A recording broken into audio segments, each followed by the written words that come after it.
education in emergencies. So that we run on time, without further ado, I will welcome our host for this segment, Justin Van Fleet, and the panelists as well. Please welcome them on stage.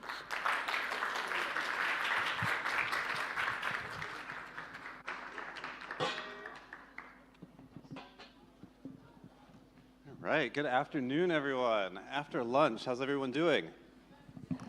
All right, I like it, some energy. If you can do me a favor, if you have a phone with Wi-Fi, text a friend that's out there eating lunch and tell them to get in here, because we're gonna have a good conversation. We need a full house to hear these messages. So my name's Justin Van Fleet. I'm the Executive Director of the Global Business Coalition for Education, and we are here to talk about building and unleashing the full potential of the next generation. Now, young people have had it particularly difficult time over the past few years. A global pandemic, social tensions, increasing inequality, the climate crisis, cost of living, hunger, famine, war, conflicts. This is what all of young people are facing, and if we are going to be able to address these issues, we need to make sure that every young person has the skills that they need to go out, enter society, enter the workforce, and be prepared to solve these challenges together. It means that education and education systems need to work harder than ever to help us achieve this change. So we're across the street from the Transforming Education Summit, but I think some of the best solutions and ideas are going to be on this end of UN Plaza today. And we have an expert panel, and I'm really thrilled that they're here with us to share their perspectives. We first have Ara Anushirvani. She is from Deloitte, so she's the Purpose Office Leader for Education and Workforce Development. She leads that entire office at Deloitte, and she's been working with the Global Business Coalition on youth skills. Deloitte's a partner of the Skills Friendly Cities Initiative, and they've launched a Big Ideas Bright Cities Challenge, challenging cities, young people to think about what they can do differently to change the outlook for the next generation of youth and to build those partnerships with the private sector. We also have Blessing. Blessing Adagame is here with us. She's a global youth ambassador at Their World, but she's also the UX product manager at Microsoft.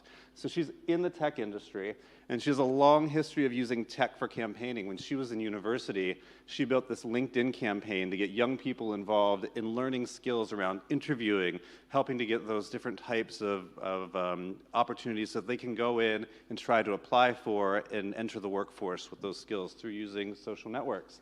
So she's here with us. And we also have my friend Gideon, who he told me I've known him for 6 years, and I still can't pronounce his last name right. But I'm going to try again. So Gideon Olonwanju, pretty close, pretty close, pretty close.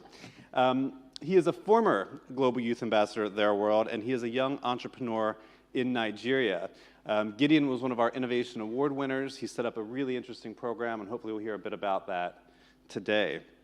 So enough about these intros and about me. I want to hear from the real folks with the real solutions here. So Blessing, why don't we start with you? You're a young leader in the tech industry, a youth advocate. Getting into this field's not easy. Can you talk through what was it like? What are some of the challenges? How did you get to where you are today? Of course. Hello, everyone. Who has lived in Nigeria, in Germany, in Scotland, and the United States before the age of 18. I found the world to become my stomping ground, and each country that I lived in to become a classroom. As an international student coming to the United States with very little connections, I found it pretty difficult to find the community of students like me. And so I decided, as Justin mentioned, to start a global campaign on LinkedIn called Students of LinkedIn to help empower and to educate and to encourage students to fully unlock their potential on LinkedIn. As I had a lack of funding as well, I had to find creative ways to put my name, to put myself out there so that I could find and be attracted to different scholarship opportunities. I even went a step further to leverage the community that I had just built on LinkedIn to start to raise money for a scholarship foundation for international students like me, because I didn't quite like the idea that international students or students in general were spending so much of their time not actually learning, but working menial jobs just so they can pay their tuition. I also remember seeing no one that looked like me, both in the classrooms and the offices I interned in, and I started to question whether technology really was for me. So I started to volunteer at STEM workshops for young girls so that I could be that representation that I didn't see. And all of these things, the lack of community, the lack of funding and representation and resources, these are all challenges that young people can face when they want to enter into the workforce. And don't get me wrong, it was through these opportunities that I actually got to believe that maybe my dreams and my hopes could be more than just dreams and hopes. And as much as I enjoyed being involved in these opportunities, I felt that it shouldn't have been my responsibility. I think about things like, how can we be expected to break the glass ceiling when the pillars of our education system are falling apart? The world is facing a profound skills crisis, and I feel like if companies don't rise up to these challenges, it's us as the young people that will fall first.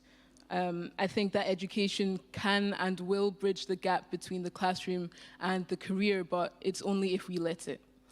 So when leaders are unwilling to step forward, they leave it to the young people like me to show the way forward.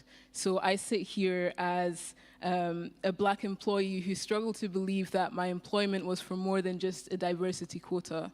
I sit here as an international student who struggled to find scholarships and funding because of my visa status. And I sit here as the young girl who thought that technology wasn't for people like me.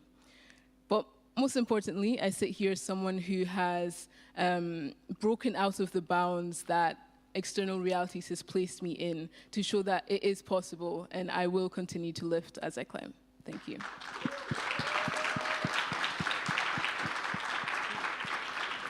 I told you, if they're having lunch, they're missing out. It's going to be a good panel.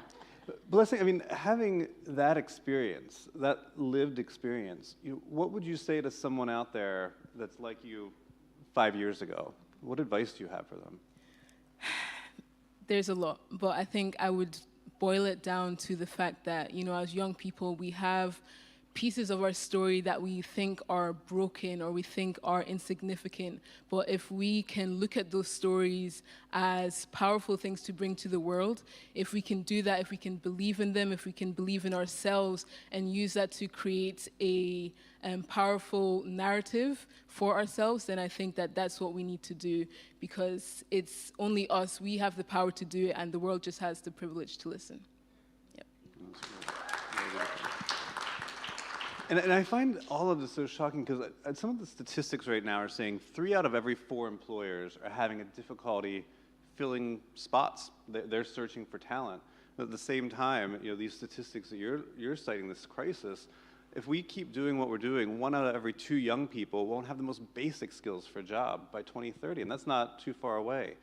So, Ara, I'm going to turn to you as our private sector representative and say, what do we do about this? Deloitte, you're a leader in purpose, leader in workforce development. What's your take on the skills gap, and what's your organization doing to help provide opportunities for youth? First off, Justin, thank you for having us, and good afternoon, everyone. Let me start by personally saying what a blessing it is to meet you, Blessing. And as a mother of a 16-year-old and an 18-year-old, I can't wait to share your story and inspire my children through you, so thank you. And I can't believe I have a 16-year-old and an 18-year-old, by the way. It goes by really fast. But at Deloitte, we absolutely know that our greatest asset are our people, and we value diversity and talent and skills, a skilled workforce. But we also care deeply about the systems and the institutions that educate and prepare our workers and the future. We are committed to the social injustices and that imperative to help address the systematic barriers. This has become such a prevailing focus for us over the last little bit here, and that we want to make sure that groups that have been historically marginalized by society are no longer, or do going forward, have access to the educational institutions and the workforce and the labor force that we need. We continue to invest a great deal in skills first, and this is new for us, really speaking bluntly. In the past, 98% of our jobs were degree-based, And so this has been a really new emphasis for us and an area that we're very committed to. But we're very focused on skills-based initiatives, and we're a proud founding member of the 110 Coalition, which is now 70 plus companies strong, committed to hiring 1 million Black Americans without degrees over the next 10 years, or over the first 10 years, we're 2 years in, call it. That is important, and that is really showing that there is appetite and there is an understanding that wasn't there before. I will also say, I apologize, I have notes with me because I came in on a red eye, and I don't trust my memory, and I do have some stats I want to make sure I get right. But, and we're really committed to creating a better workforce and a better, more equitable, diverse workforce. So on 110's website, here are the stats.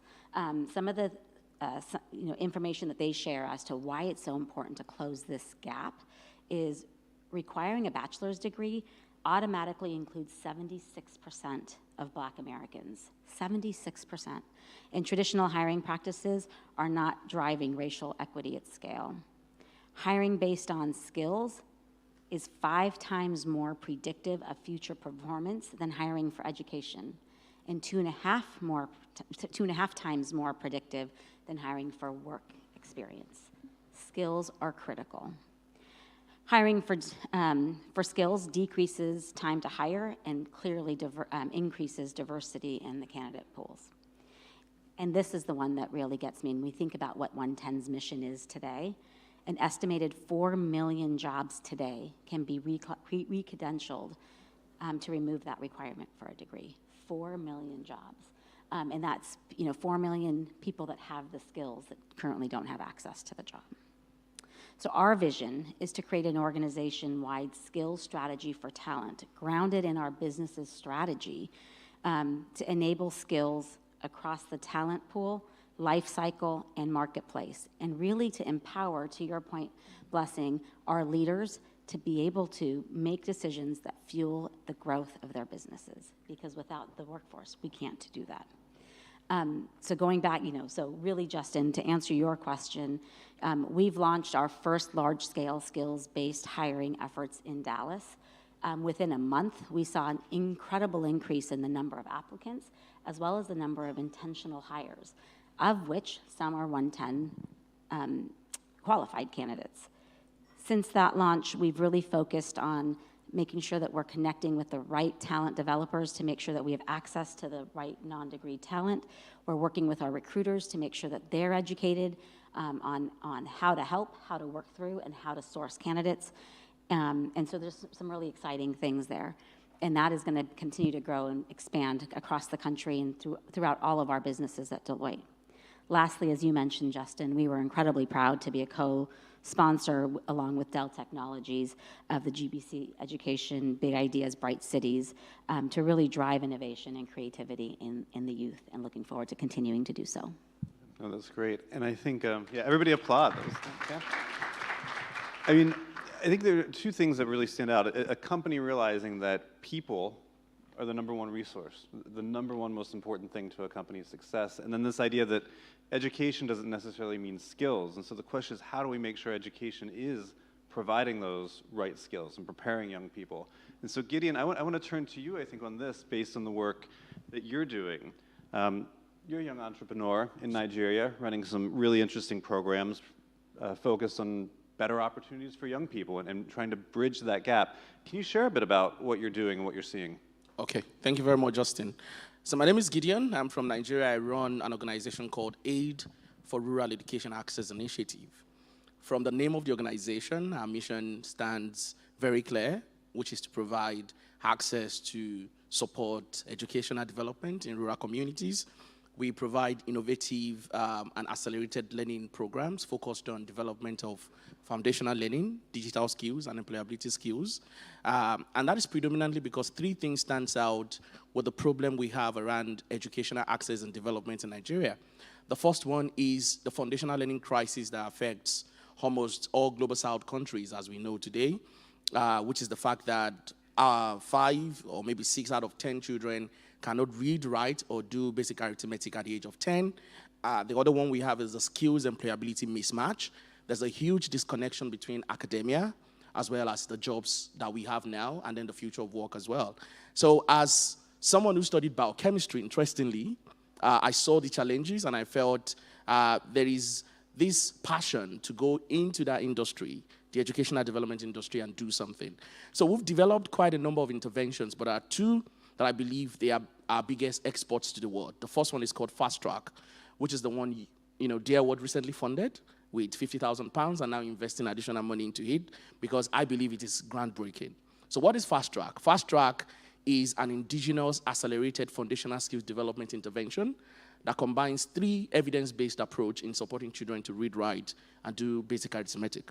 So we learned about the teaching at the right level methodology, which was developed by Pratham Foundation in India.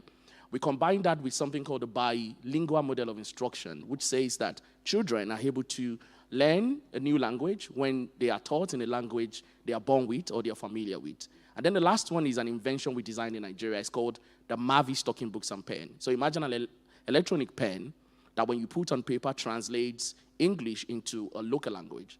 So we integrated all of this together. We piloted it in a rural community as well as 2 IDP camps, and we saw a 93% increase in competency levels for the beneficiaries. And thanks to your support, we just finished 2,500 children again in 6 IDP camps. IDP camps, if you don't know, are similar to refugee camps in Syria, and IDP camps are getting larger day by day because of the Boko Haram crisis. The second one that I'm excited about is called the Digital Skills Accelerator for Women and Girls. Historically, based on evidence, we see a lot of women and girls being exempted from the digital economy. And as an organization, we decided to design an intervention that focused extensively and exclusively on how we can support girls or women that are not in education, employment, or training called NEETs within the educational domain on developing digital skills. But not just digital skills. So we have 2 streams. The first one is called the Basic Digital Skills for Learning, and the other one is called the Advanced Digital Skills for Employability. From the name, our mission is clear. For the learning, there's so many digital skills that young girls need, particularly within the educational system, to be able to survive, thrive, and transition from one level of education to another. So we support them in developing social, mobile, operational, information navigation, and creative digital skills. For the other one, which is what we are really looking forward to scaling right now, is supporting pregnant teens, teenage mothers, those who are unemployed, to develop 5 major skills that, based on the survey we did in Nigeria, are most sought after. So we are supporting girls to develop skills in web development, in graphic design, in UI UX design, in coding, in programming, and we just finished a cohort of 50. So one thing in finalizing that we do at Area High is, before we export any program to the world and seek for support, we pilot them internally to generate evidence of impact and sustainability. The world right now is conscious about what works, and we are very devoted to that process of generating evidence and developing homegrown indigenous solutions that can close foundational, digital, and employability gaps. Thank you. That's great. Congratulations. Really great outcomes from these pilots. It's great work. And I think that leads me to this next thing. So what do? We see this crisis. Gideon started to tell us some of these projects that he's piloting, getting some really good results. Blessing, I'm going to start with you. What would you like to see the private sector do if we're actually going to solve the skills gap? Yeah. So as someone who obviously recently graduated from university and had the privilege of starting their career at Microsoft, I definitely have seen a disconnect between what I've learned in the classroom and how the beginning of my career has looked like. I tried my best when I was in university to bridge that gap so that I wouldn't be culture shocked when I entered the workforce, but there was only so much that I can do. I think when it comes to private sectors and what they can do, I want to start by talking about just the jobs are available in the first place. I came to the United States in my senior year of high school from Scotland. I had taken 1 computer science class and I didn't really have the opportunity to dive deeper into that field. So when I came to the United States, senior year of high school, immediately the few months that I started high school, I had to do my SATs and I had to quickly choose what I wanted to do in university for the next 4 to 5 years. I chose computer science until until maybe like a few months into the program, I realized that coding really isn't for me. And what I was taught was that the only way into the technology industry was through computer science. But technology is so broad, it's so diverse, it's so dynamic, and I think it's important for people to know what are the different areas you can go into. So I switched my field of study from computer science to software engineering, and then finally to information systems. And it took me a year to do that, and not many people have the opportunity to know exactly what are the different roles in technology or just other fields in general. So I think that the private sector can do a better job in explaining what are the different roles that there are available, and then also while you're in the classroom, while you're in university, what are the characteristics that you can build up, what are the skills that you can learn to help you be better for that role. I think when you go into to the workforce straight from college, and you've taken classes and you've gotten A's, and you think that you're really prepared for the workforce, but then you're quite shocked because your A's that you got in your classes don't translate to being a good employee. So I think it's important that we learn these characteristics, how to be a great problem solver, how to think critically, all of these things, so that we are able to not just be great in our role, but just be a great professional in general. That's so interesting, and it's so important. If you're making these career choices, you're making it years in advance of actually having that interview and not knowing what are the actual available types of jobs, what are the skills somebody might need, what are the opportunities. So I think communication from the private sector about those opportunities is crucial. So that's such a great point. Ara, maybe for you, maybe if we flip it the other way around for young people, what do you think young people can be doing to better prepare themselves to enter the world of work in this changing workforce? So first off, not fair that I follow Blessing. It's the second time I've done that, isn't it? Secondly, I think I'm going to put my mom hat on for a moment and answer this question the way I try to encourage and inspire my kids, which is always be curious, always be up for learning, always ask questions, and always think about what the next thing is, and think, keep up with the curve, continue to upskill. You don't know. I think about a firm the size of ours, and I've had the privilege of being here 22 years, and I've done many different things. Big firms allow for lots of different opportunities, so staying curious and being open-minded, continuing to upskill, and asking those questions provides for other opportunities.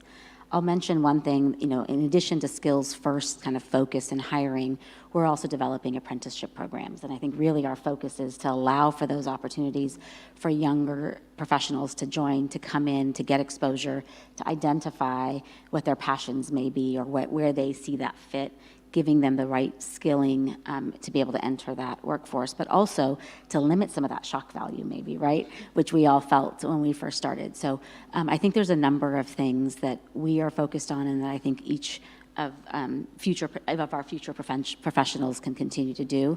But I would just also say, so follow your passions and believe in kind of right will prevail and the right things will happen.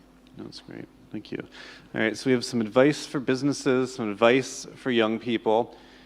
Gideon, I'm sure you have some opinions on this. What would you like to see governments do differently? Thank you, Justin. I like that. I am very, very critical of public-private partnerships. But before I go into what I think government should do, I think I need to reinstate the fact that non-profit organizations, social enterpreneurs like ours, are not trying to compete with the government because that's always their mindset. We want to complement and hold them accountable for the work they're supposed to do. So I know that could come, so I jotted 4 major things that I think government should do. The first thing is to review the educational curricula to reflect changes in the skills that are needed in the current and future of jobs. And the 3 things I think could be focused on in terms of skills would be technical vocational educational skills, green skills, and digital skills. The second thing will be investment in massive digital upscaling programs and initiatives. We have some government who are devoting resources to ensure that, and I think that is really something that needs to be taken to another level. The third thing would be improving access to digital connectivity and broadband penetration. we continue to talk about digital skills development in the global south and developing countries. We fail to understand that there's a deep difference between mobile penetration and digital penetration. There are millions of Nigerians, for example, who do not even know how to use internet-enabled phone. And that is because of low broadband penetration. Government needs to pay attention to that. Now, I will fail myself if I do not talk about this last and fourth point. Government needs to support continuous professional development of teachers.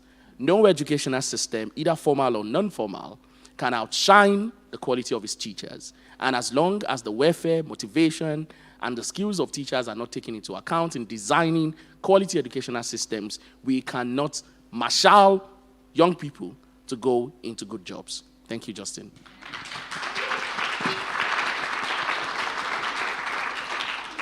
So I'm taking away a bit of a blueprint here of actions from different folks that really need to work in partnership if education is going to work harder for this next generation.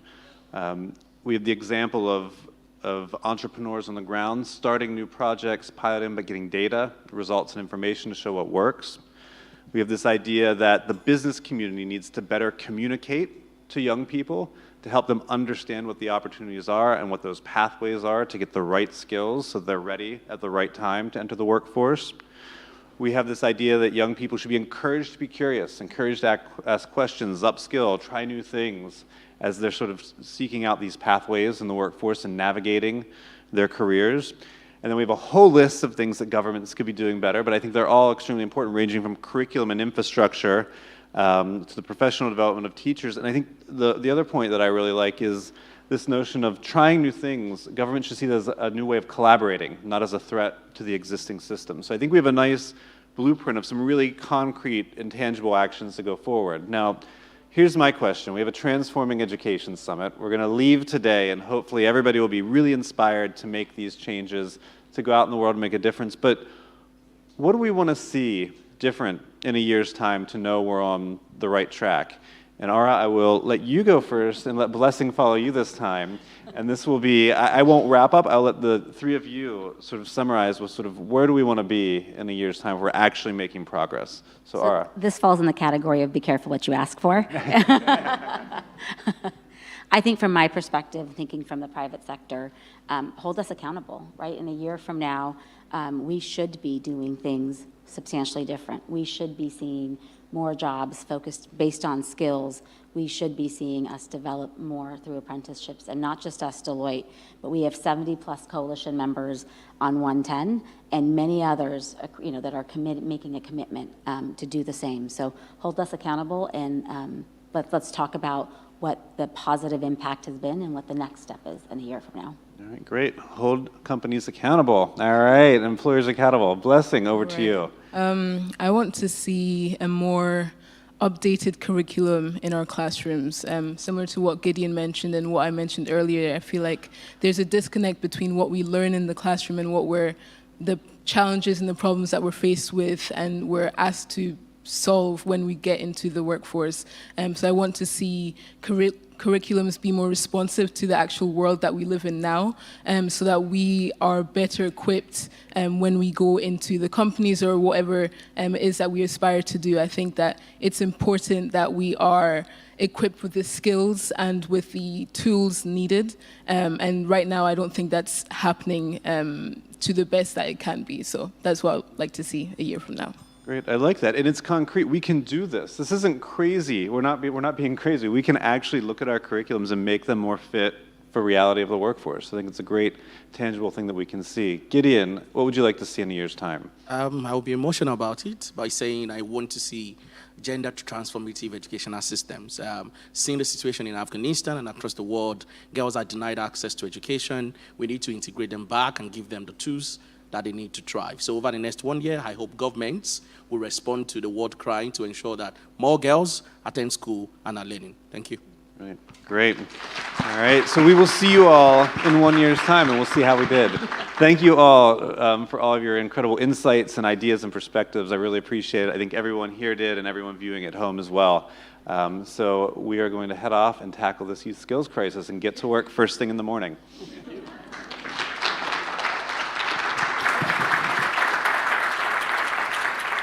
That was perfect timing. Well done. So, as a reminder for those speaking, we will be ringing a bell 5 minutes before the end and 2 minutes before the end. Maybe in the audience you can't hear it, but it startled a few of us backstage a minute ago.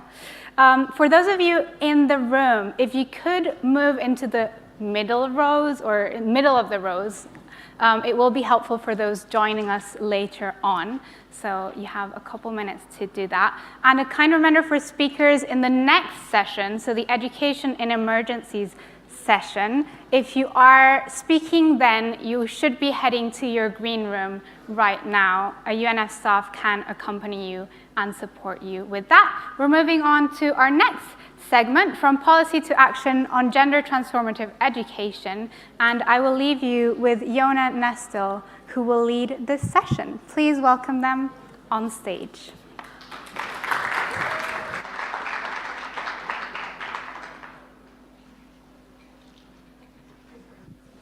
Hello. Wonderful to see so many friends and supporters and collaborators. Welcome to this session on gender transformative education. My name is Yona Nestel. I am the Inclusive Quality Education Lead at Plan International. And before we get started, I'd like to thank our sister organizing partners, so the Global Partnership for Education and Girl Up, for our great collaboration in putting this amazing session together. We really don't have much time today, so let me just say that you will be hearing from some incredible youth leaders about their work to make gender transformative education a reality. Different facets of gender transformative education from different parts of the world. They're really walking the talk on gender equality in and through education. We will then hear from two agency leads who will share their reflections and their commitments on gender transformative education. So, we really hope that you will leave today with a much more concrete understanding of what gender transformative education is, because I often hear that it's this kind of lofty feminist concept and people don't understand what it means in practice. So you're going to leave here today understanding what it is, and more importantly, that you're going to feel a sense of urgency and commitment to advance gender equality in and through education. So I'm really excited to call up to the stage our first speaker, Aaliyah Logan. She's the founder of Cultivate Global Education. She's a Jamaican American from Queens, right? The Bronx, sorry. She's a youth advocate who focuses on education equity, international gender equality, and the foundation of her work is centered on advocating for young girls' education globally. So Aaliyah, the stage is yours.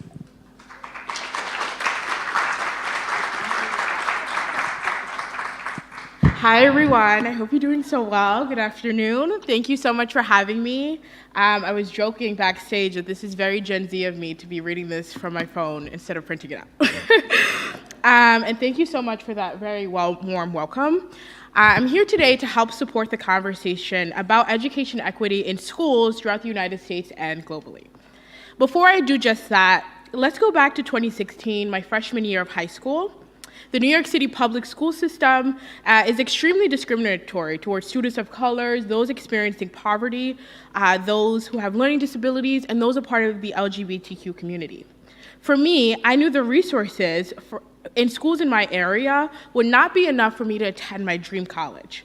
So I decided to take over an hour and a 15-minute commute all the way to Lower Manhattan to be able to receive the resources and education that I and my peers from home deserve. Now, many of you may think that the United States is a wealthy country so that the education disparities don't exist. And in a few parts of the country, this is true. But for me and millions of young people around the country, this is not the case. The school-to-prison pipeline is the funneling of students of color from classrooms into prison cells. And students interact with the prison industrial complex in many different ways, whether that's direct or indirect. And direct ways could be through school resource officers or metal detectors, and indirect ways could be discriminatory dress codes that impact young girls of color. All students deserve access to educational resources, after-school programs, and mental health support. But according to the ACLU, 14 million students are in schools with police but no counselors, nurses, psychologists, or social workers. And I'm sure that that number has grown significantly in 2022. I began my work with a focus on education equity in New York City. But after participating in the Girl Up Teen Advisory Program, I realized that this issue of education equity is a global concern. I met with young girl leaders from around the world, from the UK to Australia to Colombia, and through interpersonal conversations, I was able to better understand the way we can build a transnational movement for education equity. Now let's take a step back. I've been using the term education equity a lot here, and I wanted to define what it means to me. For me, it means that young people will have access to resources to support them and in their academic career. So let's fast forward to now, to the creation of Cultivate Global Education. CGE is an initiative that dares to ask the question, can all young people have access to safe and equitable education? Many said no, that it is impossible to fit the needs of billions of students internationally. But we dare to say yes, we can. CGE plans to assist the world with reimagining education where all young people, especially young girls experiencing poverty, are able to have access to resources in their communities to safely complete their academic careers. We enhance the leadership that young girls already have. And I always tell my peers, you can speak the way you speak and still be a leader for change. COVID-19 had a detrimental impact on girls' education. We saw that there was resources being advocating for our communities finally be given, and it took a global pandemic just to get that. I saw computers, Wi-Fi, and even meals in communities throughout New York City and New York State. 1 in 3 countries are not taking action to help students catch up on their learning post-COVID-19 school closures.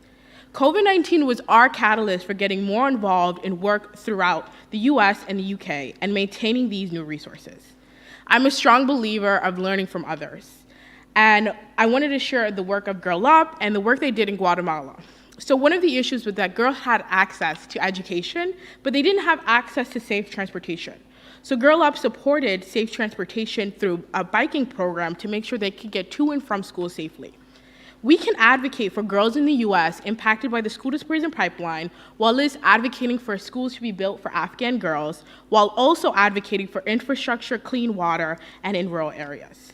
At CGE, we recognize that every continent, every country, every region has a different need when it comes to closing the gaps of education and equity. And I want to leave you with this. It is easy for us to say that education equity is too broad of an issue to advocate for. It's too much and it's too many students to fit the needs for. But in my opinion, I think we should dare to reimagine education globally, one that is trauma-informed, one that is inclusive and non-discriminatory for all students. So now you know this, I ask you with this question. What would you do to change your education? Thank you.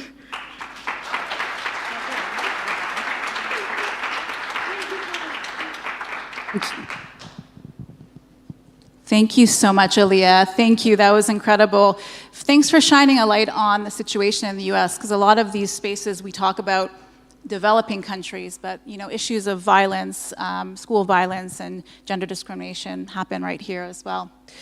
It is my pleasure to introduce our next young leader, who is a personal friend and mentor of mine, Ashley Burnett. She's the co-chair of Transform Education. She's from the Trinidad and Tobago. She has she's doing amazing things, but let me just say that she's a 2020 Women Deliver Young Leader, founder of FemNet Caribbean, an intersectional Caribbean feminist NGO, and she leads a dynamic team of young people working to achieve gender justice in the region. So Ashley, the floor is yours.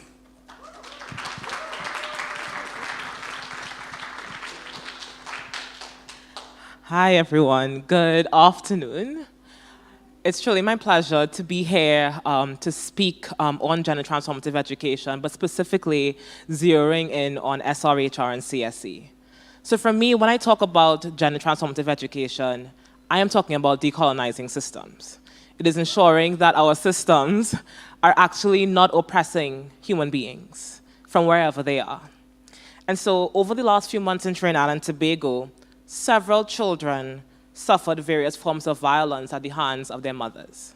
And while social media was in a blaze with discussions criticizing the parents, there wasn't a lot of conversation around why. What are the root causes of this issue? And these parents were quite young. They were 19, they were 23 years old. They were young.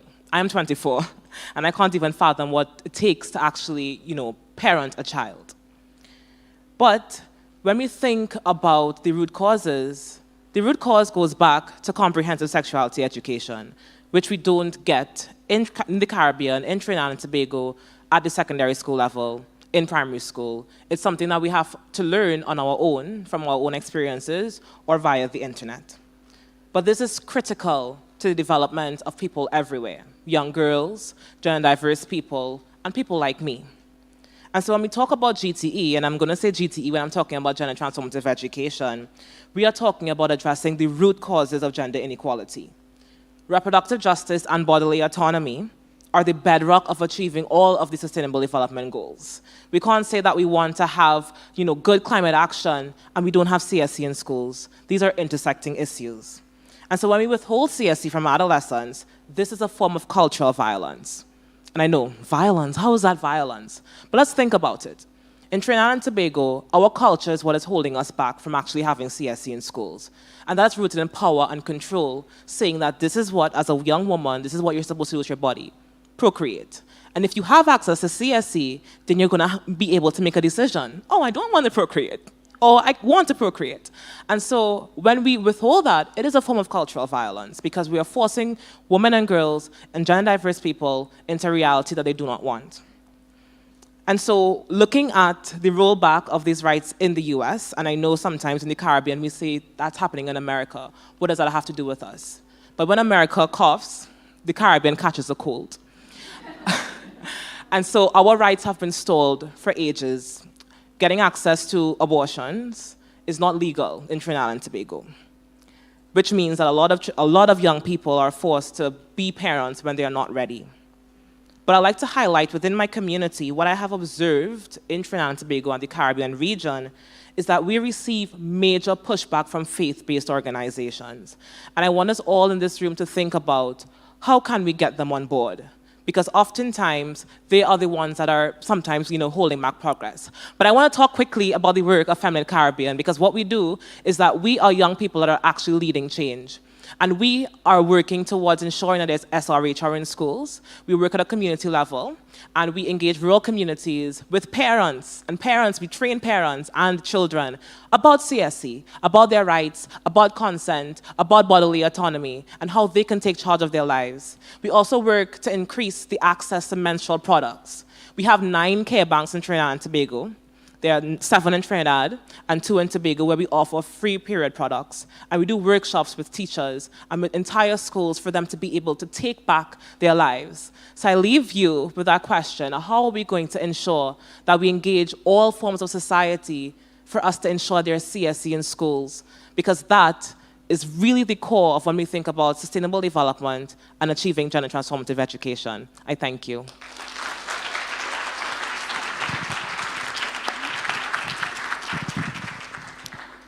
Thank you so much, Ashley. And what I love about what Ashley's doing and FemNet is that you guys aren't waiting. Young people are just moving ahead. There's a need, and you're looking to fill it. So that's great. Our last youth leader is Cynthia Nyongesa. She is a 25-year-old human rights lawyer. We were just joking behind the stage. What was I doing when I was 25? I was definitely not a human rights lawyer. She's from Kenya. She's incredibly accomplished. She founded a digital platform called Cynthia Untamed, and she's also a GPE youth leader. So Cynthia, the floor is yours.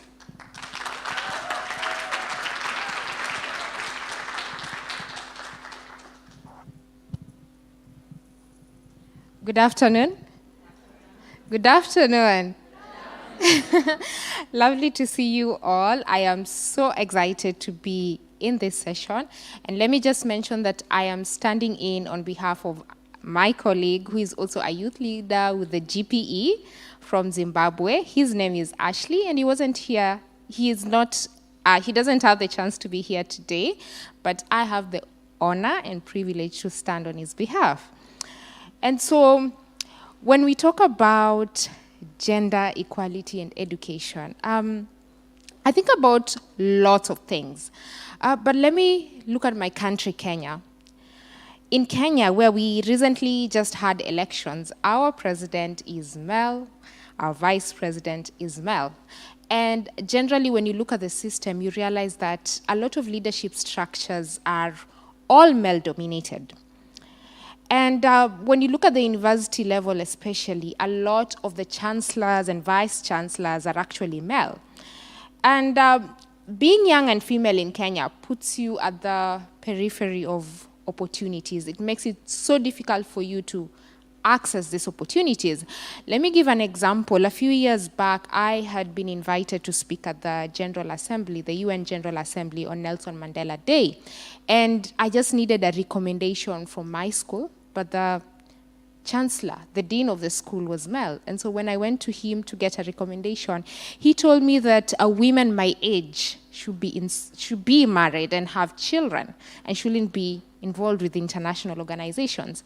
And so what happened is that I never got the chance to come to New York and speak at the General Assembly. But I'm glad that through many other circumstances and through the support of GPE and my education, I've had the chance to come to New York this time round.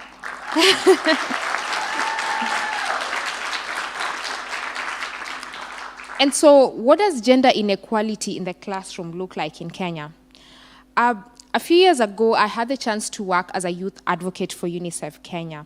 And I often got the chance to go into the field and visit many rural schools.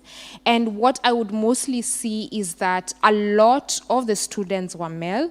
Many of the girls were not in school because they just didn't have access to water and sanitation, and some of them had actually been married off, and that was so difficult. You can imagine a girl missing out on school just because they don't have a sanitary towel, which I think is which is why it's very crucial for our governments to invest in access to free sanitary care for all our girls.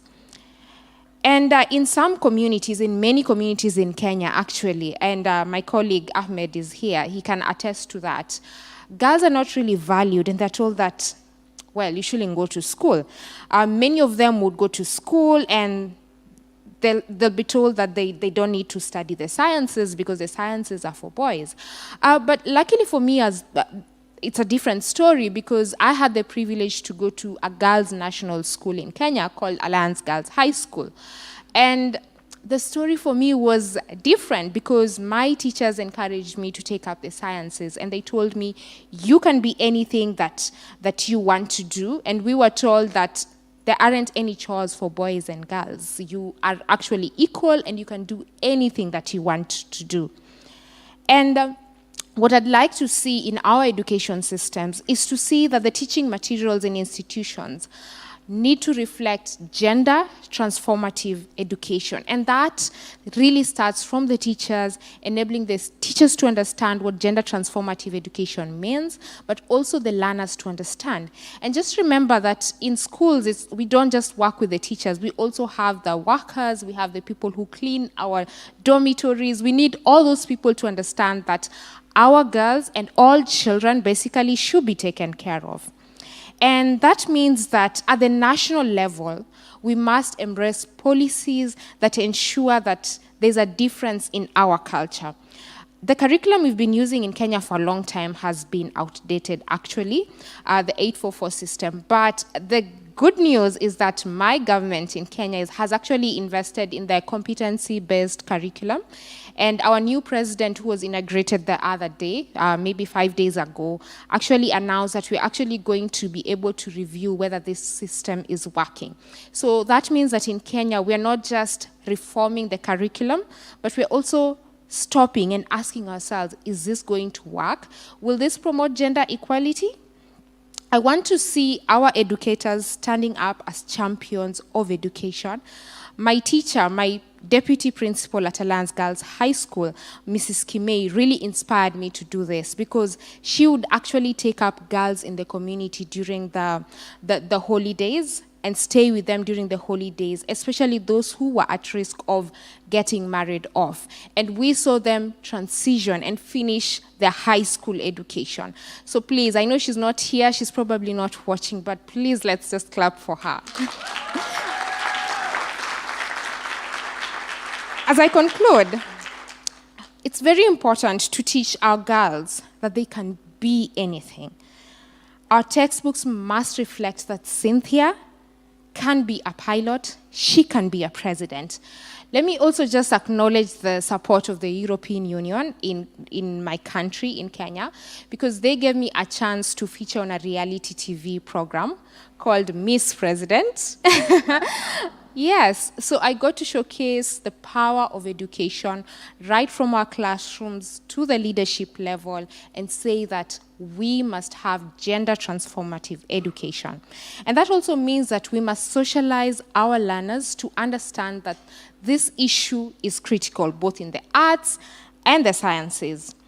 Even as we look at sports, girls should not just play netball, they can also play football and also go up to the global level. Look at our international championships, FIFA, for example. You rarely get to see the women, and the women who participate in that are sometimes discriminated.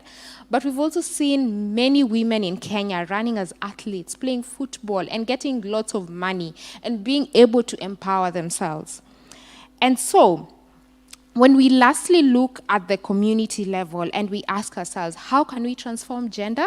I think it's also very important to involve community leaders. When I was a youth advocate at UNICEF Kenya, we really worked closely with the religious leaders because a lot of these things are embedded in culture, they're embedded in religion, and if you don't go to the community level and enable the people to understand you, through the community leaders, through the religious leaders, you'll often be seen as an outsider who really doesn't care about the community. You're just maybe doing a job, but make sure you involve the religious leaders, the community leaders. That's the only way we can then transform education and ensure we are starting at the grassroots level, going up to the leadership level. Thank you so much for this opportunity.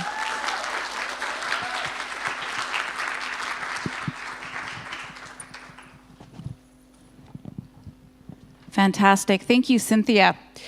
Okay, now there's two people that have been waiting backstage listening intently, and I'm going to call them out. So the first keynote listener, I'll say, is Johanna Sumivori. She's the State Secretary to the Minister of Foreign Affairs of Finland. So please come take a seat. And then Margarita Focus-Licht, who's the Deputy CEO of the GPE.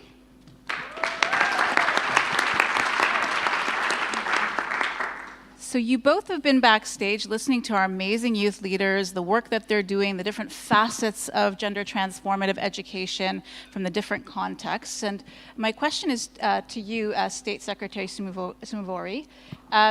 You've listened to the presentations, and can you tell us what Finland's commitments have been to gender transformative education and what progress you've already made, and just some reflections of what you heard from the young people today? Thank you very much. Thank you very much, Chair and dear participants and audience. It's my pleasure to be here, as gender equality and education are both issues that we in Finland try to be very good at. We actually have the society we have built, the society we are today, a Nordic welfare society. It didn't happen by accident. It actually happened because we deliberately invested in welfare society, good quality education and gender equality. We didn't have afford to leave anyone behind because we were actually a relatively poor and agrarian country after the Second World War, and we actually needed everyone on board to build that society and that prosperity we see today. Literacy was one of the key factors. How we built our know-how and skills base we have today. We have had to educate everyone to read, rich and poor, girls and boys, and we also needed after war we needed everyone's input in the workforce. We couldn't leave women behind. So I would say that the basic values in our society are gender equality and believing in education.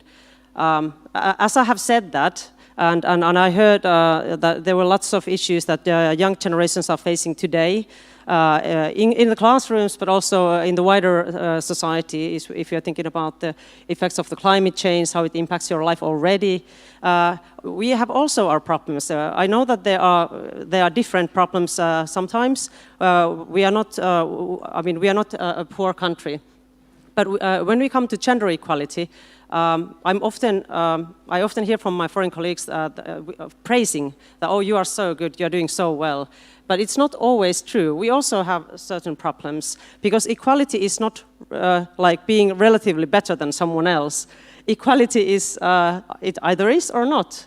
It should be 50-50. So that's why we have to also look at our issues at home. And the way we have embedded gender inclusivity in our education system is that we are training our teachers, for example, to be very mindful and gender sensitive in both in the curricula, how to employ the curricula, but also the classroom practices. And that's something we do very deliberately, so it's embedded in our policy documents as well. We have actually just recently updated also our national equality white paper, and of course it's streamlined to all the sectors in society, including education sector, and that's something we do every day. There are also certain things that I would say that we still need to be mindful of. For example, I think I heard here mentioned sexual and health, reproductive and rights.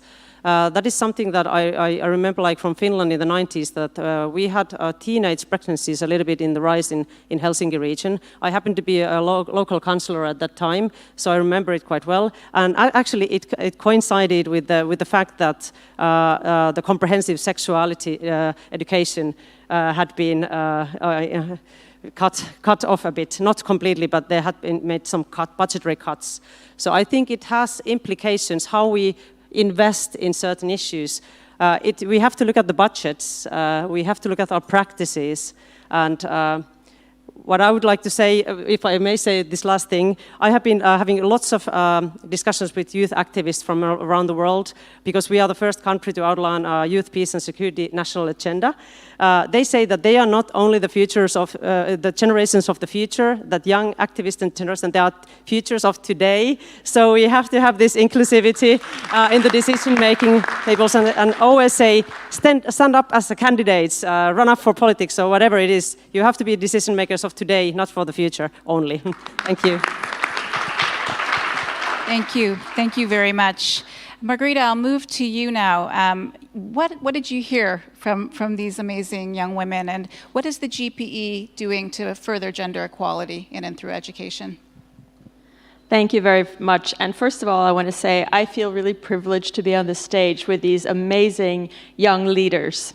It's really amazing to share the stage with you.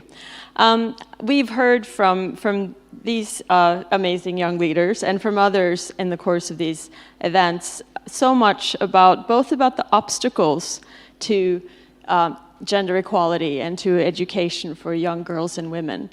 We've also heard a lot about the solutions. And we have so much evidence. We don't need any more evidence to know the impact of education on individuals, on families, and on societies as a whole.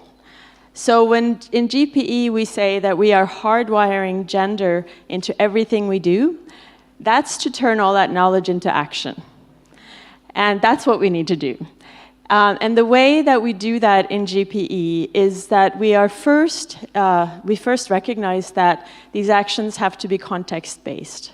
So we work with our partner countries and support them to analyze the gender issues in their societies and in their schools and the obstacles that girls and women face, to diagnose even further, to figure out what is it that's blocking, and then to develop context-based, effective solutions based on evidence. Moreover, we work to convene partners around those solutions. We have to act as a community, as a partnership, to support system-wide actions, not a little project here and there, but system-wide actions. And we put our money behind it. Right now we have about 33 projects to the amount of about $1.5 billion supporting girls' education activities. We have created a new grant mechanism called the Girls' Education Accelerator to add funding for girls' education. We have our Knowledge and Innovation Exchange Program, which, among other things, supports countries to devise gender-sensitive teacher training. We have in DRC and in El Salvador, we're supporting these countries in changing curriculum materials, testing materials, the content of education to remove negative gender stereotypes. And we are also have our Education Out Loud, our civil society grants, which supports civil society organizations, including civil society organizations that work on gender issues, to give them space and amplify their voice in policy dialogue. And that includes young voices as well. Out of all the education coalitions that we support, about 93% of them have youth representatives. And so we are supporting youth to have a voice in the policy dialogue in their countries. We support rural youth to build their capacity to advocate for education. So we're doing a lot, but we need to do more. And I just want to end, if I can, with why is it so important to have these youth voices? Why are we working with rural youth in particular, who are excluded from often from social media and don't have the same access as other youth? And to explain that, I'm going to go back in time a little bit. To when I was a little bit younger, not as young as you. I was working in Ethiopia, in rural Ethiopia, on interactive educational radio for young people, where we gave young people very simple things. Knowledge of what the law is about the age of marriage for girls, knowing about their education rights. And this was interactive, so these youth groups formed in the rural communities fed back the actions that they took to the radio and shared it, so it was spreading in the communities. And just as an example, when a girl was a father was telling her daughter that she was going to be taken out of school to get married, this youth group would show up at their doorstep and say, "Excuse me, but that's against the law." And if the father didn't listen, they would go to the police and they would say, "Excuse me, but you're supposed to apply the law, and this guy's about to break it." And that just shows you the power that young people can have, and we need to continue to support young people to have that power. Thank you. Thank you, Margarita, for those really tangible examples of what GP is doing. I have 1 minute. That clock is making me very nervous. So I wanted to end by thanking all our speakers and also sharing a quote from my favorite feminist scholar, Bell Hooks, who said, "We must celebrate teaching that enables transgressions, a movement against and beyond boundaries. It is that movement which makes education the practice of freedom." And friends, gender transformative education is the practice of freedom. It's freedom from gender stereotypes, from harmful gender norms, and we need your support. So please join a movement for gender transformative education. We need people to be pushing for this at the country level, at global level, with leaders here at the Transforming Education Summit and all around the world. So thank you very much. Thanks to our speakers.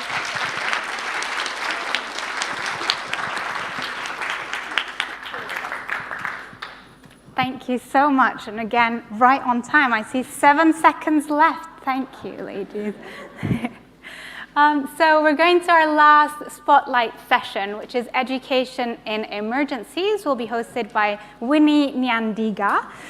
For those of you joining us, welcome. I'm Ines, and I will be hosting you for this last segment before we go to a break.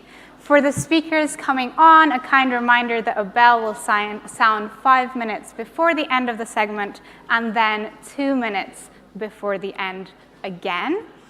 After this segment, we will go on to a break, so you will be able to go to the restrooms if you need to, and I will invite our speakers on. Enjoy.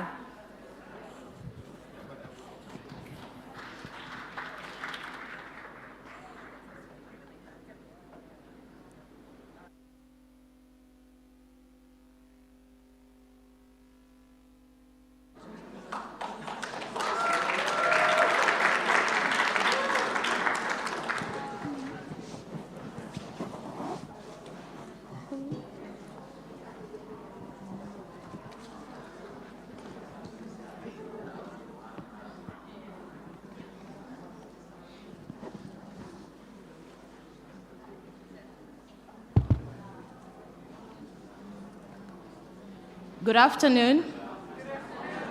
Hi, everyone. Can you wave? Good to have you. Welcome to this session. So from Uganda to New York. At the beginning of this week, I was in Uganda. We're in Uganda, listening. So last week, it's not actually the beginning of this week, it's last week. Last week I was in Uganda at the Rhino refugee camp in northern Uganda, close to the border of South Sudan and DRC Congo. And there, we launched a new call to action for 3 transformations for a whole child support in education in emergencies, co-created with youth and activists, young refugees, youth-led organizations, and students' unions for a whole child support for children and young people during and in emergencies, with a priority on defending their right to education. The call to action, so far, it has been endorsed by almost 100 organizations, with a majority youth and student-led organizations, alongside key global education stakeholders, such as, there are so many, Education International, World Vision, GCE, ActionAid. And I know you're wondering, why Uganda? Why didn't we wait to come to the UNGA and launch it here? So this is why. Show me a better place than alongside the children and young people whose rights this call to action aims to uphold.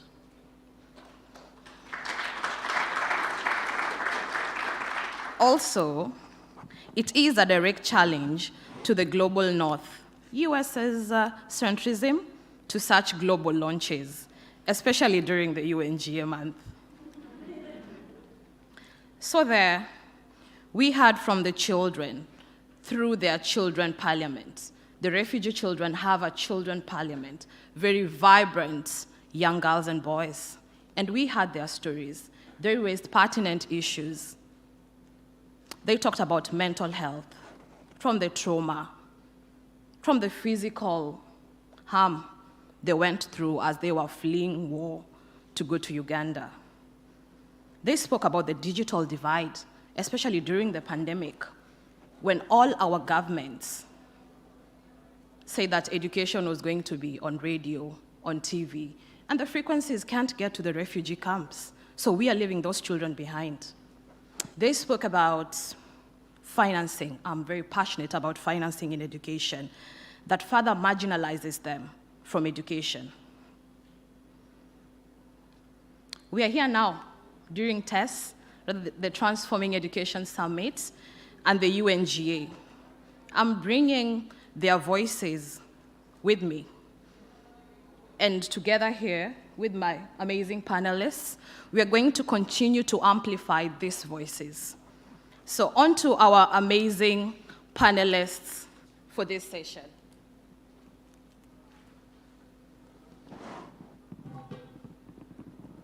Hello? Yes, can you hear me? Thank you. So I'm going to introduce them from the farthest end. I have with me Natalie Rivers, who is the representative of Jesuit Refugee Service. And then we're here with Esther Gemba, who is Natalie Rivers is the representative of the Youth for Education in Emergencies for Plan International and Education Cannot Wait. And then I'm here with Esther. Esther Gemba is the representative of Jesuit Refugee Service. So we are going to get into this panel. Esther, I know you've been preparing. We have been. So can you share with us today on this panel? Young people, you and I, and Natalie, we are on the forefront. We are often on the front line of emergencies. Why do you think this is the greatest challenge? Yeah, Winnie, as a person who lived in Uganda as a refugee from the DRC, I think I was placed in a unique position to share about the challenges young people face, especially refugee youth. as an education. When my family was forced to flee to Uganda, we faced so many challenges just getting access to a simple education. But my parents worked so hard to ensure that me and my 4 siblings have access to education and we have the challenge to go to school. Because one thing that my parents always said, education is a key to a bright future. And I always knew, even though I had to flee my home country, Congo, the one thing that was not taken away from me was my knowledge and power to learn. No matter where I went, I always had that power. And as I faced so many challenges, just getting access to education, and while I was in the education system as a refugee, but one of the bigger challenges that someone faced was my brother. My brother has a vision disability, so he's not able to learn like normal kids. So while we're in Uganda, the education system for refugees is like everybody, you have to learn the same way. And he was so behind because of his vision, and the gap was so behind. And that's why I think we have to ensure that even people with disability have access to education. So when we say access to education for refugees, we're also saying access to education for those who have a disability also. But then also I think it's also important to ensure that mental health access for refugees is also being in process while they are receiving education. So now, as a young person here in the United States, I'm a student, I'm an advocate, and an entrepreneur. That's why I always share my story and my experience and bring these stories to lawmakers. I'm honored to work with JRS, where I lobby on Capitol Hills to go speak to like our senators here and telling them why they should increase the number of refugees being welcomed to the United States, why they should increase the fundings being towards education. And the reason for this is because I know every single refugee or a child around the world, they must have lost their home, everything, but one thing that they do have is their power, and their power, which is their knowledge, and they continue to have hunger for knowledge, and that's something that we can keep that's stable for them. And as a young person, our future for today, like one thing that we say, today we're preparing and we're educating ourselves so we can create a bright future for tomorrow. Thank you. That's amazing. And I know probably maybe you're wondering why we don't have gender balance here. I'm so sorry. Apologies from one of our panelists, Niall Deng, who's the youth representative on the Refugee Education Council, who unfortunately couldn't make it today. So Natalie, I'll pose the next question to you. So we know that transforming education in emergencies will require action at all levels, all stakeholders involved. What has been the most effective solutions that you have seen that could help this transformation? Hello? Okay, it's okay. Well, this is a big challenge for me because this is my first time to speak in English in this event, and sorry if you can understand. And what? I'll continue.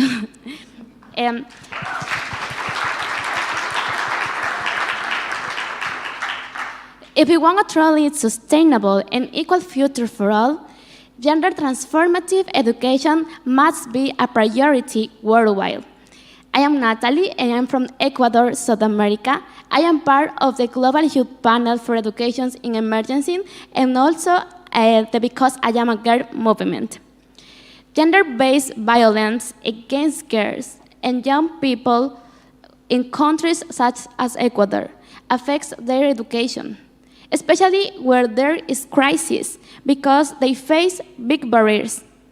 In the case of students from vulnerable homes, communities affected by crisis, and children with little parental supervision, they are more likely to experience sexual violence and unwanted pregnancies, causing a school dropout.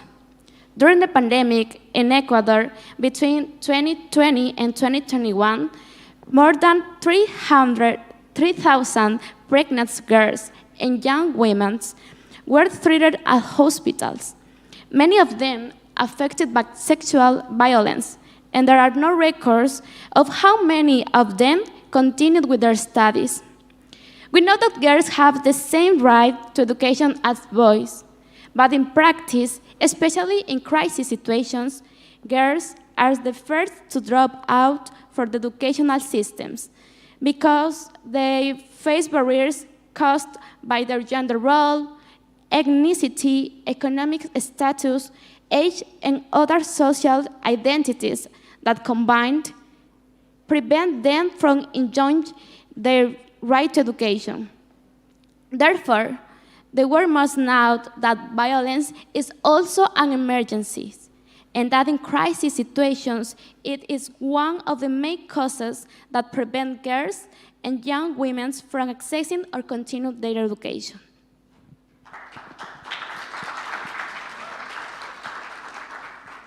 Esther, probably we can also hear from you. What are the solutions you've seen work? Yeah, some of the solutions that I've really seen work is providing young people access to mental health and psychological services, and I think that's like key resources. If we're talking about education, but if your mental health is not okay, then you cannot have the right to really learn properly. I know for me personally, due to the work experience, I have faced so many mental health challenges, and until I was able to go to therapy, I realized how that transformed me. Even in my education here in the United States, you know how that's transformed me. So I think it's credible and it's very needed that as we're giving access to refugee children, we also implement those mental health programs in there. Thank you so much. A very pertinent issue, and I have shared. When we were in Uganda, it kept on coming up, and you could see from the young children, and they spoke about trauma, about what they have been through, and I agree. That's a solution that should be work, access to mental health. Thank you. So, Natalie, back to you again. The theme of our panel today is intergenerational solidarity, coordination, and action. As youth activists for education in emergencies, what are the key actions you'd like to see by governments, civil society, other youth organizations, and activists? Well, as young activists for children and youth rights in the Global Youth Panel and also in the movement in my country, we consider that key action is working to respond to gender-based violence, to achieve gender equality through education. In Ecuador, we do this through the strengthening of leadership and empowerment of young women and girls so that they can make an influence in all space where important decisions about their lives are made. From families and communities to educational institutions and national and international instances. The world needs to question gender stereotypes and change harmful social norms in order to build societies where families and teachers support girls to go to school. Educational institutions must have teachers trained for a gender transformative education to create environments where girls feel safe. Governments must recognize the importance of investing in education as a fundamental tool to get countries out of crisis. Educated girls not only allows them to improve their own lives, but it also changes the world. We are convinced that societies and educational systems can be reimagined from young people's minds. As long as transformative, qualitative, inclusive, and gender-focused education is not guaranteed, education will continue in a state of emergencies. Thank you. Esther. So some of the key for stakeholders, one thing that I would like to say, which I think is not realistic, is world peace. The reason why we have education in emergency right now is because people are fleeing war. An end to war and calling a peace treaty, that would be like one, but we also want to have SMART goals. The first thing that I would say, access to education for people in emergency, but increasing the funds. Education is the kind of the lowest one that's really funded, and ensuring that every refugee child, every girl, even everyone with a disability has access to education. No matter what gender or what gender you identify with, you also have access to education. But then the other thing is mental health access, ensuring that we are increasing funds and we are calling stakeholders, organizations to really pledge towards supporting mental health. And then the other thing that we need to do is close the gap that we have right now. We have a learning gap. As in the United States, one thing that I also realized, even here in the United States, but it's even worse abroad, refugee kids are behind. They are behind on their education. So we really need to close that gap where we're providing resources to them or things that they need. And then one thing, providing scholarships for immigrants and refugees. And I think even here in the United States, we don't have enough scholarships for refugees and immigrants, even asylum seekers. Like in my hometown, Cleveland, we have Say Yes scholarship. If you go to public school, everybody can get it. But if you're a refugee or an asylum seeker, it's kind of hard for you to get it. So we have to ensure we're including refugees and immigrants into this action when we create scholarships or anything to move forward so we can give them a brighter future. Absolutely. So I want to turn to the panel, to the audience, distinguished guests, ladies and gentlemen. What are the solutions? What are your recommendations? Have you worked in education in emergency? What hasn't my panelists said? So I want to come to you and also get to listen from you.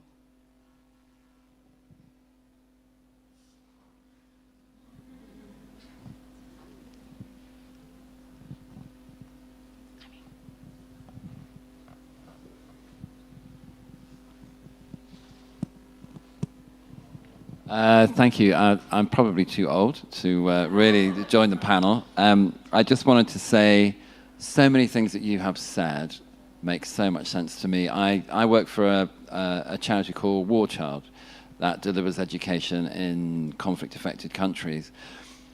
Refugee children are behind on their learning, and it's because so many of them don't have access to even the most basic forms of education. And honestly, the problem isn't that there aren't lots of teachers in refugee camps. It's not that there aren't lots of teachers in displaced camps. It's that there just isn't enough funding. The humanitarian system spends about $32 billion a year on providing emergency aid, but less than 3% of that goes on education, which is completely crazy, given that half of all displaced populations are under the age of 18. That's a fact that we've known for a long time, a really long time, and that number has not shifted significantly. I think decision makers in the government ministries that hand out aid and make those decisions really need to understand that it's crucial. And one way to make them understand is for people like you to get in front of people like them and make the case. If I make the case all the time, but I'm just an NGO guy, like, obviously. But, you know, the real people who are really affected are the best advocates for that change. So I really appreciate what you're doing today.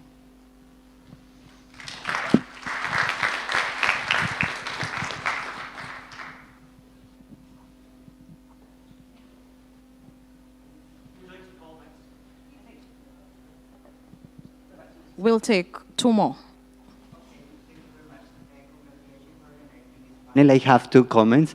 First of all, I would like to also highlight what you said about mental health issues, that is very important to address not only for students, but also for teachers, in particular in conflict settings.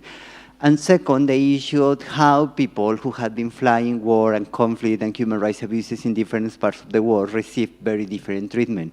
We are very aware, for example, of what is happening in Europe about the Ukrainians, and there has been funding from many places to really address the issue. But I was wondering what happened in emergencies, long-time emergencies in Somalia and Eritrea, and in many other places in Africa, such as Yemen, where people are just dying, not for 10 years, for 20 or for 30 years. They have been not receiving funding for training teachers, for mental health issues, and for early child care education. So in a war, we always talk about equality, non-discrimination. We really want to support all the people, the innocent people flying from Ukraine. I completely show my solidarity with them, but we also want to have more solidarity for people of black color just fleeing conflict in many places who not receive attention. Thank you very much indeed. Okay. I am Whitney from Cameroon. I'll be speaking from experience from my country. So I am a child protection officer for a community-based organization back home, and I have been opportunity to work with refugees and displaced children. So you spoke about scholarships. most often, I'm speaking on the perspective from Cameroon, if refugees wait on scholarship, most often it's not being granted to them on an easy base. So I'll propose education for refugees is being brought right up to their doorsteps, like free education for children from the tertiary to the secondary level. So it is their way into education, gender inclusiveness, comprehensive sexual education. So the government and INGOs and NGOs can maybe offer free education for the children, so it helps in their growth process. Thank you.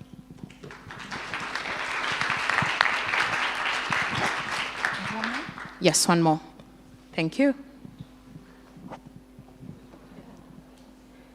Okay, good afternoon, everyone. I'm called Anyakot Daffin from Uganda. I would just want to ask a question about child labor. I wanted to ask, how can child labor be eliminated in the world? I'm hearing you talking about refugees. In my country, Uganda, there are gold mines. Children work in the mines each and every day, facing challenges. I would like to know, how best can it be eliminated so that those children get a chance of going back to school? As you're saying, you're giving opportunities, or you're going to put up a campaign to take these children back to school. I just want to know, what best can you do to eliminate child labor? Thank you for listening. You want to take that? Yeah, thank you so much for that question. Also in my home country, Congo, child labor is one of the major crises going on right now. I would say hold those companies accountable. The reason why we have so much child labor right now is because, like, I will speak from my personal experience in Congo, is because of Apple, Samsung, they are using mines and we're now holding them accountable. I think it's holding those big corporations accountable what's happening. We do need to end child labor, what's happening, and I would say presenting your stories and telling people what's going on in this nation. Any other panel? But I will also... Let's continue. Yeah, also, and that's something that I will encourage every single child who's bringing child labor to really speak about it. And I would say something, as African nations, we are suffering from child labor more than the Western countries, and this is because of colonization. And we need to decolonize Africa again and remove neocolonization from Africa again. And I think it would take youth like you and all of us to really stand up to even some of our world leaders and tell them, no more child labor, we're not working for you, and tell them no more child labor, because our governments are not really doing it for us, they're selling us out.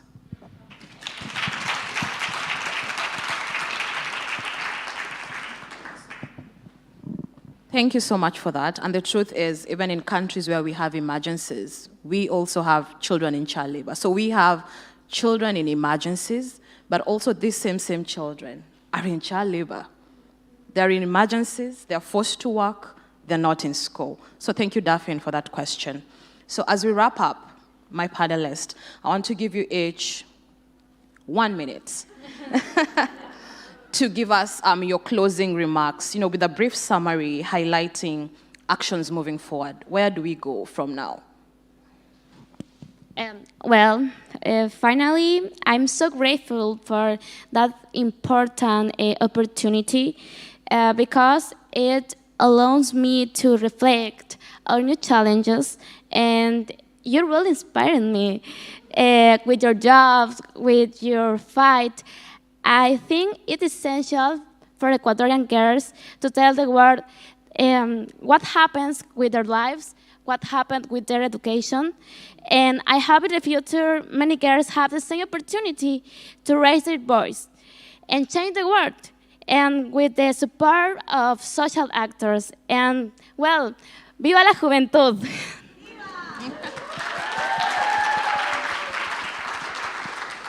Esther, what's the way forward? I think the way forward is for us to keep fighting. as young people to never give up. I know sometimes it's challenging. We have to keep fighting for the things that we know, especially for us who have gone through experience of war, being a refugee, child labor. It's the point that we keep telling our stories and we create campaigns that are fundamental for our community, and to not let anyone give up. And we are the future. And today we're working so hard so we can have a brighter future. And nobody can ever take that power away from you.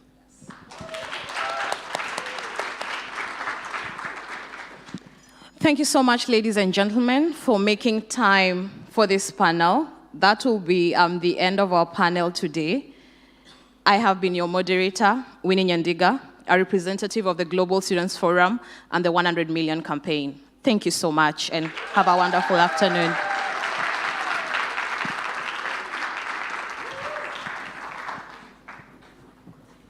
Thank you, ladies. Right, we have reached the time for a break. Some of you may have signed up only for the initial segment. If you want to stay on, please look for someone with a purple lanyard and ask us if there is space, because I know a lot of people will be coming through for the segment after the break. We will have a sneak peek right now. I will just tell you what's coming up. So world leaders will be sharing their vision and their plans for transforming education when we come back. We will also have ministers and education champions discussing win-win solutions, cross-cutting solutions to deliver transformative change for young people. And I see people are already ready for that segment. We'll also be discussing the power of non-formal education and having a series of 3 pitches by young people. We've called it the Youth Solutions Challenge. And we'll finish with the way forward. So you do have a break until 3:15. You can head out to the foyer and mingle, and I will see you back here later on. Enjoy.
So, good morning, good afternoon, or good evening if you're tuning in online. And for those of you here in New York, hey folks, welcome to Unlock the Future. My name is Aish Machani, and I'll be your host for this segment of the Unlock the Future event, which will take us right up to the end of the day and the reception.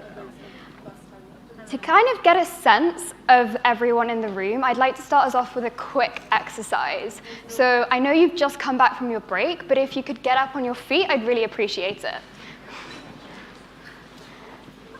Okay, so obviously this event is about young people, children, and future generations, but it also has to be an intergenerational conversation. And I kind of want to know what the kind of spectrum of ages we have in the room is. So the...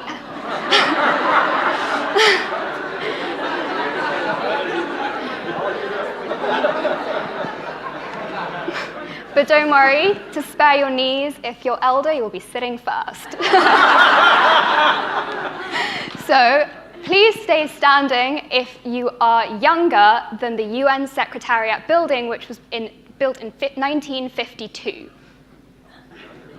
Okay, not bad. Okay, please stay standing if you are younger than the moon landing in 1969. So younger. Yeah, if you're older, yeah, so that's really confusing. If you were born after 1969, then you sit down, to clarify.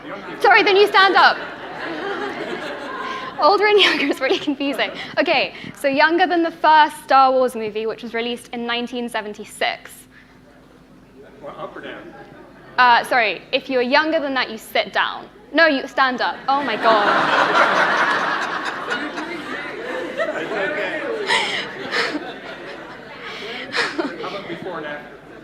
If you're born after 1976, stay standing.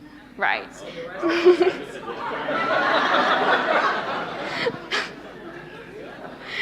Okay, the fall of the Berlin Wall in 1989. If you're born after that, stay standing. Okay. Pretty young audience, which is kind of fun. Okay. The invention of the DVD in 1996. Okay. The first UN World Summit in 2005. Wow, okay. And finally, the first iPhone in 2007. Not bad. Okay. Thanks so much for participating in that. And to kind of bring up a serious point, it's a real pleasure to have so many of you in the room today. But I just want to highlight the fact that despite planning, a number of young people weren't able to come to this event today because of issues with visas, funding, or a lack of safeguarding protocols. So just to kind of highlight that these people aren't in the room. And if you want to kind of engage in this conversation, please do check out information about the #MissingMajority campaign on our website or outside at the Partner Hub. So before we get started with today's kind of run of show, just a few bits of housekeeping. In terms of COVID security, masks are encouraged and sanitization stations are around the building. Bathrooms are located just outside the auditorium by the elevators. There will be no drinking or eating allowed in the auditoriums except for personal water bottles. There is Wi-Fi. You can see the details about it on the screen. And in the event of an emergency, please just listen to the announcements by the Ford security team on the speakers. If you do choose to leave the building at any point, we can't guarantee that you'll be allowed to re-enter. But if you would like to take a break at some point, we do encourage you to check out the Partner Hub. And a final note for those speaking, please do kind of keep your remarks to the allocated time. So with that, we'll move on to our first segment, which will be the Power Panel hosted by the Global Partnership for Education and led by Elizabeth Cousins, President and CEO of the UN Foundation.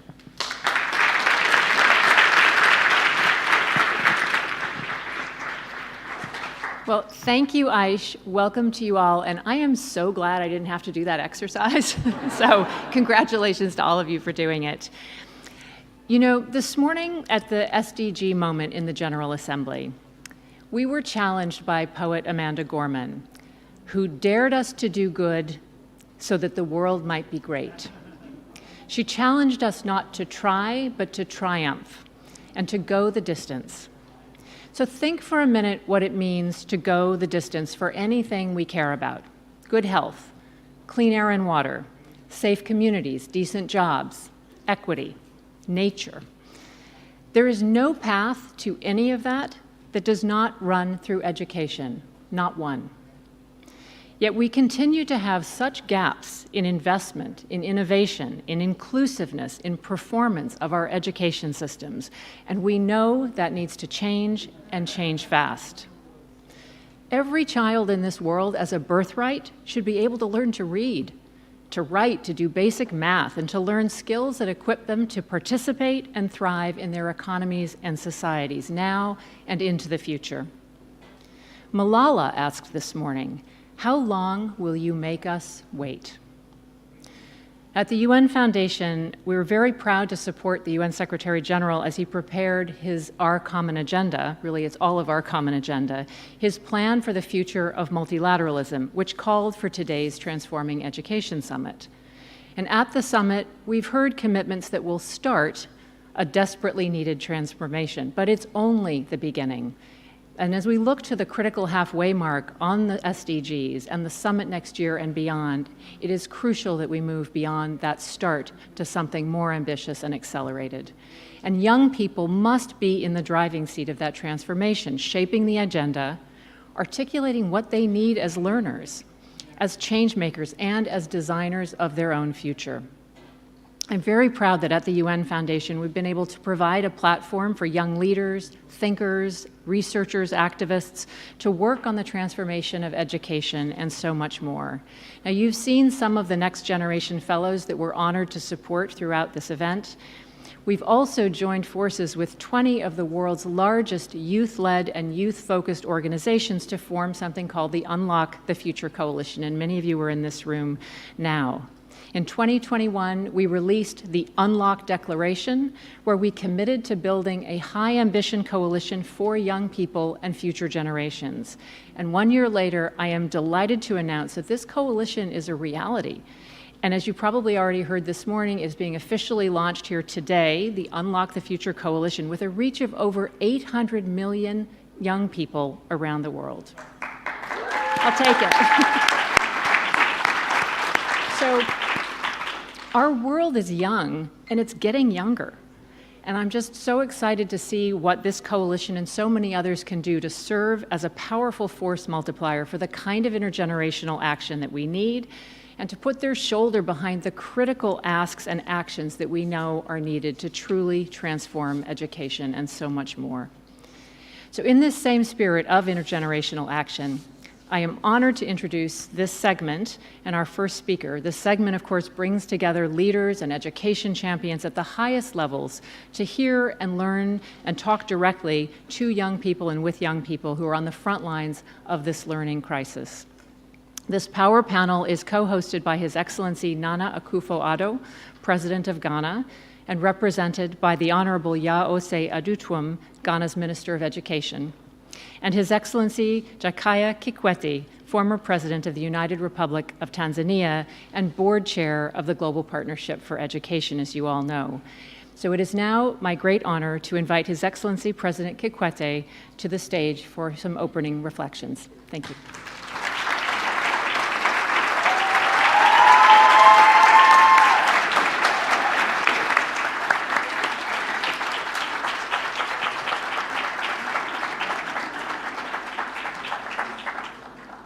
It's interesting, I've become a celebrity. Well, Excellencies, distinguished participants, ladies and gentlemen, good afternoon. Thank you all for joining us today, and a warm welcome to the ministers and other distinguished speakers. Our world has been dramatically altered in the past few years with the pandemic, intensifying climate change, and conflicts and crises. I would like to especially thank our youth who are ably leading us today. Your energy, creativity, boldness, and innovation are a most valuable resource that the world has. The world has it to tackle the challenges confronting this planet we all call home.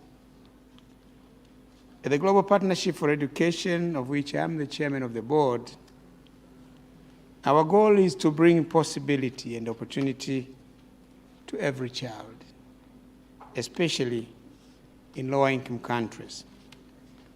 Over the last 20 years, we have raised $11 billion and helped 160 million more children, especially girls, to go to school and learn. Because it's not only going to school, but it's also going to school and learning. We know quality education is at the heart of social, economic, and behavior change.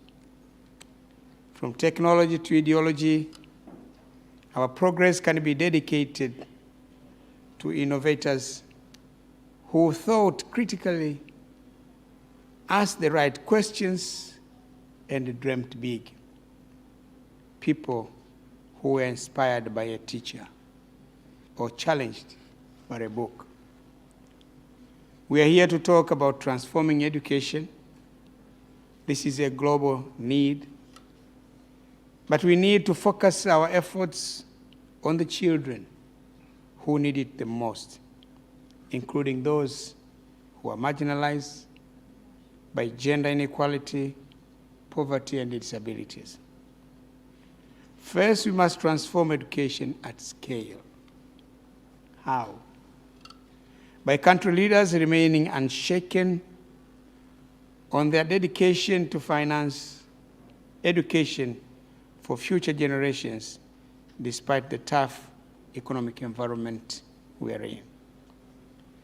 It is not enough to ring-fence current education spending.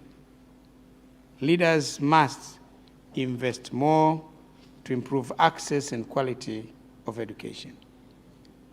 By ensuring that our investment is efficient and equitable, we can boost prosperity over the long term. It therefore gives me great pleasure that His Excellency Nana Akufo-Addo, President of the Republic of Ghana, has accepted to take over the leadership of the Heads of State Declaration on Education Financing and become a GPE champion.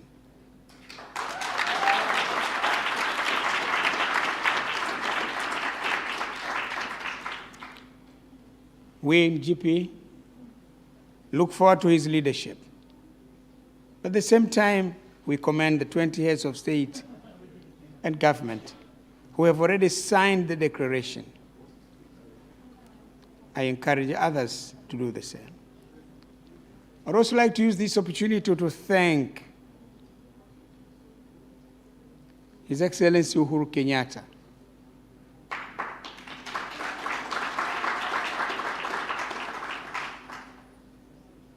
now former President of the Republic of Kenya. I thank him when he was president. His efforts to mobilize leaders on the continent and beyond to increase domestic finance for education has been commendable. We got this commitment of the 20 countries through his efforts. That's why we look forward to better performance under the leadership of President Nana Akufo-Addo. Second, we must join forces across sectors. A child needs to be well educated, but also needs to be well nourished. He or she needs to be safe and healthy. And she needs not to be resilient and adaptive. She needs to be resilient and adaptive to the impacts of climate change. we are far stronger and better together. As we continue to reimagine new approaches to addressing emerging issues, I urge you to prioritize action towards achieving the goal of transforming education of our education systems. We are at an inflection point which requires targeted, urgent, and sustained interventions. The actions that we take henceforth have the power to transform lives, and is a chance we simply cannot afford to lose. Excellencies, ladies and gentlemen, thank you for your kind attention.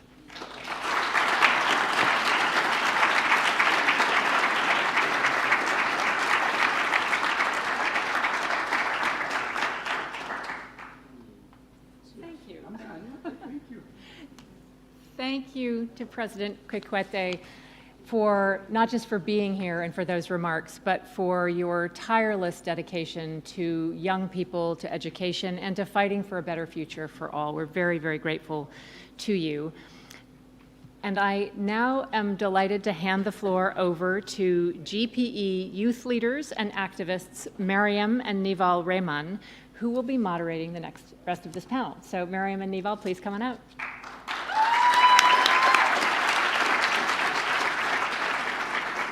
Thank you so much, Dr. Cousins, for your powerful remarks. My name is Naval. And my name is Mariam. We're GPE youth leaders representing Canada and Pakistan, and we will now be shifting into our first panel, From Fragile Realities to New Futures.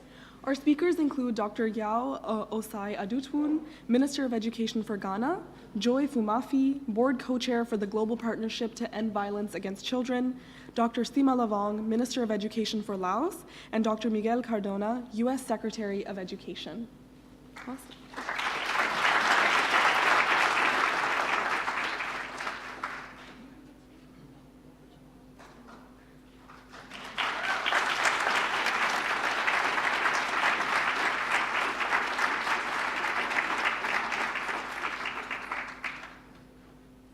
Thank you so much, everyone, for joining us.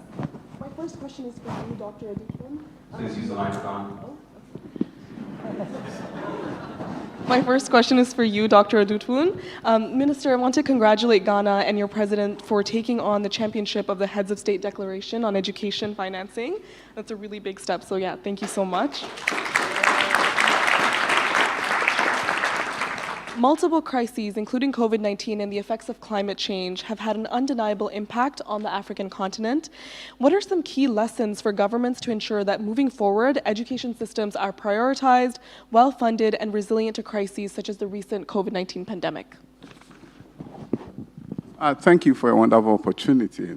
I'll let the president know that you clap for him for accepting to be a domestic champion for education financing. It's a great opportunity to be here. I'm grateful to President Kokite and all the rest of you for making it possible for us to be here in Ghana. We had embarked on a major education reform before COVID-19. Our nation began what was called a free secondary education.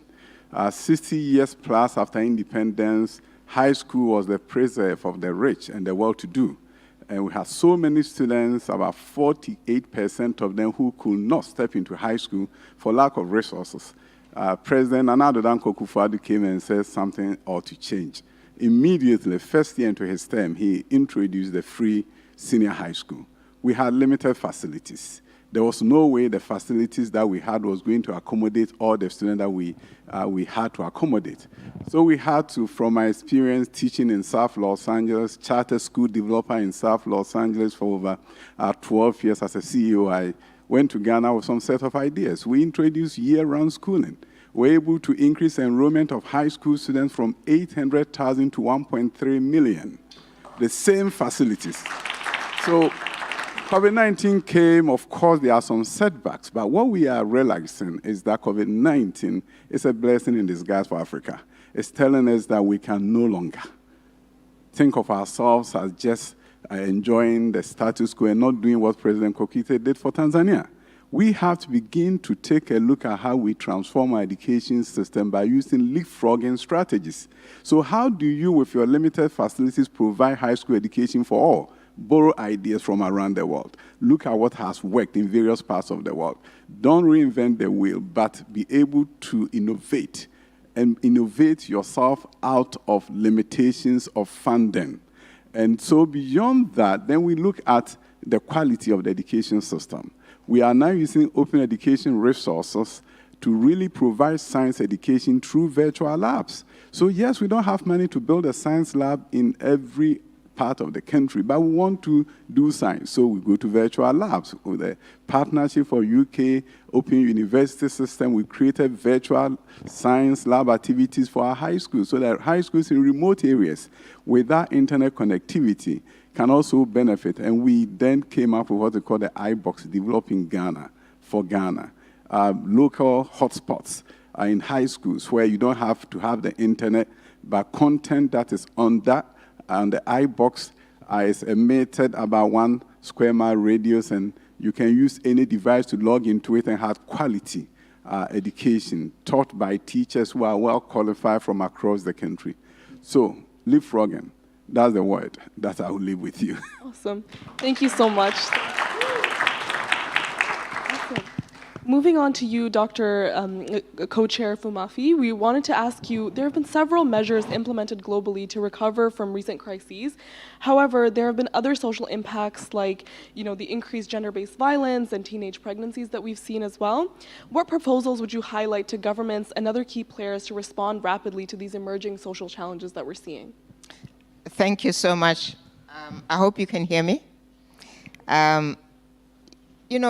I believe that it is a serious dereliction of our duty as a society that violence, whether it's physical, psychological, online, sexual, is one of the biggest social challenges facing young people today. With 246 million children and young people experiencing this trauma in the one place where they should feel safe, that is in schools.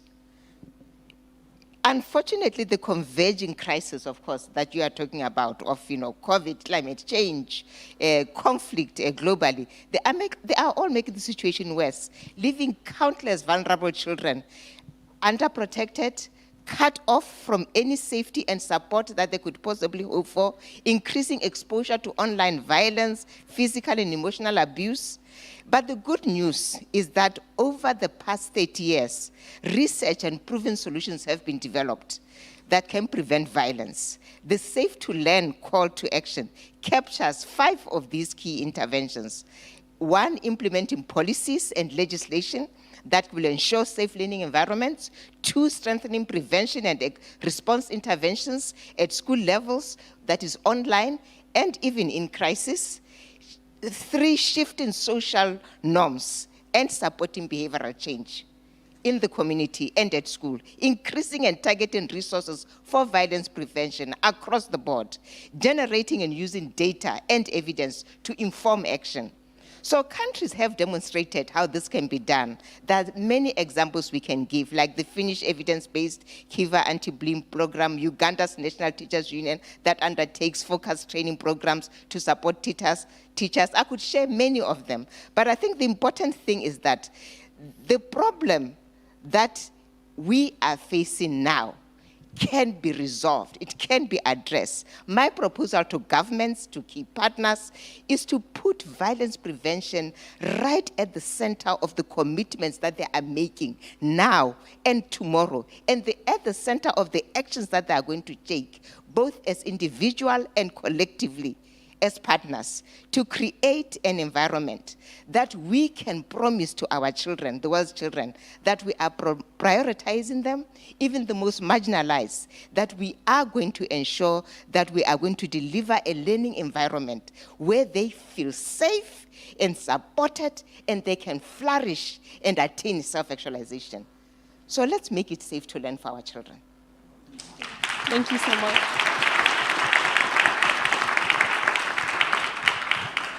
I'll now be shifting over to you, Dr. Simalavong.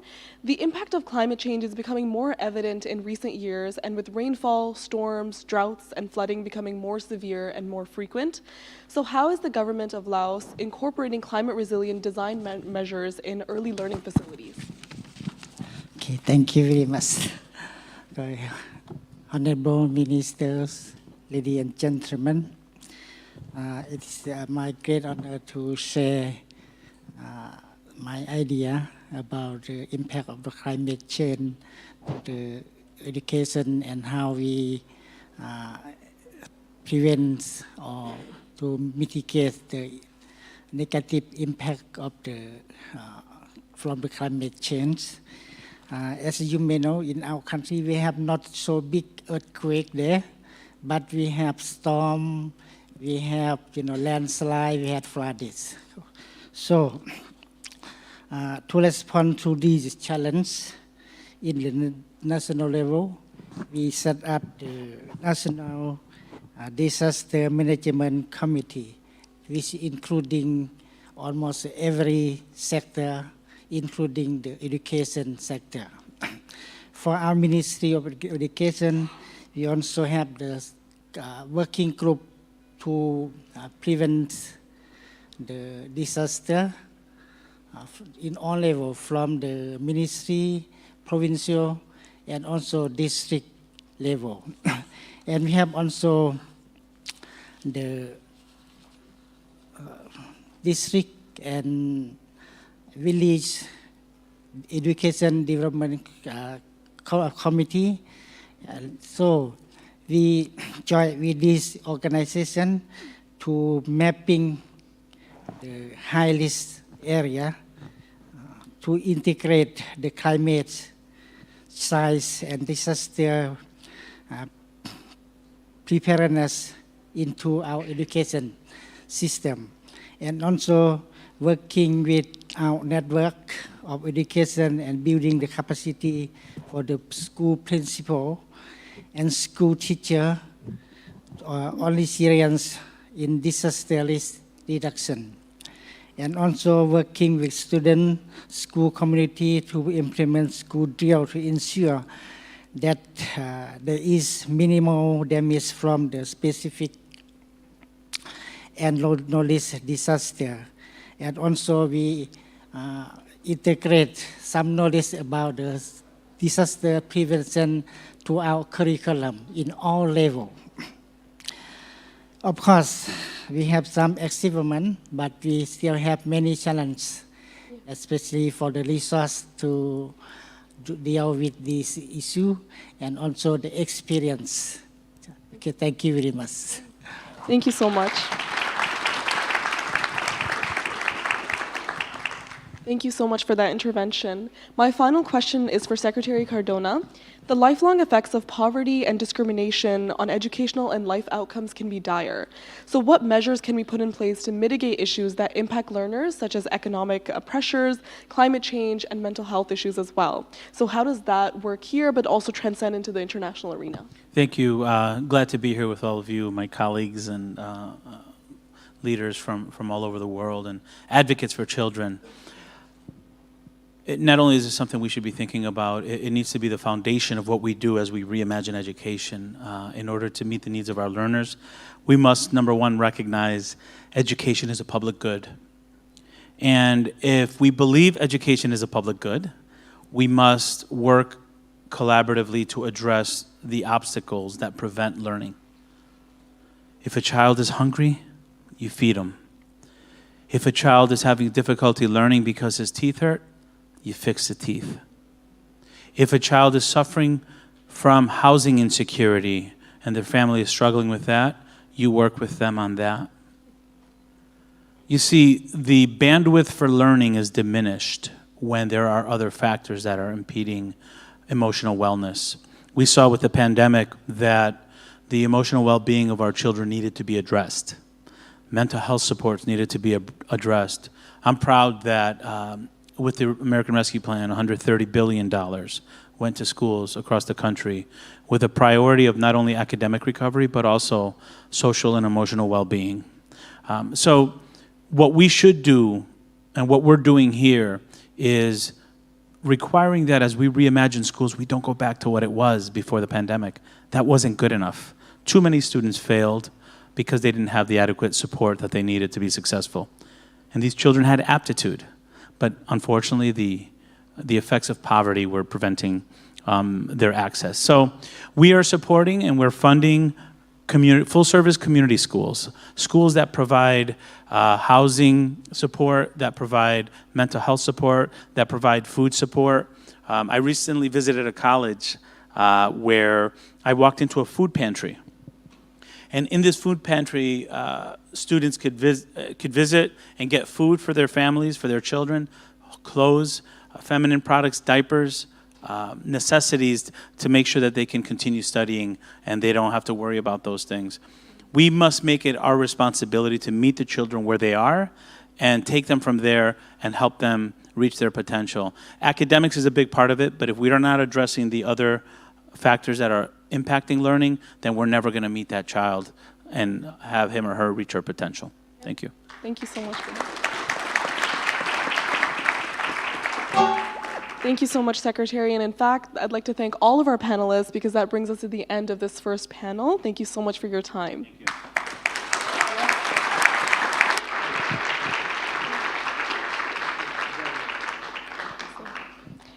So we'll now be shifting gears into our second panel, and I won't be moderating, but a familiar face who looks just like me will be moderating, my sister. She'll come out and she'll introduce our second panel.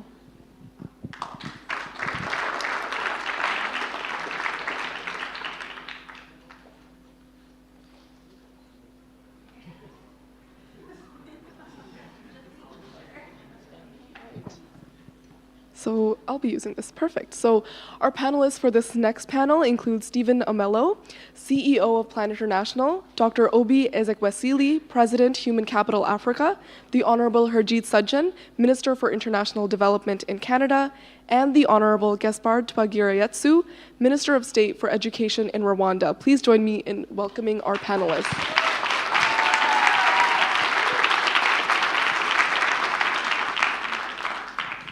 Thank you so much, everyone, for joining us. I'll be starting off I'm the other one now. But I guess you'll never know unless you know the difference between the two of us. So I could be Miriam, but I actually am Naval. I'll be starting off our panel with a question for you, Mr. Omello. Today's discussion has put forward some potential solutions to address key challenges for learners. Let's zero in on the one solution that elevates all the other results: gender equality within and through education systems.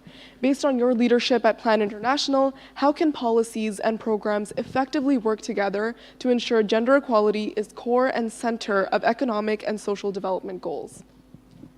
Thank you very much, and is okay?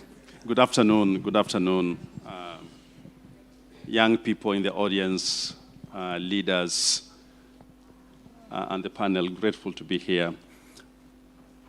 I can't help but start with a very teary moment for me this morning in the General Assembly when Vanessa, Somia, and Malala reminded us of the millions of girls who do not have access to education today.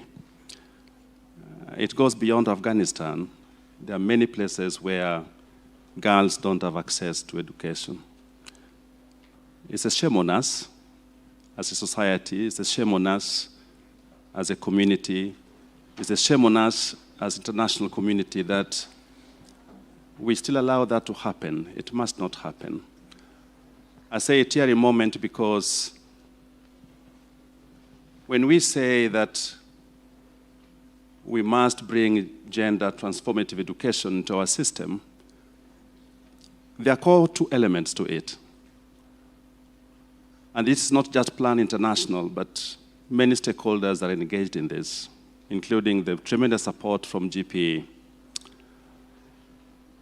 But one is a very stark data that we got this morning, and I think it's important that we reiterate on it again. That Winnie reminded us again that 4,000 new infections, HIV infections in sub-Saharan Africa, that 60% of that impact adolescent girls. Now, so when we talk about the idea of bringing into our education system sexual reproductive health and rights, it is not a joke. It saves lives. When we say that we want to bring into our education system comprehensive sexuality education, it is not a joke. And when we are challenged why we speak about comprehensive sexuality education, this is exactly the reason why we are saying it. And so for Plan and others who are investing heavily in providing and working with other stakeholders, not just in advocacy platforms, but working with governments to ensure that the curriculum and the different standards and protocols include this idea that we must begin in a very responsive age, talk about sexual harassment and the idea of choice and freedoms, especially in bringing in gender equality across all spectrum of what we do and teach in school, is incredibly important.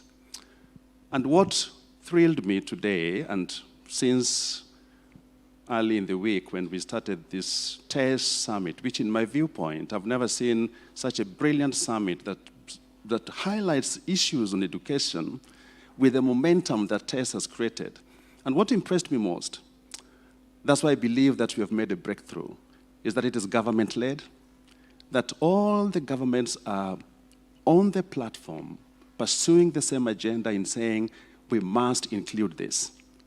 And gender transformative education is core in this, and it's so pleasing. And so when I was challenged yesterday by a young advocate from Africa, why we talk about comprehensive sexuality education and saying it cannot work in sub-Saharan Africa, I put up my hand and saying, those days are gone.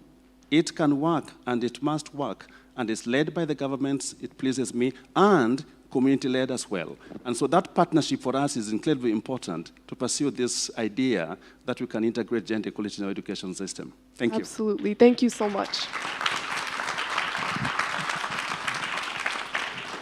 My next question is for you, Dr. Ezekwesili. The world faces multiple and overlapping crises right now as human capital and education systems are pushed to the brink. How can government, private sector, and philanthropy align action so education systems work for learners and create a win-win? I believe that the key word is collaboration. Every time that we think about solving problems in our world today, we have come to the conclusion that siloed approaches are suboptimal in terms of outcomes. And one key outcome that we want to see with education today is really that people are indeed learning when they go through the school system.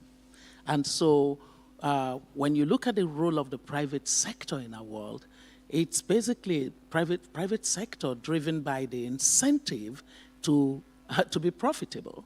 Now, what would ensure that profitability, competitiveness, and productivity, right? What would enable competitiveness and productivity? It would depend on how much people have learned. What are we seeing in the science of learning? The science of learning is telling us that making sure that at the foundational level, that people are started off with the science of learning, that the skills that they need to learn. So it means that private sector must now be an important part of the corrective measures as well as the new measures that we must take based on evidence that's available on what works. The accountability for good outcomes in learning has to be one thing that makes the private sector want to be part of the conversation on education, because those who learn are the ones who are going to be the great innovators, and the private sector is dependent on new ideas for the kind of structural change in economies that we're seeing around the world. Thank you so much for your insightful comments here. Now on to you, Minister Sajjan. Many governments are grappling with constrained fiscal space following the pandemic and other needs that are impacting populations around the world. So how can donors modify their approach to supporting education globally and ensure learners are indeed at the center of these conversations as well? First of all, it's a great pleasure to be here with all of you, and thank you for putting this event on. I think the real question is that what are the consequences if we don't invest? But one of the things I want to add to this is when we look at education, we can't just look at education onto its own. We got to make sure that the people are fed in the schools. We got to make sure that they're healthy and that they're educated. All goes together. And so when it comes to the investment side, the investments that we make, sometimes we look at it, and I'm going to be very crass about this, is that, oh, it's a nice thing to do, we got to help people out. No, we got to turn this whole thing around, right? Look at all of you right here. Actually, the ones that stayed up, most of us older people kind of sat down, right? All of you are obviously high achievers, right? Achieving, and you got more goals ahead of you, right? What's the difference between all the girls and the boys that are out there who are not going to school? It's lack of opportunity. So the lack of opportunity is we are the ones actually losing out. There's no reason why they can't succeed. There's no reason why they won't be the doctors to find the cure for cancer. And I say this with the utmost seriousness. There could be a genius out there, but they're just missing the opportunity. So for us, we have to invest, right? And we need to make sure that we invest and we reach everyone, right? This is not just about the lack of investment. It's, for example, climate change. I just visited Pakistan, right? And they're right now in the south. They're not only the kids that can't go to school because of the floods, but the schools are being used to house the people who are affected by the floods. So the kids normally go there can't also go to school because of that. Or the schools have been destroyed in the north, right? And kids can't go to school. And I was leaving, these girls were dressed in their uniform. They can't go to school because schools are destroyed, but they're still dressed in their uniform, holding up signs saying, please rebuild our schools. Do you want to get educated, right? And I've met others who used to be in there and are doing amazing work. So that every child on this planet, I firmly believe this, and those of you who have heard me speak about education before, I say this a lot, is that every child on this planet has a gift to offer this world. And it's up to us to invest in them, to give them that opportunity so they can find their gift, because ultimately, we're not just helping them, we're helping all of us. And we need to reach out. So this is it needs to be a priority for us. Education is the long-term ticket out for, not just for them, but for all of us. When we do this, they're gonna find solutions.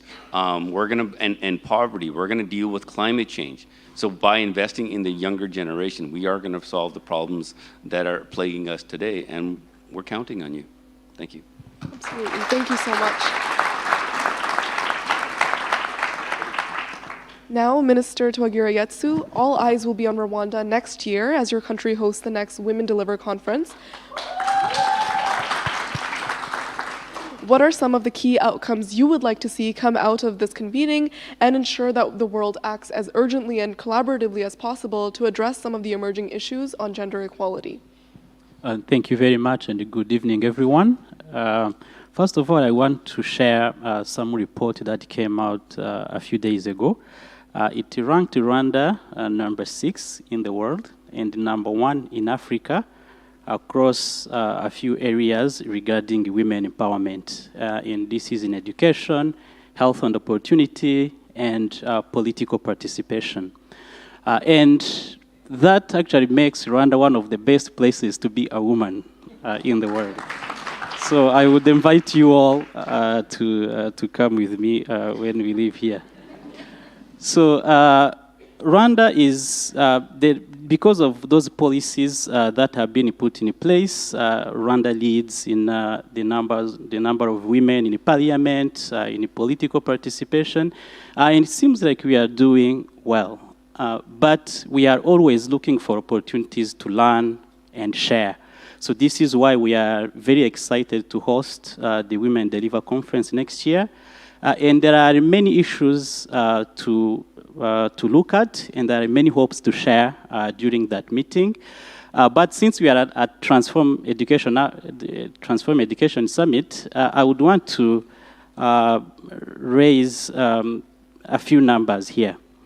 According to UNICEF, we have more than 129 million girls out of school.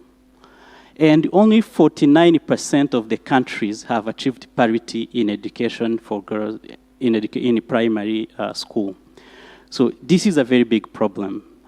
But at the same time, we also have evidence that shows us that if you educate women, this has positive impacts on many different sectors.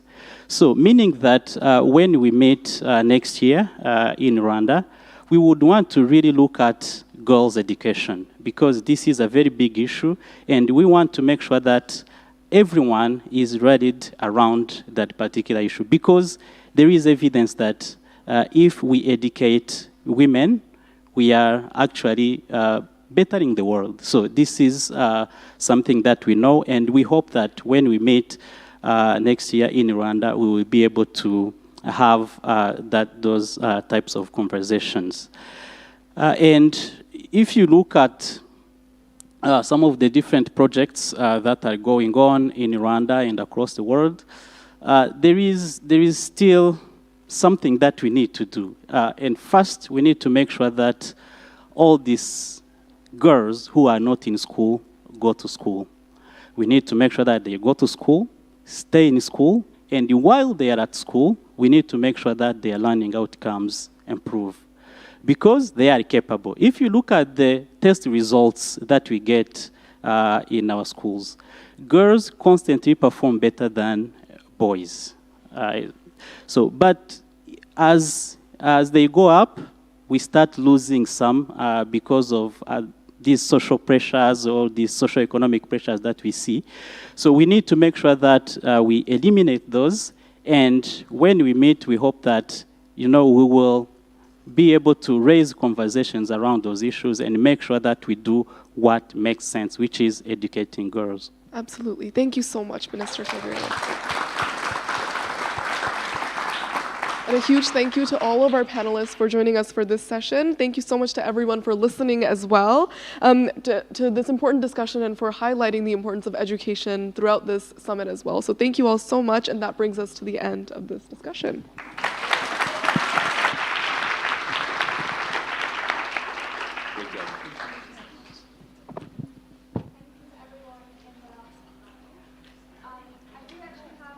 The pleasure to announce that we have some time to spare for a quick conversation with these amazing twin activists, Miriam and Nival. So I have a few questions for you, if you don't mind answering, just because you have such a fantastic story and I'm really eager to hear it.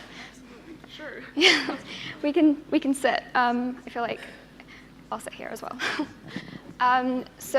Okay, my first question, just a general one really. What kind of made you get into this field? Like twin activists, what made you kind of step up and start speaking out about the issues that you're concerned about? Yeah, so our journey actually began when we were 8 years old. In our village in Pakistan, we had been visiting a girls' school that our grandmother had donated the land to build. She was really passionate about making sure that girls had equal opportunities. And when we visited that school, we learned from some of the girls there that they were going to quit school when they reached grade 5 because they had to work to support their families. So I think that's unfortunately the case in a lot of communities across Pakistan, even if the will is there from the parents to send daughters to school and they want to support girls' education, they don't have the financial means to do so, or now climate change is serving as such a big barrier. And so ever since then, we decided that we would try to fulfill our grandmother's dream for ensuring those girls went to school. We would go back and have conversations with their parents, as well as other community members, and try to figure out what ways we can ensure that those girls continue. The teachers were really supportive as well, so they waived the fees for the girls to go and all of these things. And it's been a journey of over 13 years now. And a lot of the girls are actually now going on to high school, and it's been incredible to see their commitment to ensuring that they continue. And so that was our work in Pakistan that really kickstarted our activism journey. And every time we would, we were mostly in Canada growing up, and we would only visit Pakistan on family trips. But that's when we decided that we would also get involved in other community organizations in Canada. Now we're a part of GPE as youth leaders and focusing on education here as well as Girl Up, which is an amazing UN Foundation initiative. So, yeah. Yeah, no, that's so great. It's fantastic to get a bit of extra time to hear about your stories. You were excellent moderators, but yeah, just really great. And I think it's interesting that you say that once you started the conversation, that the teachers and everyone else were really kind of willing to support. So yeah, just that kind of importance of starting conversations when we're creating change. I'm going to touch on something that you kind of mentioned very briefly about kind of how climate change is affecting Pakistan. I know for those of you that don't know that Pakistan has been kind of ravaged by floods at the moment, and it's a really serious situation. But I think I would be really interested to hear more about your kind of perspective on that intersection between climate change and education and how that's kind of impacting your messaging now. For sure. What we've seen is that climate change is destroying communities globally, but especially those that don't seem to be contributing the most to it.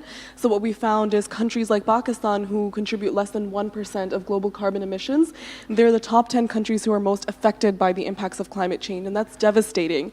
Not to say that anyone should bear the brunt of climate disasters or anything like that, but just the inequities we're seeing in terms of who's contributing to climate change and who's facing the consequences, it's just really sad to see. And in Pakistan, what we've seen now is extreme flooding. More than 33 million people are displaced as a result of this flooding, and they don't have access to their schooling. All of these resources are being destroyed. And in our recovery processes, it's important to not only give basic needs like food and shelter attention, but also how are we getting those children back to school? How are we making sure that we're able to do long-term protection of their rights as children to be able to go to school and have that education? So that's really, it's a devastating aftermath of climate change. We're also finding that, climate change destroys education, but education is one of those things that can help combat climate change as well. So they're intrinsically connected in that way, and that relationship is very strong and very clear. And that's, I think, part of the recovery process for countries around the world. As you're supporting Pakistan, that makes the importance of education even more clear, and it's even more important for us to continue supporting climate change recovery processes that incorporate education, or comprehensive climate education is also part of that process. So yeah, there's lots of intersecting issues there, but I think right now Pakistan is one of those, it's at the front lines of the climate crisis, and it's happening now. It's not something that we're seeing in the future or something that we can predict is going to happen. That aftermath of climate change is very clear for a lot of people in Pakistan right now. Yeah, it's so interesting that you say that. I mean, not just climate change, but I think the recent COVID crisis kind of revealed that one of the first things to stop suddenly in the face of emergency is education. And we still haven't kind of recovered from that. And as countries increasingly face the effects of climate change, this is a kind of problem that's going to affect more and more places. But especially, as you said, the countries where they are least contributing to the actual effects of climate change. That's really interesting. And I know that you've kind of said that you've been able to create a lot of impact, and there's been organizations like GPE, Girl Up, and things like that have supported you. But would you say that you've faced any barriers in your journey as activists? I think one of the main issues as activists that we face is getting people to rally around a cause.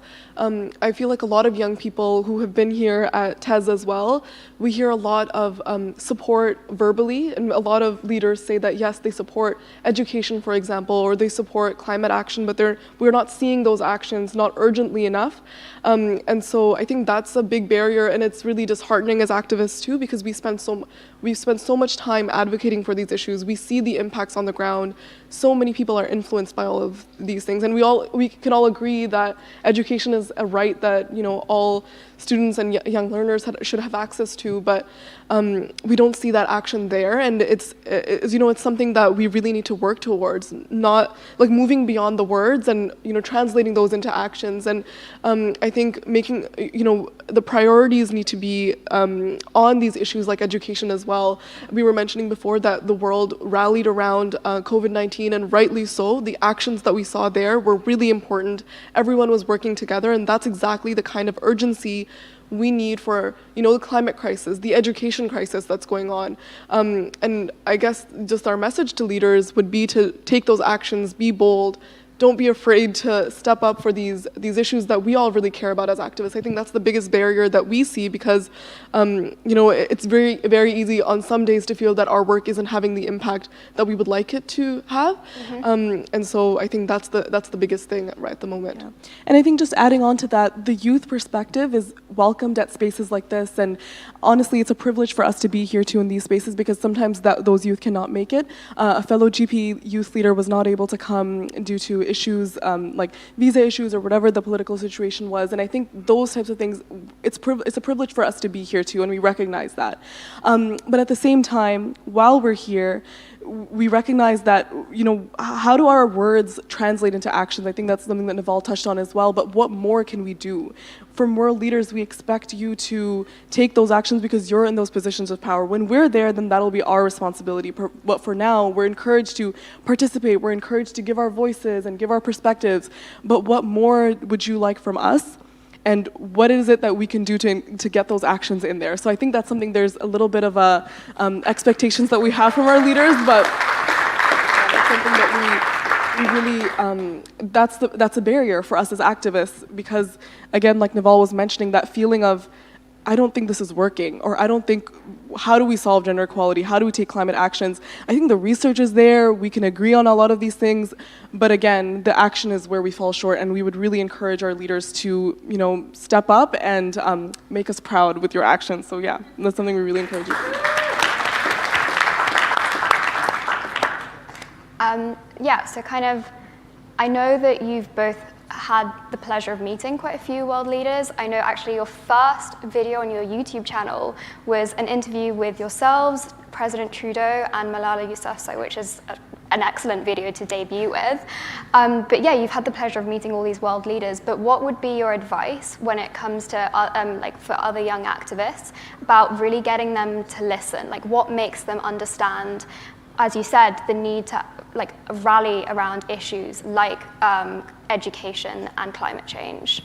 Yeah, definitely. We've had a lot of really incredible experiences. Some of them, they just came out of the blue, to be honest. But I think it's, we weren't expecting those opportunities, but they were a result of a lot of hard work that we put in and hours that we put in as activists. And our advice to other young people is to use storytelling to inspire actions and to get the attention of not only world leaders, but other folks who can support you with whatever issues that you care about. I think storytelling really brings people together. As humans, we really use stories to understand each other and increase empathy towards a lot of issues that we care about as well. So we would encourage you all to use storytelling, use your own social media platforms in whatever way you can to really raise awareness about the issues that you care about. I think that's the biggest tool you can use. We have a lot of social media and tools available to us, TikTok, Instagram. Use it all to reach the leaders that you want to reach, and your voice will eventually get heard. So. Yeah, and I think just building on to that, just touching again on the importance of storytelling. I think when we first started our storytelling work, it was because we realized that there was a need to bridge the gap between the problems that exist in the world and what people can do to help. So in the media, what we find is sometimes the awareness building is there, like this is an issue, and girls' education access is an issue globally. Not everyone has access to education. The climate crisis is something we might learn a lot about. But where we fall short sometimes is what people can do to help. So sometimes we reach a point where there's a little bit of a desensitization towards these issues because we learn about so many of them, and it gets to a point where it's overwhelming. You don't know what to do about them, so then you just give up, or you're like, perhaps there's so much to do, or I don't even know where to get started, and I'll just pause it there. I've learned about the issue, I'll donate, that's it. But that's not enough sometimes, and what we need to do is bridge that gap so that people know what to do about those issues as well, and that's where we came in with our platform, whether that's speaking to your members of parliament, or fundraising if that is the solution, or advocating and making sure that other leaders know about why this is important, petition signing, whatever that looks like. I think that storytelling bridges that gap as well, and the right type of storytelling to ensure that the solutions are something we focus on as well, because I think sometimes if we focus too much on the problems, that leads to a desensitization. And if we don't address issues in terms of what their solutions are, we're not solutions oriented, then those solutions or the issues won't be solved too. So that's important as well. Yeah, I mean, those are some fantastic tips, I think, for like any young activist, but storytelling is a general method of communication for anyone interested in changing things in the world. So thank you so much for that. And you kind of mentioned this like very, like in your last segment here, Miriam, about feeling overwhelmed at times. I'd be curious to know whether this kind of activist lifestyle that you've chosen is, in fact, like, does it take a toll on your personal lives?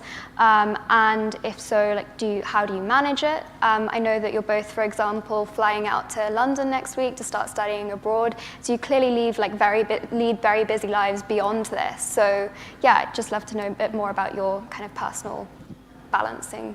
Yeah, it does get a lot, and I'm sure that a lot of activists and people within this policy-making space can agree that, especially when you're working on a lot of these issues and you see the challenges all the time, it can get really, really difficult. But I think focusing on the wins is what really helps. Focusing on the things that have been done or the progress that has been made and really taking time to celebrate them, that really helps. I think also balancing between your work as well as for young activists, it's school, work, or whatever that looks like, your activism, all of these things combined. So taking breaks is really important. I think that as much as we want to overwork ourselves and continue doing the things that we need to do for improving the world, taking breaks will help you do them more efficiently or in a better way. So taking care of yourselves. I think we've adopted a little bit more of a balance now than when we first started, and it has really helped us continue and stay sustain this process of being activists and continuing this journey as well. Yeah, and I think just one more piece to add to that would be. Just because problems in the world seem too big to handle, there's so much going on, that doesn't mean that you shouldn't do something to create some sort of change. So I think believing in yourself and doing your part, I think it's a little bit cliche, but I think it's very important to emphasize that, because sometimes we forget and we think that the problems are too big and our contribution is not going to be enough, but that doesn't mean it's not important or necessary in order to get to the places we want to get to. So, yeah. Thanks so much. Sorry, yes. No, absolutely. No, I mean, yeah, just thank you so much. I personally do feel, I guess, a bit more hopeful in knowing everything that you're doing, not just for your home country, but for young women in education and for people suffering from climate change across the world. So it's been a real pleasure to chat to you both, and I'm wishing you all the best in the future. Thank you so much for joining. And thank you all for listening as well.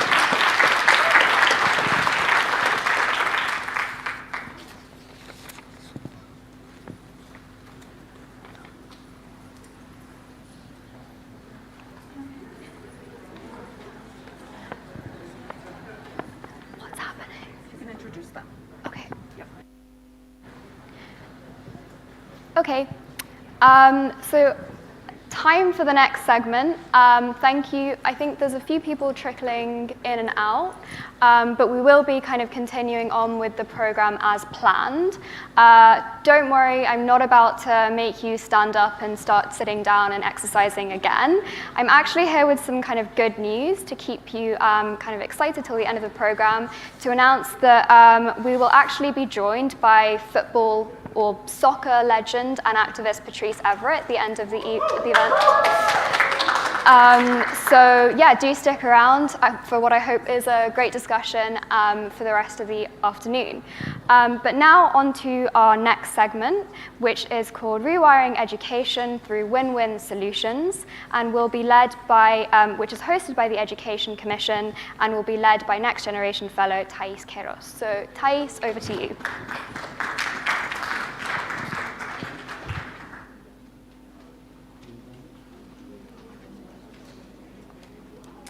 Hello, everyone. So nice to have the opportunity of being here. So I am here today to speak to all of you. My name is Thais, and I am a youth representative of World Scouting and also a Next Generation Fellow for Education with the Unlock the Future Coalition. So I am here today because I am myself an example of how fulfilling a life can be if we have access to opportunities, like I'm sure that most of you here know. I had the chance to go to a very good school during all my childhood years. Had parents, very caring parents, who helped me with my homework and all my school projects, besides the opportunity of going to the Scout movement, a place where I made friends for life. I learned how to work in teams, I had access to nature, and I felt supported to learn what I was curious about, to learn by doing and pursue my curiosity. This led me to a good university, and then I could get a good quality job afterwards. But what I'm speaking here is an immense amount of privilege that I had. And I'm here today also because I do not want this to be a privilege. I want this to be a right for every child. We all here want every child to have the right to be a child and play, to pursue their own curiosity, to invest in their own developments.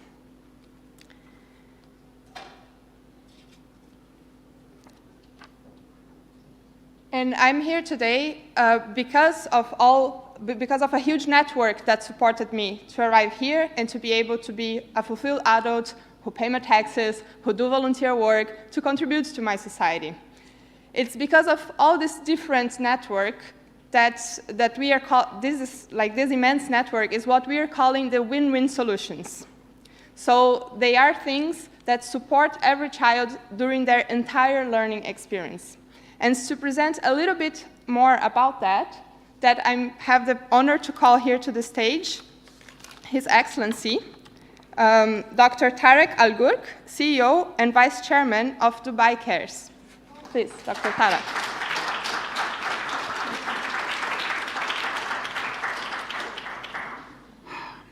Good afternoon, everyone. It's been a hectic week, I think, for all of us, not only for me. What have we done lately? So I hope a lot of you would know the Rewired Summit, the summit we hosted back in December at Expo 2020 Dubai. We called upon everyone in the education sector to come, from governments, from UN agencies, multilaterals, teachers, academia, ministers of education, technology, youth, finance, research houses, everyone. We wanted to have a dialogue, putting solutions to education, not talking about the things that we were not able to achieve. And that idea and that vision started in 2017 to have such a summit. The summit happened, and before the summit by a few weeks, the UN Secretary General announced the Transforming Education Summit. Now what happened, it didn't make any sense to the team at Dubai Cares to have the Rewired Summit and at the same time Transforming Education Summit. So the best thing is to pick up the phone and speak to Amina Mohammed and tell her how can we work together. And then we came to realize that the tests will be a member state-led transaction, let's call it. And Rewired was totally different. You get the government, but you also get the international community in. And we shook hands, and I promised Amina, she goes, what are the call to actions that are going to come out from Rewired? Are you putting any action plans towards that? So we decided to have an outcomes report coming out of Rewired Summit. We had 500 speakers. We had over 35 ministers. We had 7 heads of state, unlike the 60 that are here today, but 7 is good. We had 4,300 people popping into that summit, and they came all from 144 nationalities. Now, getting all those minds together under one roof, and if we can't come out with an action report, it was not going to work for legacy plans or for change or for transformation. So the idea is to generate that report. We appointed the Education Commission to develop that report. They were on a probably a 9-month mission to complete the report, and luckily we are done with the report, and we named it together Rewiring Education for People and Planet. Now, we were also very lucky that the 2 words, people and planet, is being used by everyone, especially the UN system. even for climate. So I think we're on the right track, Deborah, by naming it People and Planet. Now, what I did not rehearse is the actual stuff. What does the report entail? Lisbeth was supposed to do this, but I'm going to do it. So the main idea, the main ethos behind the report is to have action items, solutions, call them, and it has to be cross-sectoral. We will not be able to transform education if we don't work with other sectors. We all know that. We've been talking about it. I urge everyone to read the report because it really tells you, this is not about the tests. The test could be one event, it could be 2 or 3. One day it will stop existing, and we have to move on with our own experiences. Rewired Summit, I don't promise anyone. If there's no legacy plans on tests, then I have to reconsider Rewired Summit. But this report is a live report, and it will be an ongoing report, and it will be updated. And all the input that has been gone into this report is from the sector. The UN is just one part of it, which is UNICEF or UNESCO and all our strategic partners. But the main thing, it is the international education community who's putting everything into this report. And we came out with 6 cross-sectoral win-win solutions, and I'm going to name them. I'm not going to go into details, to transform education. So the first one, expand early childhood programs, and that is to, of course, help end poverty. The second is to develop a team-based education workforce, and that is, of course, for good health and well-being. Thirdly, scale adaptive, inclusive, and engaging teaching, and of course, that is to reduce inequalities. The fourth is scaling school meals and school health intervention, and that is to help end hunger and improve health and well-being as well. And fifth, create diverse, certifiable routes for youth, and that is to build skills and promote inclusive and sustainable economic growth. And lastly, adapt education systems to build climate resilience and develop green skills.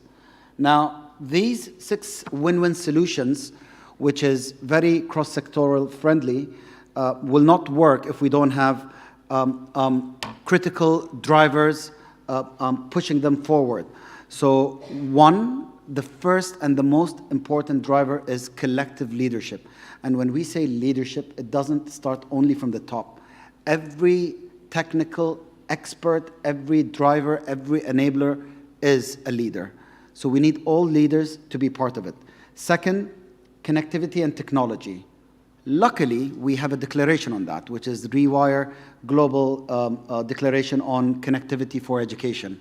That is a UNESCO declaration, and that is the declaration that will hopefully bring all the international platforms who are into technology and connectivity, telecommunication companies, mobile companies, internet service providers, cabling companies, digital content companies, all together, donors, of course, to have a global coalition towards embedding technology and connectivity in schools for children. And we have many initiatives who are associated within this declaration. We have GIGA from UNICEF and ITU. It's a partnership. We are also founding partners with them. We have the Edison Alliance, which is under the World Economic Forum. We also have Partner to Connect, which is under the ITU as well. We try to get other platforms such as GenU and some others into it.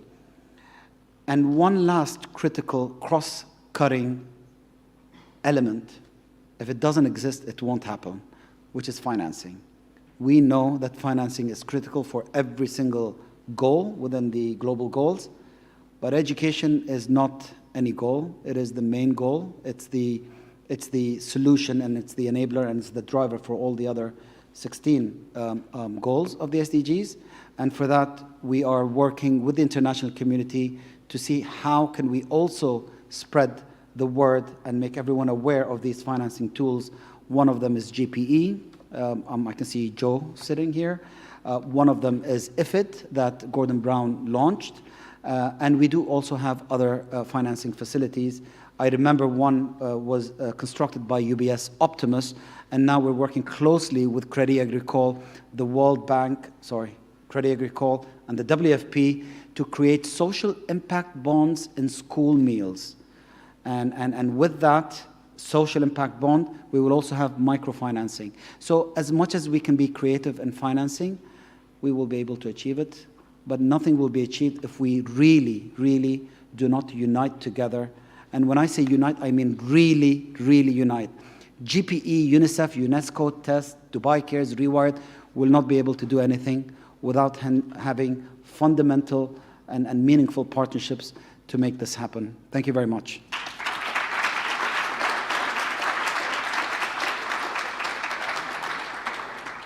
Thank you very much, Dr. Talek. Oh. Sorry. Thank you very much. So as a Next Generation Fellow for Education, I've been also co-leading with my colleague Alice a group of young people who have been engaged in transforming education. Some of them are here today.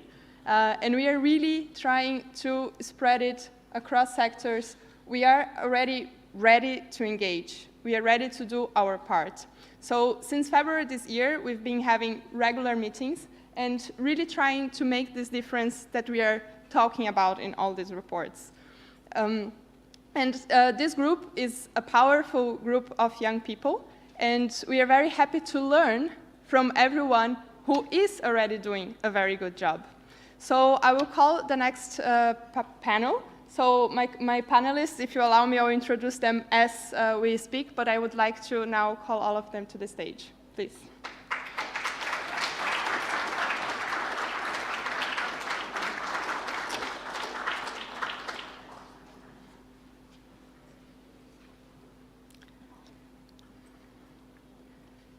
So I will, as I said, I will introduce each one as I ask the questions. And the first question will be to Inga Aishin. She is the CEO of Save the Children International. And as we know, the Rewiring Report for People and Planet is a report where we call to action for incentive to structures to a multi-sector, multi-level, and multi-stakeholder action to transform education together with a wider development transformation. So Inga, as an organization very notable, sorry for the position, for collaborating with partners across sectors and with children at the center, why is a multi-sector approach important for ensuring equality and inclusion for all? Thank you so much for that important question, and thank you for inviting us to this really important panel.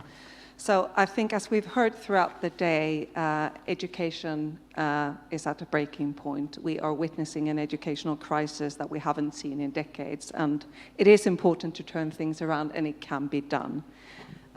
We need to stop working in silos. We need to recognize the benefits of linking investments in education to investments in other sectors. There are 4 points that I want to highlight, and the first is that it's crucial to ensure that we prioritize equity and inclusion when we talk about change in education. We have currently over 245 million children who don't enjoy any formal education, and we have millions of children in school that don't learn. And we have a massive, massive challenge that we need to do something about. And if we don't reach these children, we will not be able to solve this crisis. And just to give you one example of the challenges that many of the children that we are talking about are facing. Earlier this year, I was in Mozambique, and I met a 14-year-old girl who was heading her household. She was responsible for her 4 siblings. One of them a 3-year-old, and she had been responsible for that family since she was 11. So when she was 11, she was responsible for 3 siblings, and she was determined to go to school herself and to really push her siblings to do the same. But children like that, it's not enough just to ensure that they have access to education. We need to ensure that they have access to all the things surrounding education for them to be able to enroll and continue to be part of the education systems. So we need to address the children that are currently not in school and ensure that when they are in school that they learn. That's the first thing. I also think that the second point is that when we think about transforming education, we need to think about how we can actually transform education to something that is different and better. We published a report recently when we looked at the effects of COVID on education around the world, and the focus of that report was building forward better. Because we firmly believe that it's not enough to go back to how it was pre-COVID. We need to do things differently. And it's very important that we are looking at how we can truly transform. And since the COVID pandemic that put additional millions of children out of school, we are seeing the situation unfold in Ukraine, in Pakistan, the Horn of Africa, where more and more children are being denied their access to education. And we need to make sure that we are focusing on all the children that are suffering from the longest school closures we've seen. Thirdly, and this is back to what I said at the beginning, we need to ensure that we have an integrated approach to education. You have heard a number of people before me saying here today that if a child is hungry, they will not be able to fulfill their learning opportunities. If children are not in school, there is a risk of child marriage, there's a risk of child labor. We know that if we have the right social protection systems in place, that we will be able to enroll more children, and we will give families an opportunity to actually give their children the education they all want. I was in Afghanistan a month ago, and I met a father who was really frustrated because he said, I want all my children to be able to go to school, because if I don't give my children access to an education, it's like raising a blind child. And I want all my children to have the opportunity to see and thrive and become whoever they want to be. And the children I met, the girls I met also said, it's not just that they are worried about the lack of education and an opportunity to be part of the solution that they want to see for their country, but there's also so many additional risks. Child marriage, not being able to eat, etc. So this is really critical. And as Save the Children, we are doing a lot of programs in the education space ourselves. And one of the examples is our catch-up clubs, where we are integrating child protection and cash programming components into our learning and education programs. And the final thing that I want to say, and maybe that's the most important message from me to you today, is that you cannot do any of this without including children themselves. I am a firm believer that everything that we do in any area that includes children needs to be done in close collaboration with children and youth themselves, because they need to help us not just define the problem, but even more importantly, find the solutions. Thank you.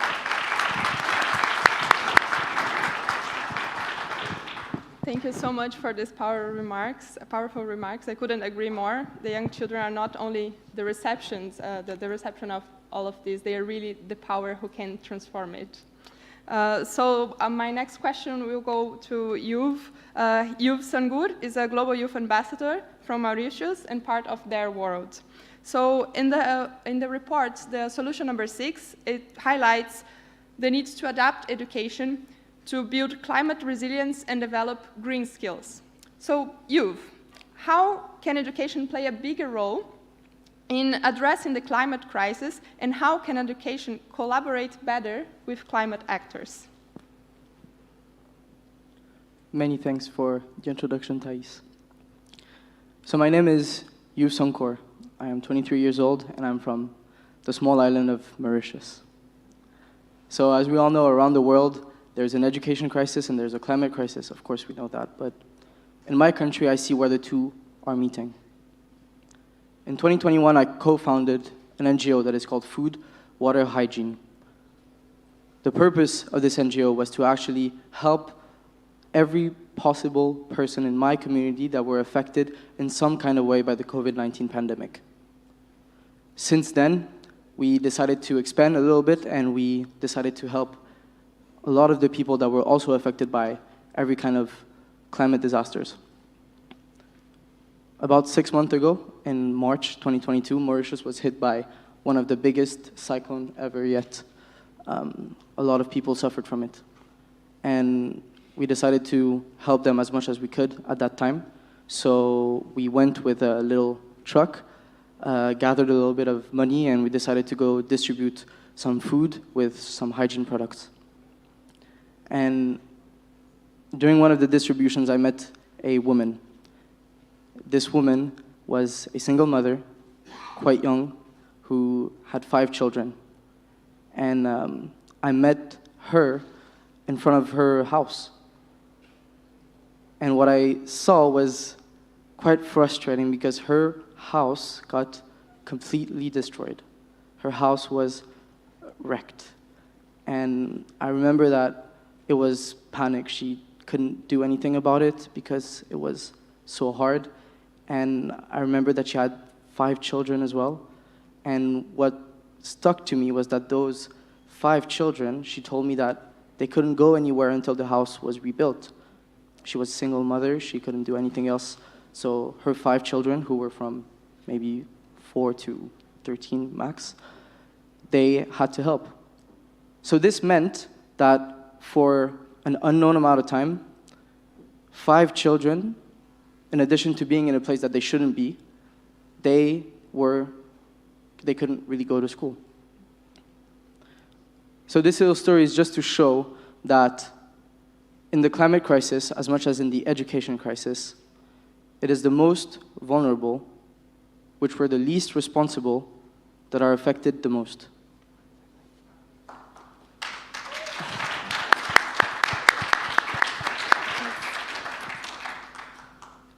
So to answer the question, I will briefly make 2 points. Firstly, fundamentally, climate education needs to be included into every curriculum.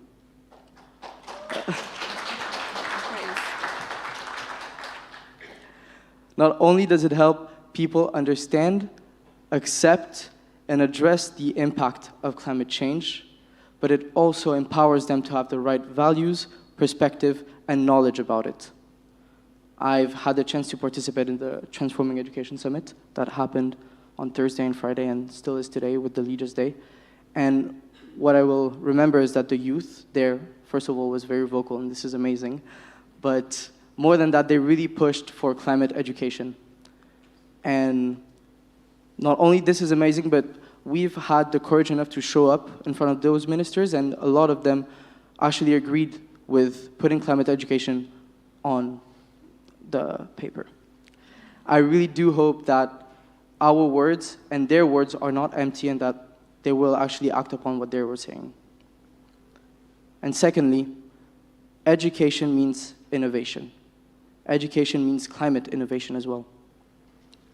It can foster climate innovation, and it can offer a potential for collaboration with other different sectors and other different actors.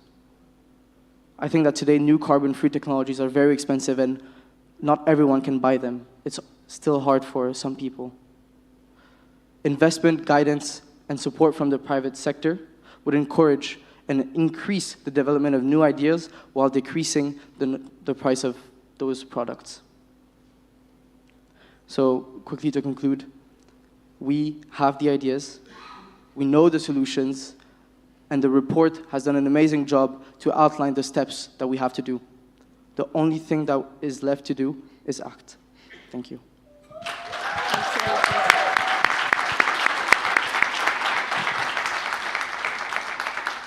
I couldn't agree more. So our next question is about how the report highlights for diverse routes of developing skills and the potential of technology in helping us with that. So to have it, to diverse the ways we learn, we also need to address the digital divide. So Katie, the next question is for you. Katie Kurtz is a global head of learning at YouTube. So Katie, how do you see the role of the private sector in enabling new routes for skills development and harnessing the potential of technology for everyone, including the most marginalized? Well, thank you so much for having me and the opportunity to be here and talk a little bit about digital skills and digital learning. I'll start by saying before I joined YouTube, I had spent about 20 years in the education space, and everything that I worked on always felt like it was unequal to the task. They seemed like small interventions and nothing that was truly transformative at scale.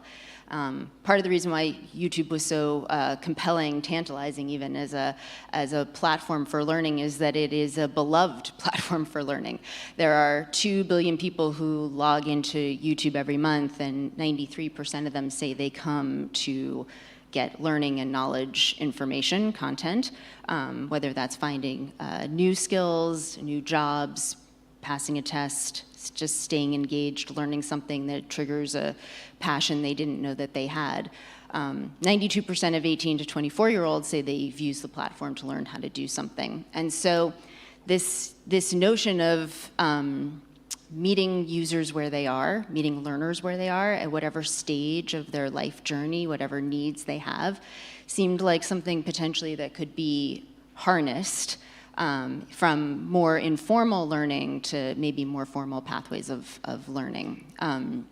Of course, then the pandemic sort of changed all of that immediately when YouTube became not a place I go to because I want to learn something. It becomes a place I go because I actually need to learn something. And we found in January and February of 2020, there were just in total 300 videos uploaded to the platform with remote teaching or distance learning in the title. And in March of 2020 alone, there were 23,000 videos uploaded. And so we realized right away that YouTube was becoming a bit of a lifeline for those over 1 billion students that were immediately out of school, and those teachers and those ministries of education who were trying to find ways to connect and reach them and keep them engaged. And while YouTube might never be able to replace a teacher, nor would we ever want to, as a supplement to what the teacher's doing in that classroom, we have found that it is a powerful tool for engagement. So we stood up a learning destination in it's over 40 countries now, I think, 14 different languages, and we aligned content and organized it according to where we could, the Ministry of Education's curriculum standards by age and grade level. And we've continued to invest and accelerate plans to create more structured learning experiences. Of course, there are some things like digital skills that require a more structured way of approaching them. It's content that builds on each other, and it follows a path, and the ability to find that content and then stay focused on it has been a big priority for us. The challenge, of course, though, when we think about digital skills, is that the jobs of the future don't exist yet, and the skills that you need for them are not known. So it's not a point-in-time solution. It is a lifetime of skilling, pre-skilling, skilling, up-leveling your skills or reskilling that we have to think about. And so as I think about the role that public-private partnerships can play, there are many platforms, YouTube is just one of them, where learners are already finding their confidence and their voice in learning. And the ability to channel those into more formal learning environments is something that I'm particularly excited about. Particularly excited about the potential to do that at a global scale. Thank you very much. Thank you very much. I also look forward to seeing this in a global scale. And our next question is going to be to Crystal Bryce, who is a New York City school teacher and alumni of the Teacher for America, which is part of the Teach for All network. So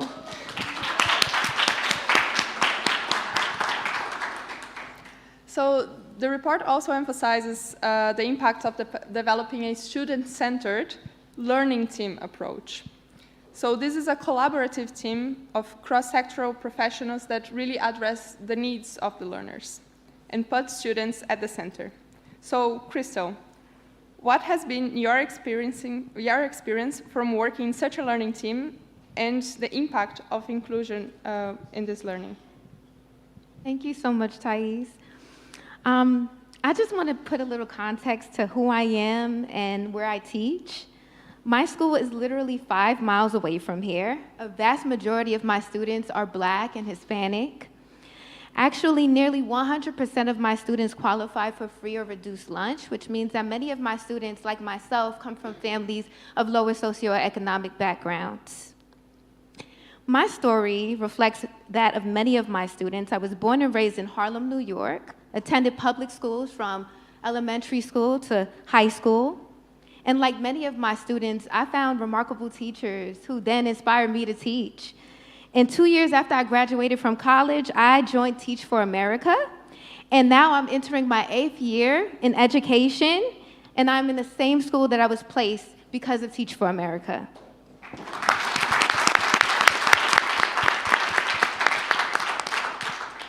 So back to the question, what has it been like to work in a school extremely committed to learning teams? I have one word, and that's life-changing. KIPP NYC College Prep High School is deeply committed to community, to collaboration. In fact, we refer to our students and their families, as well as our staff members, as team and family. We are built on diverse learning teams. So we have our counselors who are really committed to responding to our students' mental health needs. We have our deans who are now implementing restorative justice practices to make sure that when conflict arises, we're doing it in a healthy way, right? So I want to just highlight a really important story that will really bring home this point of why learning teams are very important. And I'm going to talk about the most important learning team of all, which is our students. So I want you to journey back to me with 2019 to 2019. I had a group of really incredible student leaders who have been student leaders since 9th grade. And so this year was very difficult for many of us. We have the global pandemic. We have a series of racial injustices, one after the other. Every time you flip on the news, there's something horrifying happening. And so many of my students felt like not only were they robbed of their senior year, where they're supposed to be celebrated, but they also felt heartbroken and felt powerless. So they gathered a bunch of their trusted educators, everyone from me to biology teachers, psychology teachers, student government advisors, and they really vented and they expressed their sadness, but something really amazing happened. They channeled all of these negative emotions to something positive, which was to bring joy to their senior class. They even invited the leadership team. They invited the principal, the assistant principal, and they had all of these stakeholders literally meeting on Zoom to discuss these plans that they created themselves. They were determined.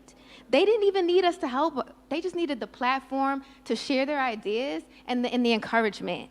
So for 4 months, we worked together on Zoom. And then by May, we had 2 incredible events. One was a banquet to celebrate their paths to college and careers. And then the other one was the biggest achievement of all. We really wanted to make sure that the seniors were able to celebrate their graduation. So it was actually a student who ended up finding Central Park and securing that as a venue for graduation. And they made that happen for the senior class and brought together the entire community.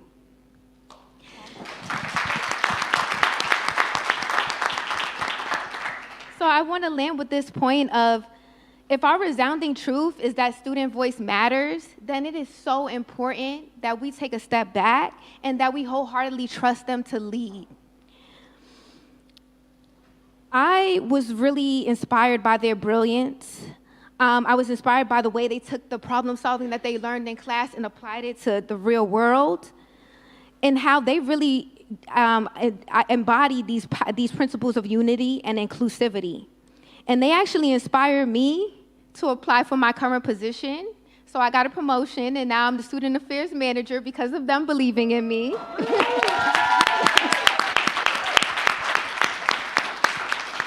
And now I get to help other students like them. I get to help them unleash their leadership potential, and I get to fight to make sure that their voices are always heard and that they're the ones that are affecting our school policy, and that they are the ones that are also contributing to our school culture in a leadership kind of way.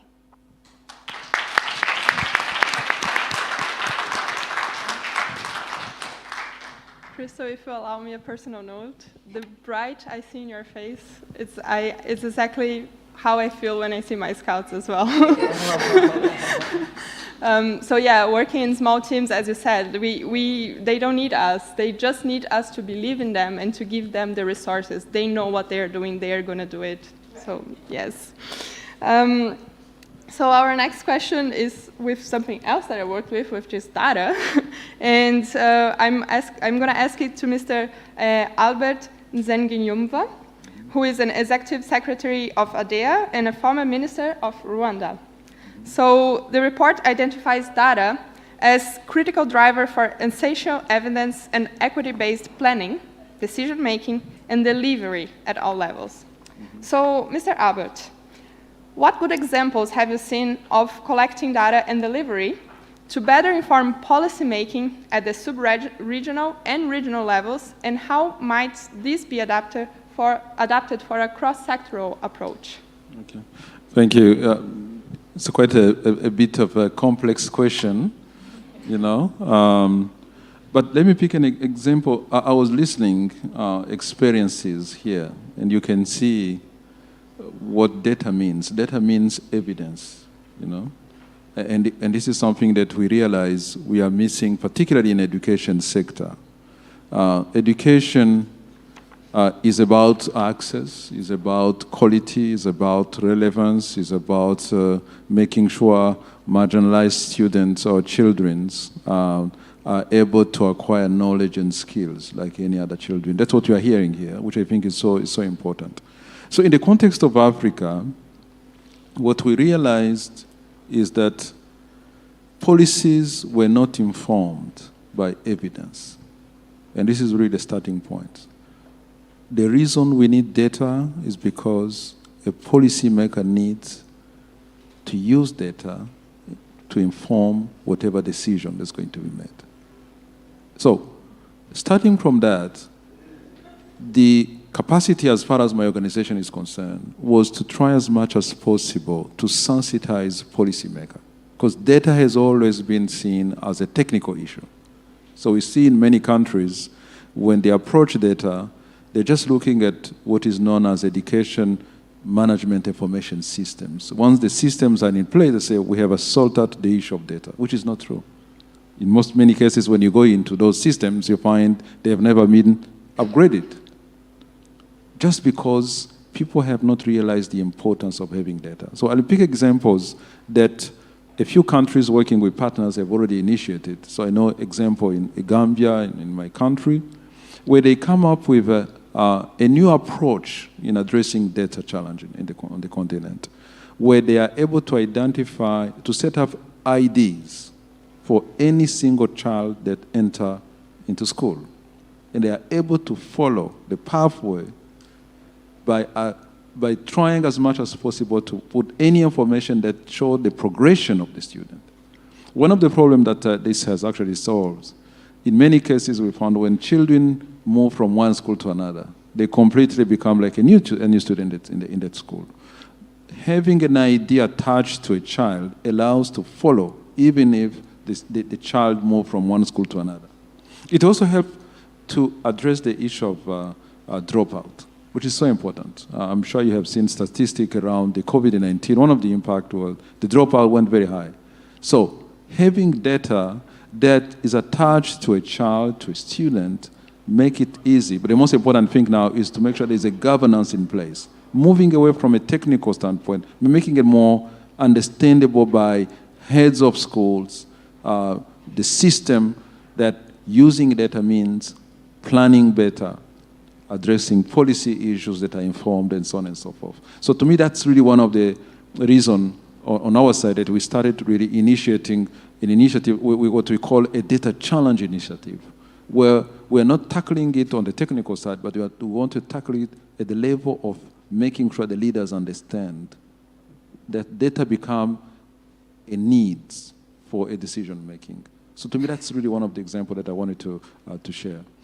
Secondly, and allow me to back to some of the points that were raised here, which actually are connected to data, we are talking about technology, integration of technology in education, which is so important. And we have learned this during COVID-19, supporting schools and children to continue learning during school closure. It was very important. But we realized that there were lack of data to inform the capacity for teachers to be able to follow students. There was lacking data to be able to assess children that are following classes remotely. So that's really, again, integrating technology is one thing, but how do we make sure that technology is followed by the clear tools that would support, the need to get high learning outcome? So to me, those are really some of the examples that I wanted to share, and I thank you for giving me this opportunity. Thank you.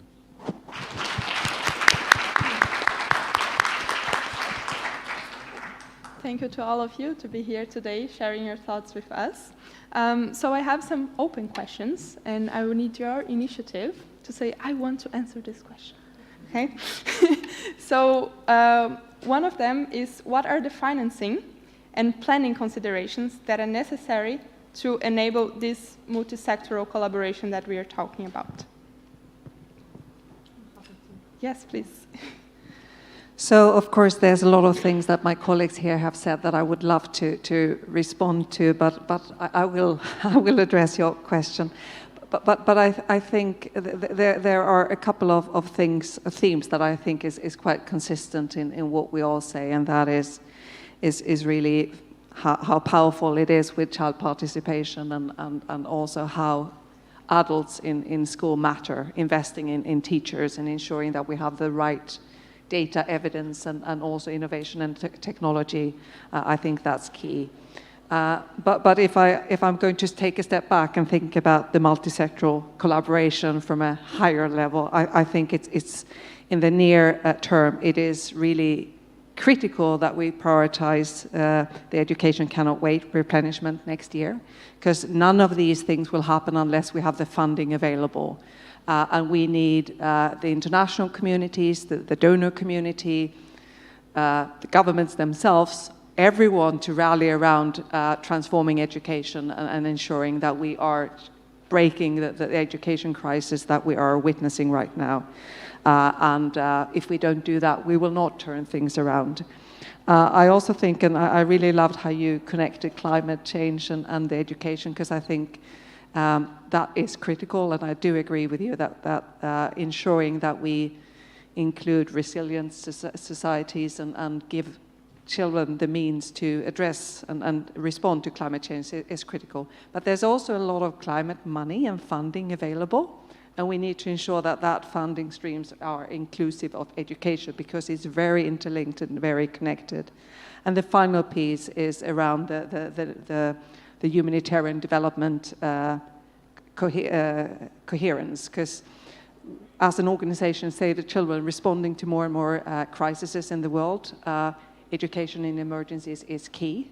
But traditionally, many of the donors haven't invested in education as a response to humanitarian crisis. It has been much more as a part of a development funding, and we need to bring it into the very both fundings. And there's a lot of global compact on refugees, safer school declarations, and the new comprehensive school safety frameworks. There's a lot of things that we need to invest behind to make sure that we are creating a safe space for children to learn.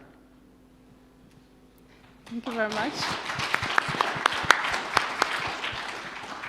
Actually, Mr. Albert, as someone who has already worked in a ministry, I would also like to hear from you what are these financing and planning considerations that need to be taken in order to have this multi-sectoral collaboration? I'm actually going to complement what she was talking about, because the tendency is to think about education is only a sector for educators and other. Education is actually a societal issue, so it concerns everyone. We cannot expect a country to develop without fixing education. There's no way. We have examples everywhere. When we see what is happening in Asia, there's a good reason. There are decisions they made to invest in education. So in this perspective, and I will pick one of the examples during my time as a minister, we initiated what was called a public-private policy dialogue. Because at that time we realized, and I was responsible for technical and vocational, only government was the one putting money into education, when the private sector was just waiting to get graduates and recruit them. And they say, no, it cannot work like that. And they were complaining all kind of things. The graduates are not of quality, they don't meet our needs. We say, no, you are the one demanding for it. You should invest as well. So that's where, to me, it's so important. We cannot claim government, especially in the context of Africa, where as a Minister of Education, you need to deal with foundational literacy and numeracy, you need to deal with early childhood development, you need to deal with higher education. It's too heavy for a government. So I think we need to move into multi-sectorial approach, making sure all stakeholders are considering and they engage and they see their responsibilities to make education work. And I'm happy to hear about some of the facilities that are coming up to support education. One of these facilities that is coming up as far as Africa is concerned is a new fund that will support education, particularly around technical, vocational, and higher education, because those are really costly subsectors where we need to have alternative financing mechanism. So I tend really to support the idea that unless other sectors see education as a foundation to support their growth, there's not much we can achieve. I was happy today to see a momentum around this transforming education, the declaration, where they say, but this is a new challenge for us. Because by moving here, we need to realize how are we going to move from a commitment to actions? How are we going to get the buy-in from other stakeholders so that they understand it's not just an issue for people in education, it's a societal issue, it's a country issue, it's a continental issue. We as a platform that supports policy dialogue and through peer learning and knowledge exchange, this is what we are trying to do, bringing those decision makers, but together with the private sector, to make sure that they understand that unless we collaborate, unless we cooperate, and come up with the financing mechanisms to support, not much can actually be achieved. Thank you.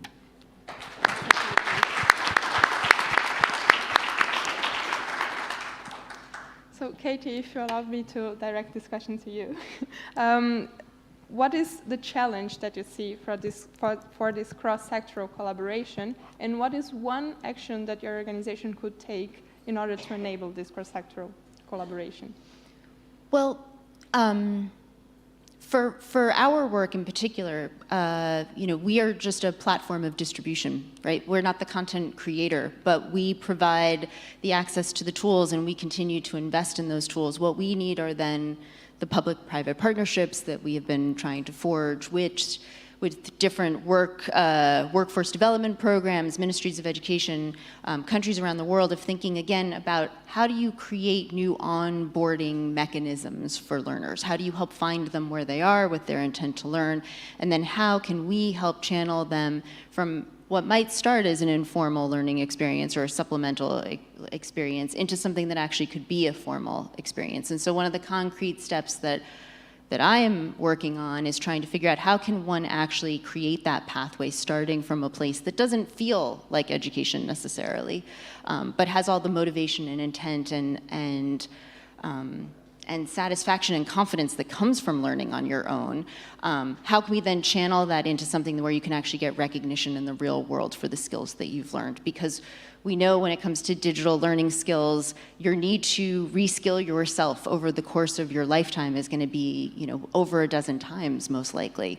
And we don't have the traditional in-person infrastructure to handle that globally at the scale of 1 billion more learners in the next decade. So that is one concrete step that I am interested in and working on. And then, of course, the forging of more partnerships with the actual content creators. We, again, are just a platform of access. It's the teachers and educators who use that platform to create really rich, engaging learning content. And so that's the other challenge and incredible opportunity as well. Any teacher anywhere who up until now maybe has been in a classroom impacting lives in a transformative way, 30 students at a time, can potentially have that experience at 30,000 students at a time, and what might that look like? Absolutely. Thank you. So my next question is going to be to you, and it's going to be a very hard one. I'm sorry for that. But you were saying how happy we were to see on Thursday the climate education being put on the paper. And you said what is missing now is to act. So what do you think is missing for us to make it out of the paper?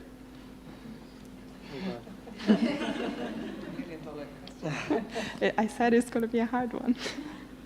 What is missing for us too?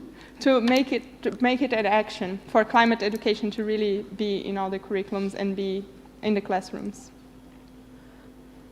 I think first of all, I think what we did on Thursday was amazing. I'll take 2 minutes just to say how incredible the youth were on Thursday, on Friday.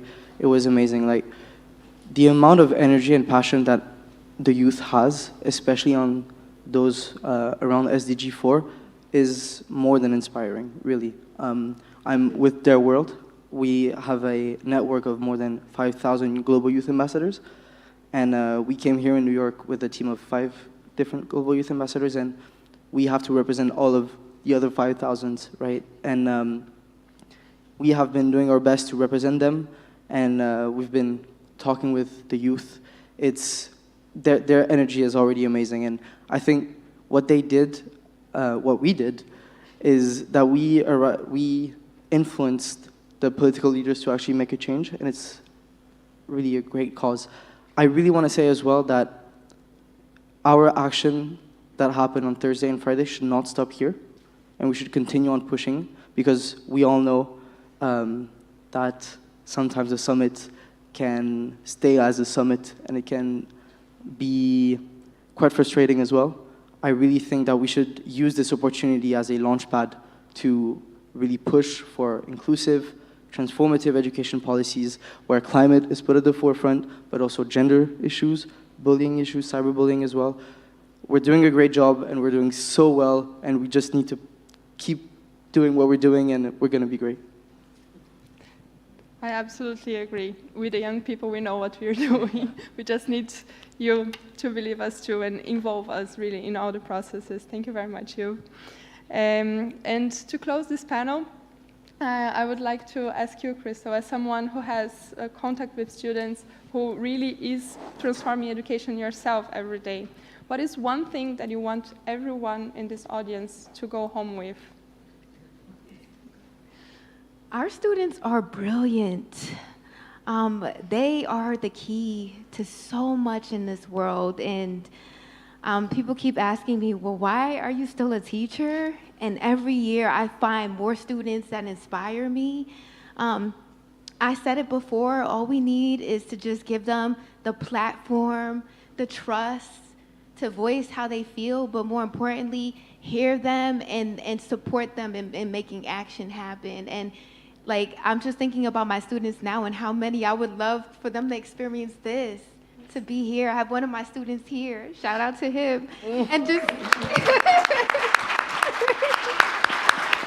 see what he accomplished today, like in terms of just being able to MC a transformative student youth, event. It was beautiful. And so I think our students are the key. Just believe in them and give them the space to lead. Thank you so much.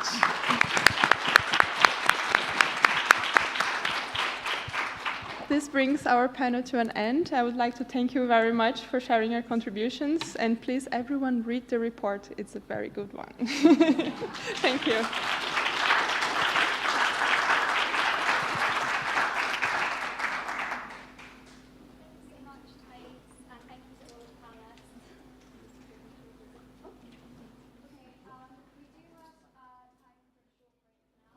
But do obviously stick around. We have a fantastic program of speakers upcoming, including sessions hosted by the Big Six youth organizations, youth solutions pitches, and the way forward. And just to emphasize that the panel you've just seen is based on a report that's not kind of just been released, but actually really concretely fed into the 5 action tracks of the Transforming Education Summit. So I hope that you really enjoyed that session, and I look forward to seeing you after the break at 5:45, where we'll have a lot more action and conversation happening. So see you then.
Could I ask you to please take your seats if you haven't, and if you could kind of squeeze towards the middle, that would be fantastic. I hope you enjoyed your break, and I hope you're looking forward to the final leg of our Unlock the Future event. And just a reminder that we will, of course, be joined by football legend and activist Patrice Evra, so do kind of get in the room, and I hope you're excited for it. The next segment is called The Power of Non-Formal Education, hosted by the Big Six youth organizations, and to kick off the segment, I'll invite Anna Segal, Chair of the Global Youth Mobilization and CEO of World Association of Girl Guides and Girl Scouts, onto the stage.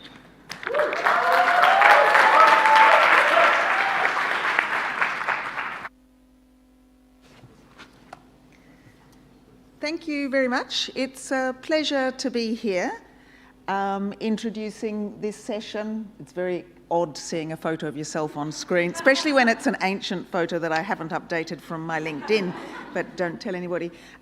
So I just wanted to say what a pleasure it is to be introducing this session on the power of non-formal education and learning to you this afternoon. I think it's really important that this whole day's events have been taking place alongside the Transforming Education Summit. It's clear that young people need equal access to quality formal education, and as we've been talking about today in both venues, it's also clear we need a total transformation of formal education. It needs to be fit for purpose, it needs to be fit for young people, it needs to correspond to their needs and their lives, it needs to be fit for purpose now and for the future.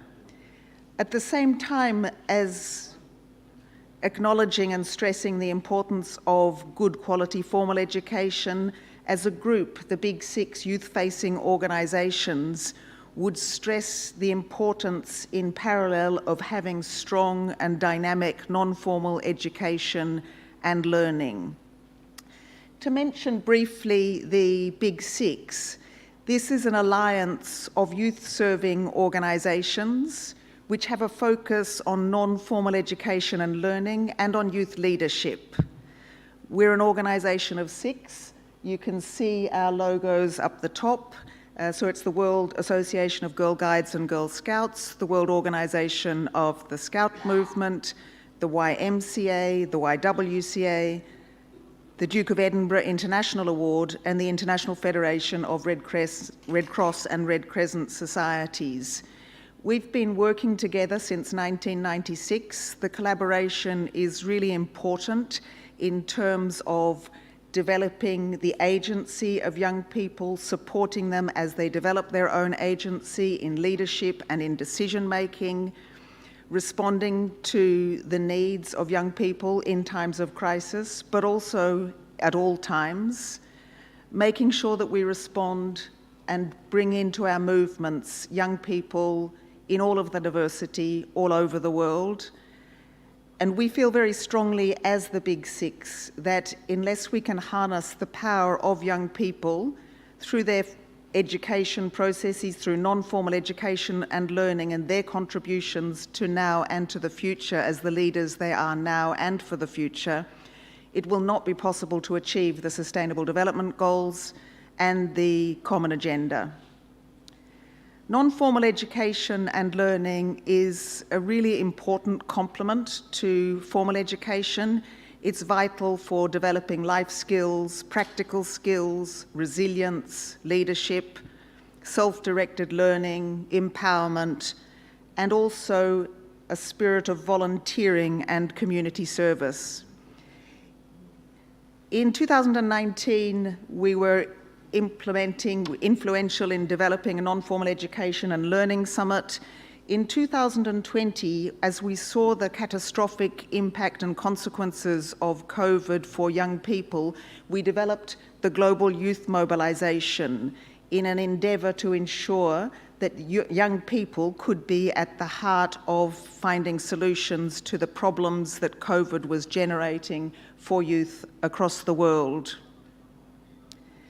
Our colleagues who will be joining me shortly will be speaking much more in more detail about the importance of the work that we've done in the Global Youth Mobilization, making sure that we could get funding to young people with decisions on the funding made by young people so that young people would develop their own solutions to the problems that they were facing in their communities.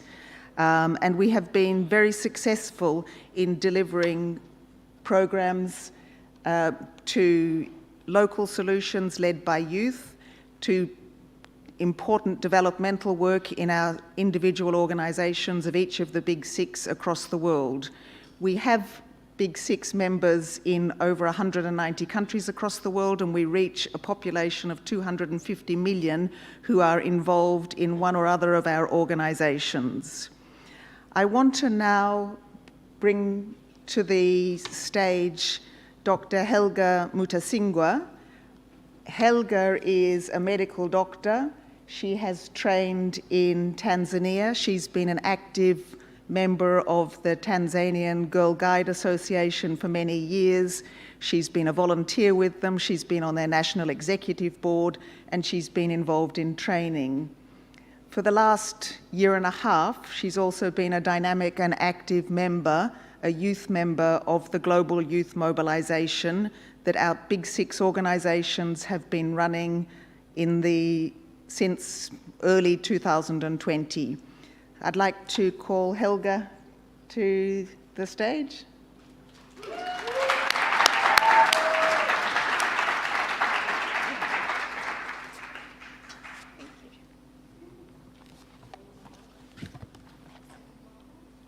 Thank you, Anna.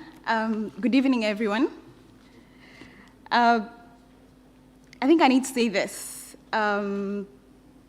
This was the last minute for me to be here physically. And I think it's a challenge for the most of us, especially coming from probably Asia and Africa because of the visa issues, others probably finance and safeguarding support. And I would really want everyone to appreciate that we are actually privileged to be here right now. And whatever that we are going to be discussing, this very important conversation, we need to understand that today we are missing the key insights of those who are not able to be represented in person. So let's appreciate this, and it's a call, probably, hopefully we get to have these very important conversations for young people in places whereby everyone is actually welcomed and very comfortable to participate in such key conversations. As I've been introduced, from Tanzania, I'm a medical doctor. Thank you. Thank you, asante. So I'd like someone to reflect. Why did I introduce myself? People might ask, a medical doctor is expected to be in hospitals probably treating. Why are you here speaking on something about non-formal education? I had a privilege as a girl guide in Tanzania to have the non-formal education experience. And this was because of things I met or experienced, gender-based violence, problems in mental health problems. But then you get to struggle as much as you have this very academic system of formal education. Not everything gets to be covered in that area, and you are not given a chance to work on those issues at that specific moment. So through this non-formal education, I was able to learn about, gender equality, advocacy. I had an opportunity to be an advocacy champion of WAGs at the CSW and get to speak with the experience in health issues, but also as a social component, but also as a girl, as a Tanzanian girl. So this has been a privilege for me, and I would request or invite everyone to think throughout your life what has been an experience being through the non-formal education, and what have you learned outside the formal education? I believe everyone has learned outside that formal education. So just take a minute to reflect. And as I'm inviting my panelists around, whereby they're going to actually share their experiences in that, and probably you can relate with what they're going to share. So warmly welcome Ahmed. He's the General Secretary of World Organization of the Scouts Movement. Bas, the Youth Representative of International Federation of Red Cross and Crescent Society. We have Met Gamechu, who is also my fellow Youth Board Representative of Global Youth Mobilization and member of World YWCA. And then I have Paul, who is the youth representative of World Organization of the Scouts movement.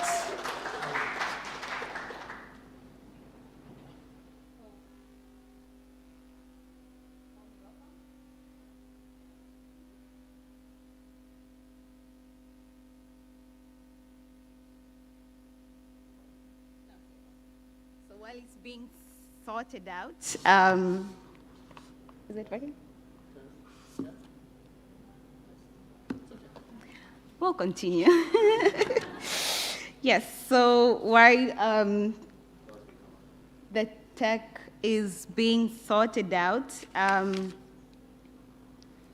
like to also speak about, as I said, we're from the big 6 organizations, and as Anna said, that we have been working on the global youth mobilization activities, and we'll get to hear more about non-formal education. I would like to start with Paul, who is the youth representative of WASM.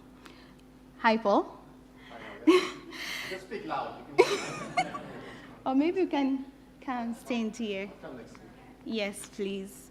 So as people are reflecting, I'd like for you to share how has it been your experience as a scout on how non-formal education has complemented your formal education.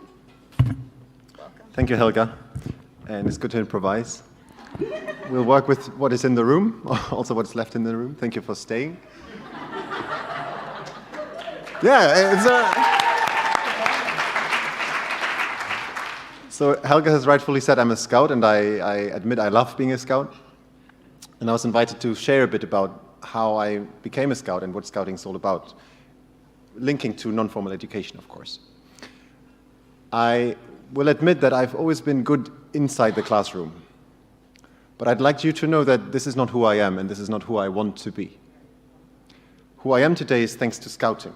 And so my argument here is that non-formal education has a transformative intention and effect, and so it has had scouting on me. I'd like to give you 3 examples of how this whole system works. And those are only examples. I could probably speak for 20 minutes. We've discussed behind stage how you speak without having notes or having an intention to say something. The first is experiential learning, which is one core method of scouting. You all know this phrase, I'm pretty sure, learning by doing, right? I see some nodding. By the way, I also wanted to mention, we heard about climate education previously, and apart from learning by doing, scouting has also taught me learning to appreciate. So from when I was 7 years old, I would camp outside and spend so much time in nature that I do feel sort of connected to what is these days very much at risk and threatened. So that's been my first lesson maybe.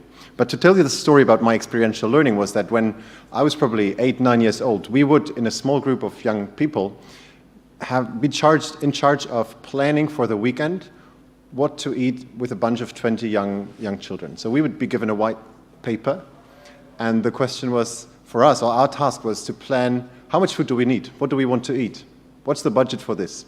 And then we'd get some money, do the groceries. And the learning experience was that when during this weekend with a bunch of 20 hungry young children that just spent 5 hours outside, came to eat and we would run out of bread, or we would be left over with 2 kilograms of prepared pasta because we had just miscalculated.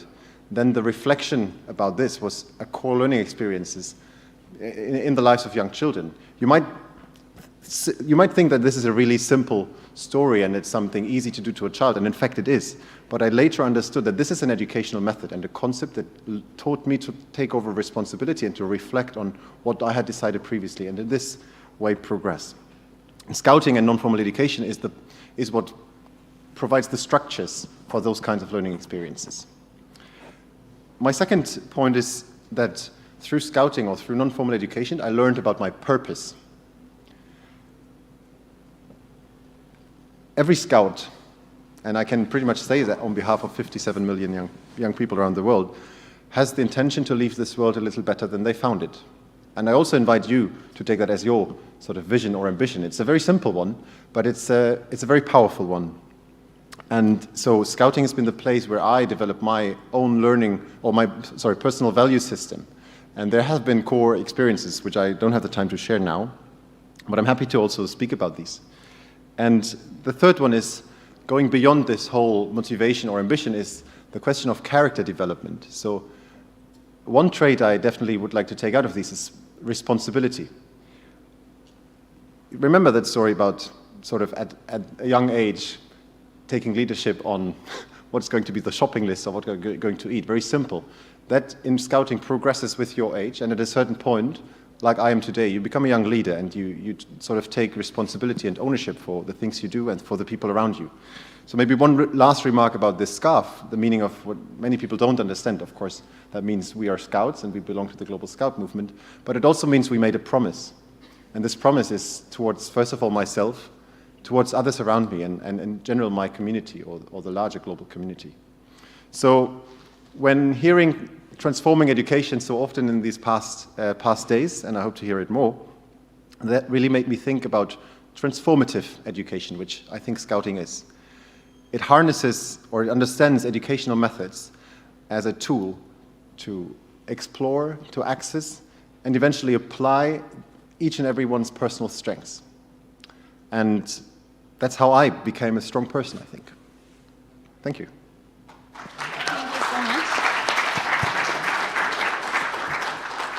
Thank you, Paul. Can you hear? Okay, perfect. Thank you so much, Paul. That was really nice. Ahmed, as I introduced, Ahmed is the Secretary General of WOSUM, the World Organization of the Scouts Movement. And also, to keep in the spotlight, he's the first UN Youth Envoy. So from these experiences, Ahmed, you have seen many scouts, I believe, from your position all around the world benefit from non-formal education, as Paul said. And from your previous position, what have these experiences taught you about the value of non-formal education? Well, thanks, Helga. Thanks for the introduction. And for answering that, just to acknowledge the last men and women standing here. Thank you so much for staying the course and for being here. I think also I want to mark a personal thing for me in this panel. I've been around these blocks, around the General Assembly for a couple of years now, and I am happy to celebrate at this panel that for the first time during a UNGA, I'm the oldest guy in the panel. Never happened before. That's something I personally want to mark and celebrate.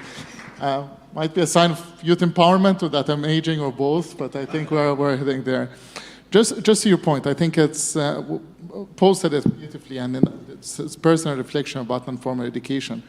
Yesterday or the day before, we were reflecting on some of the sessions, and I was asking where non-formal education is coming. And I think one thing we're leaving this Transforming Education Summit with, that people still don't know what to call it. They have been using so many different terms to try to explain what we are championing for as non-formal education. Skilling, or looking at various ways of pronouncing these youth programs or extracurricular activities, etc. I think it's time to help educate the sector as well, and let's reference and know what we're talking about, because it's always being parked somewhere as this is the extra thing, or that's this thing that happens outside of the classroom. For me, I think if there's one thing that emphasizes the power of non-formal education, is the reality of how young people are learning today. I repeatedly said that today's youth are learning despite formal education, not because of formal education. I spent 4 years in undergrad at university as studying computer information system. And when we graduated, everyone was trying to figure out a way how they are going to learn coding or something meaningful so they can bridge that transition to the labor market. So basically 4 years of education, and you can measure to that, where poor quality, poor education being delivered or a broken education system, and that's long fix about fixing the formal education system with the classroom, with the teacher, with the curriculum, and trying to reimagine and then retransform the whole formal education system. And then comes the whole bill. I mean, who's going to pay for all of that? Today at the summit, a head of a state made a pledge that is ambitious and sad at the same time. That head of a state said his pledge is by the year 2030, that country will halve the number of young people out of school. Isn't that sad? That we're accepting by 2030 that what we can do is halving the number of the young people who are out of school. And was celebrated. I think we really need to rethink again what happens to the second half. That's given the pledges met. What happens to all young people who have no chance of accessing? We're not talking about quality education. Still that basic story of access. How you are going to reach out to them? And for me, I feel that responsibility in my job. I feel that responsibility and with our colleagues in the Big Six, where we would think of ourselves, we have a solution to empower young people and offer them skills and opportunity to play that catch-up with life, to play that catch-up to re-engage as good citizens, active citizens, or even good employees or entrepreneurs, or finding ways where the formal education system is not there. Again, we never position ourselves as an alternative to formal education. That's not the story. But we're acknowledging the reality that there is a massive gap. 17 goals left, 8 years, like almost double the number of the years left to achieve them. The goal is massively behind. And then this world has continued to be surprised over normal events. Like I was here in 2015 when we adopted the SDGs, and at that time we were talking about 17 goals in 15 years, and the commitment is there. And now, just the Bill Gates Foundation just came out with a report talking about how lagging behind we are in all of these goals, including the goal on education. And that what I really hope from now until the SDG Summit next year, that we'll come together to start thinking in a more practical way about how we are going to bridge the gap in the 7-8 years left. And for me, if it means that going down from 17 goals to maybe a more consolidated list of targets, education has to come at the center of that. Non-formal education can be a very powerful tool that would help us to bridge this gap, and a very economic one. Maybe I couldn't hear the full presentation, but with the chair of our board, Anna, you would know that the one thing that we don't mention enough, how cost-effective non-formal education and its ability to deliver. And in Scouting, for example, the program is delivered by over 5 million volunteers worldwide who are supporting us. And there are alternatives ways of offering that opportunity for young people. So yes, it's complementary, it's a catch-up element of making sure that we don't leave that half of that particular nation without mentioning it, but so many other young people who are going to education. I think President earlier mentioned that it's not only about going to school, but actually about learning, and that gap still exists. Thank you so much. Yeah. It's not about going to school, but the quality of it. Thank you. Hi, Bas. Yes, as a youth rep from IFRC, International Federation of Red Cross and Red Crescent Society, can you tell us a little bit about your experience of non-formal education in humanitarian setting? Yes, thank you, Helga, as well. I was wondering how you would introduce me indeed, because we are the IFRC, but it's a bit of a weird acronym, but you will know it as Red Cross or Red Crescent in your own home countries. And together we form the largest humanitarian network of 192 national societies that mobilize around 19 million volunteers worldwide, who most of them are young, by the way. And together we build resilient communities that are able to be prepared, ready to respond, and to bounce back after crisis or disaster hits. And in that mission that we hold, non-formal education is a key element in building resilient communities, because it's about building skills to take care of yourself first, and then to take care of others. And we, as a Red Cross and Red Crescent, we do that in different domains like disasters, around risk reduction, around preparedness, but also response. In health, around non or communicable diseases, about mental health.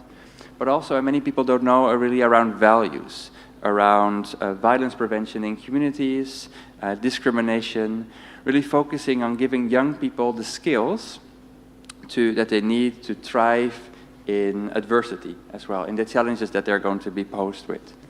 And I think those challenges are very different country by country, depending on your background or whatever, how life has shaped you. But those principles around non-formal education, they will truly stand. They are rather universal around the globe because it's based around respect, it's around empathy, it's about principles, it's about values that really help you understand the world around you. I think all of us here, I mean, we're living in a very weird world sometimes, where we see a lot of segregation, a lot of violence, we see inflation, we see climate change. Young people nowadays, including myself, I can imagine, are very stressed about everything that they see around them. And we, through non-formal education, we really hoped for young people to find a way to interpret their world around. But really through the lens of empathy, of kindness, of an obligation for them and their communities to make this world a better place, and that they will always use that avenue, so to say. And it's interesting because for an organization, non-formal education, for us, it really has two elements. So indeed, what I talked about is more programmatic area. So very much around disasters, around health, around values, really being on the ground, being in communities. But non-formal education for us as an organization is also to, I think as Paul actually mentioned, around learning by doing. Our young people, they basically thrive our humanitarian action on the ground. It's them who are at the front line in times of crisis, in conflict, to take care of people in need. But they're much more than just delivery, because they come from the communities. They know best what is happening in their communities and what needs to change and how we can best go about doing so. So we really need to put them in the driver's seat as well, to design programs that actually make about change for them. And through, I think Anna spoke about the Global Youth Mobilization Fund, that has really helped us as an organization to learn from non-formal education, because it's not only about what you do on the ground, but also what you do internally.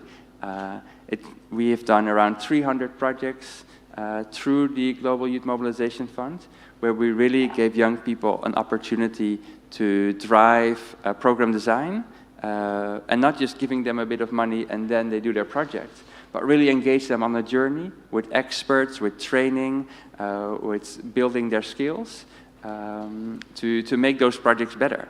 And not all of those 300 projects were great. Many of them were, but not all of them. And that's okay, because you learn as well by failing. And I think that's a principle in non-formal education as well. Like the example that Paul said about the bread or the pasta. You fail at something, but you reflect and you learn.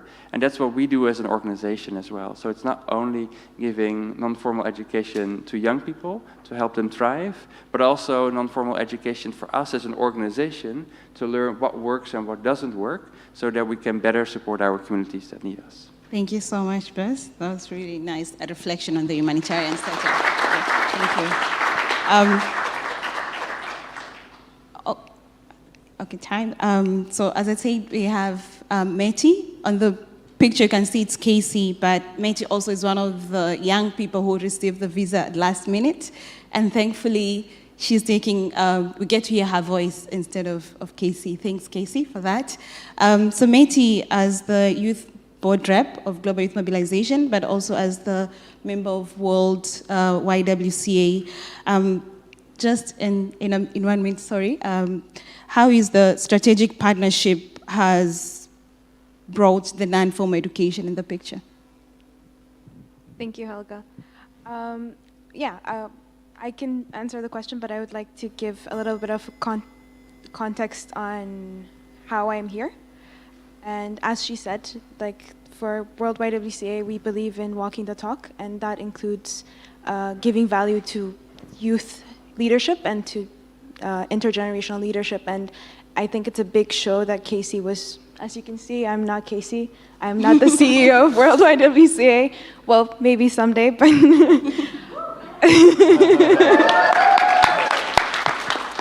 so I think it's a big show of how different and dynamic the organization is for her to be so willing to give up her seat and for me to speak here with you. So So going off of that, and to talk about strategic leadership, I'll try to make this short. I know we're short on time. 55 seconds. Yes. So in a perfect world, I believe that it would not be necessary at all for us to have non-formal education, because formal education would already involve all the values and all the lessons that we get from non-formal education, including gender-sensitive and gender-transformative education, including accessibility of education and free, if not affordable, education as well. But the reality of it is we're not living in a perfect world. That's just it. And so in order to make up for those things, it is very important and it's very vital for young people and especially for young girls and young women to have access to non-formal education. In regards to strategic partnerships, I think there's a big value in it, and I think that's one of the things that we've been able to explore through the Big Six and the Global Youth Mobilization Initiative. I think it's been an interesting journey because we all come from organizations that are, well, the biggest youth organizations and youth movements in the world. And we all come from very diverse point of views and And the Global Youth Mobilization is the partnership. Sorry, due to time. Thank you so much, Meti. If you can just finish that sentence, because somebody's there looking at me. Yes, that's why. Yes, yeah, just that one sentence. Please finish, and then yes. You can risk it or walking out. Yeah.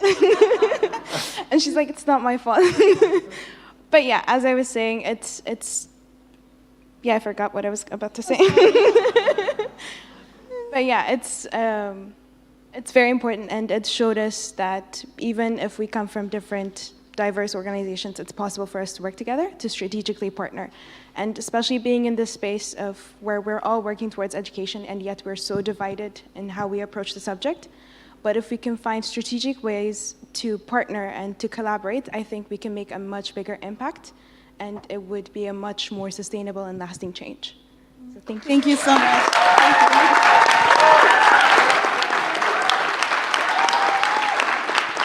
Thank you so much. Just in summary, you can see we have 6 big organizations, but everyone spoke about the values.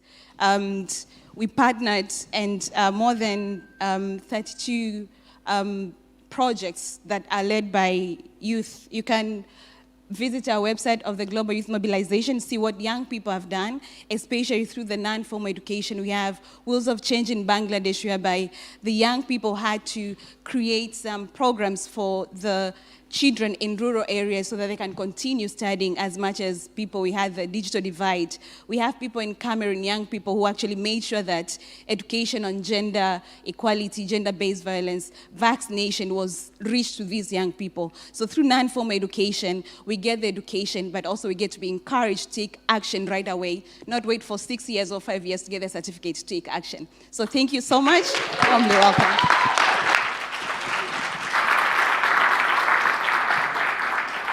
Thank you so much to our last panel. And we're now moving on to the next segment, which will be the Youth Solutions Challenge. And in this segment, we'll be hearing from 3 young leaders who will be pitching win-win solutions for transforming education, focusing on digital access, mental health, and school meal programs. They were selected through a rigorous nomination process and have undergone a 4-week development process with the help of the Unlock the Future Action Group on transforming education. They represent some of the brightest and boldest ideas gathered from the Unlock the Future Coalition. So without further ado, I'd like to introduce the first pitch leader, Michelle Chikurune.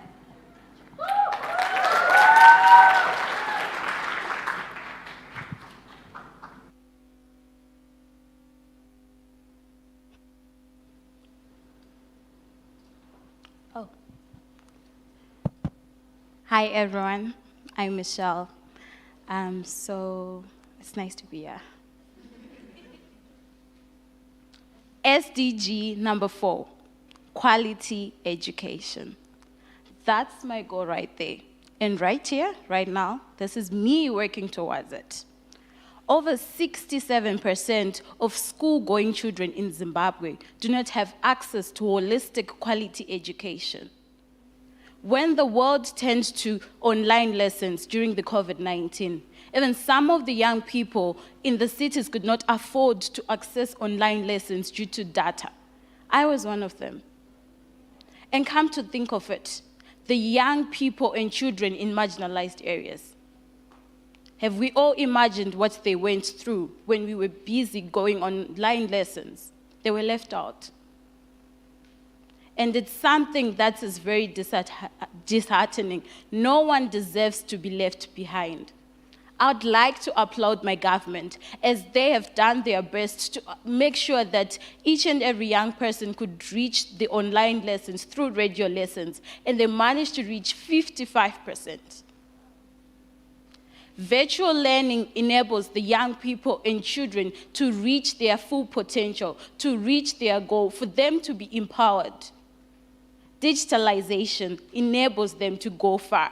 And digitalization is something that each and every young person and child deserves to have. I saw and met young people that were disadvantaged during COVID-19.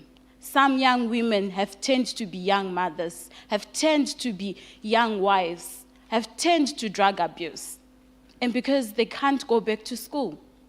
So I want to make sure I reach out to them. How am I going to do that? I want to create a youth-friendly center that's going to empower and be available to these young people in marginalized communities and children, for them to access free internet, free technology devices. And this youth center is going to give them online lessons and empower them. They don't deserve to be left out. If permitted, of course, I also want to adopt the Tanzanian concept of a mobile computer lab, which will also reach out to the young people and children that are disabled, so that they can also be empowered through this youth center. This youth center will also provide a future for the young women that were disadvantaged, who can't go back to classes anymore, to enroll in online classes, in online training that will enable them to be empowered. Every child deserves a fair chance and access to quality education and access to digital learning. I want these young women and young people and young boys and children to have access to digitalization. No young person or child should be left behind or be limited because of where they come from. I am fighting and advocating for access to quality education and digitalization for the young people and young children in marginalized areas. I hope I can get you all on board. Thank you.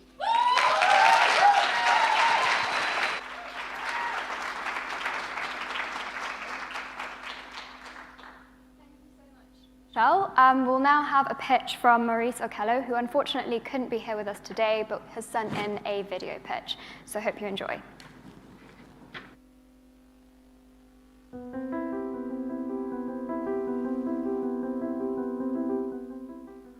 Built in the year 1992 and located in the Republic of Kenya, Kakuma refugee camp is one of the largest refugee camps across the whole world. That's where I grew up for the last 24 years. When I was in standard 7, I was kicked out of my primary school because I cannot afford to pay 20 shillings for my final examination, which is approximately $0.2. I spent 1.5 years doing nothing until one of the teachers from my community brought me back to school.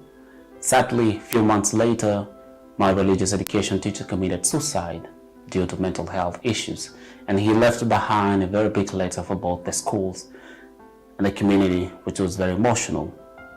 I don't know where I would be if it wasn't for education. Maybe I wouldn't be here today.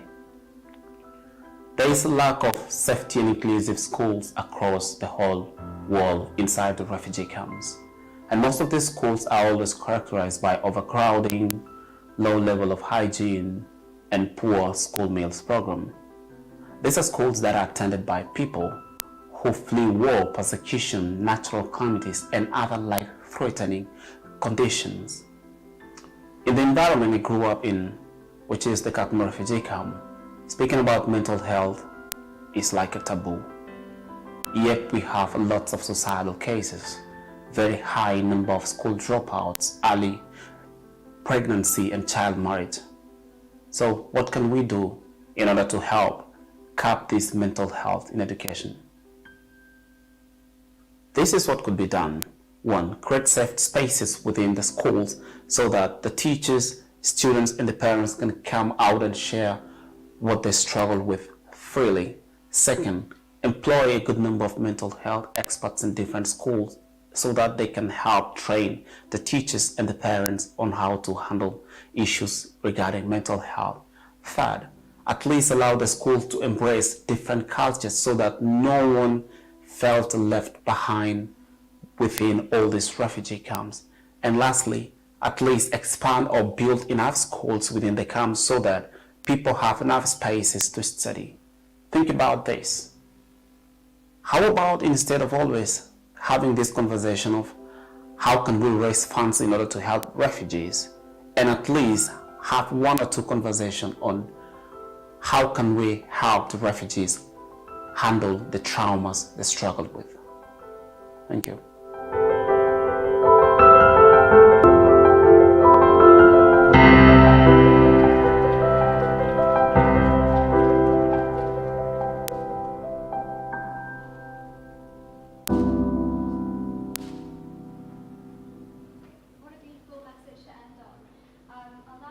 The final person making a pitch, please welcome Mahendra Pagwa and his orange. You'll see what I mean.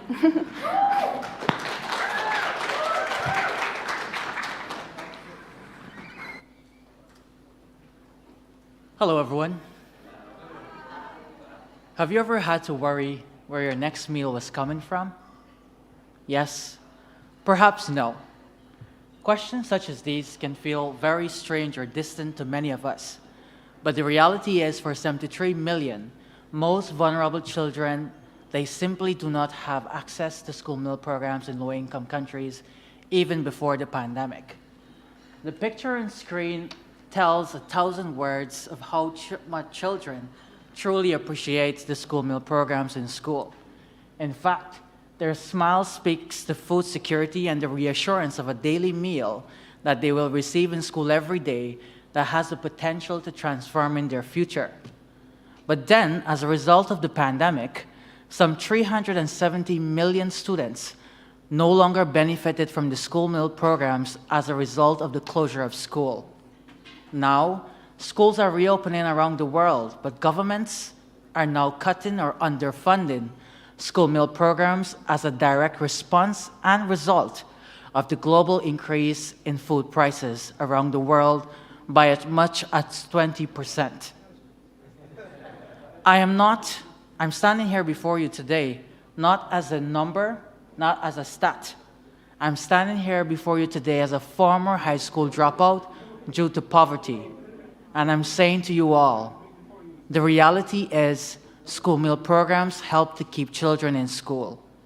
When we do not secure school meal programs through a legislation or through a bill, we aid in the learning loss experienced by children, a problem that is already upon us as a result of the pandemic. I say to you all in this room here today, very seriously, this cannot and should not happen. The reality is, when we do not secure school meal programs, we are giving a child the chance not to secure their education. We are also depriving a child not just of a quality meal, but a quality education. I am therefore calling on each and every one of you here in this room today. Let this not be just a workshop and a talk shop. Let this be a shop where you go back and you sell it to your leaders, to your people, to your government, to your ministers, that a legislation must be introduced. Let the conversation and talk begin where a legislation is introduced that will protect school meal programs from ever being underfunded or cut, irrespective of the factors, whether it's a change of government or whether it's external factors such as the rise in prices. Children depend on school meal programs every day. And I ask of all of you to ask yourself one pertinent question. Am I part of a system and generation that deprives a child of a meal because I'm part of a system that does nothing to secure them through a budget and through a legislation that has a potential to secure them? Or am I part of a system that will pave the way to ensuring legislations are introduced that will ensure food security for every child, to champion the meals for every child? I know what it is to have a meal. A child knows what it is. And a child will have that meal to speak a story. And when we become part of that system, we champion the education for a child for a better future. On behalf of the millions of on behalf of the millions of underrepresented voices out there, I say to you all, thank you.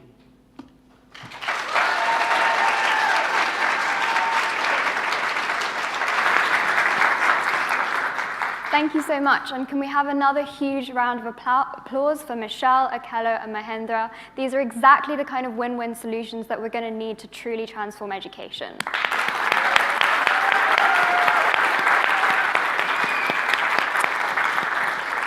So, everyone, congratulations. You made it. This is the final segment, but it would have been worth the wait.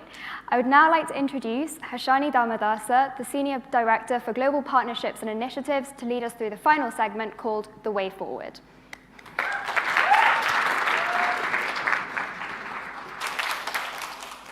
Those were amazing pitches, don't you agree? Let's give those guys another round of applause. They deserved it. Thank you, thank you.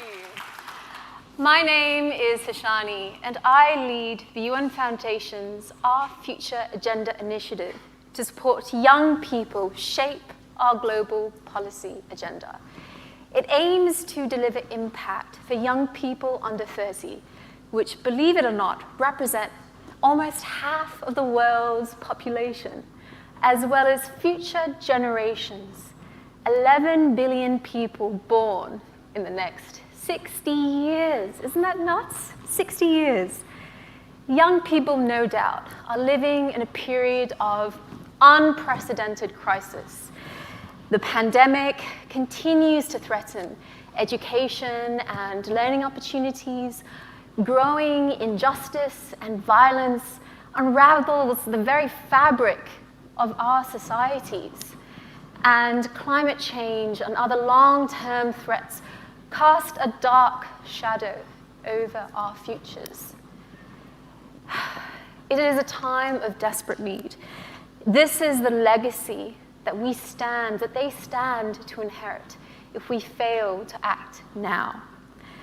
But today and Saturday and Friday and weeks and months and if not years before the summit, young people have been rising up to change this trajectory and stepping up as leaders in their own time in a period of emergency to change this path, to inspire hope, imagination, and courage when it's most desperately needed.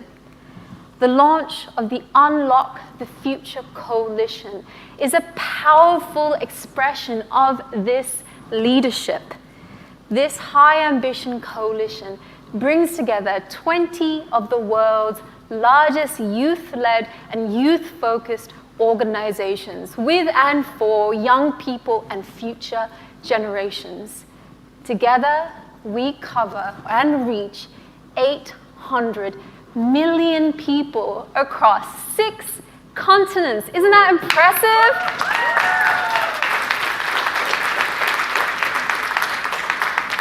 This is where I would mic drop, but I think the AB team are glaring at me from afar. Transforming education is one of our core thematic priorities, including jobs, climate, gender equality, justice and peace, and future generations. As an army of doers, we are aligned to mobilize politically and strategically across these core areas, to support big global campaigns that deliver impact where it matters for people that are furthest behind, to demand more and better financing for young people, and most crucially of all, to provide a platform for intergenerational action with leaders and champions across sectors across countries. Today's event is proof of our collective power, ability, and action to work together to solve the world's greatest problems at scale through the 2030 Agenda, with young people at the forefront of change. Together, we can deliver real and credible impact. But we must act with a fierce urgency of now to do more than just say words at a stadium or podium. I'm not even at a podium. And go beyond just saying promises, but to act for a world as it should, as our children and grandchildren deserve it to be. We'll now hear from visionaries who have forged a powerful path and personal journey to unlock learning, not just for themselves, but for millions of others. It is with the greatest pleasure and with the greatest honor that I would like to invite Honorable Deacon Mitchell, Grenada's youngest Prime Minister since 1979.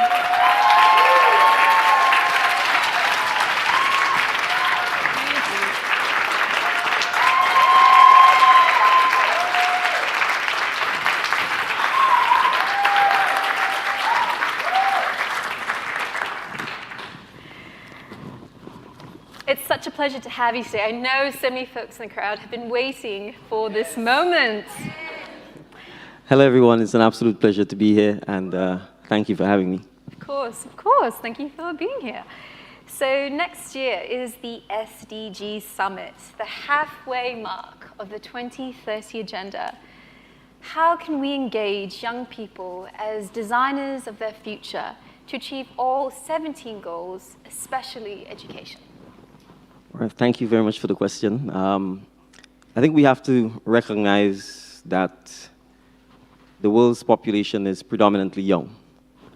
And I'll give an example. Africa's population, at least almost 1 billion, is under 35.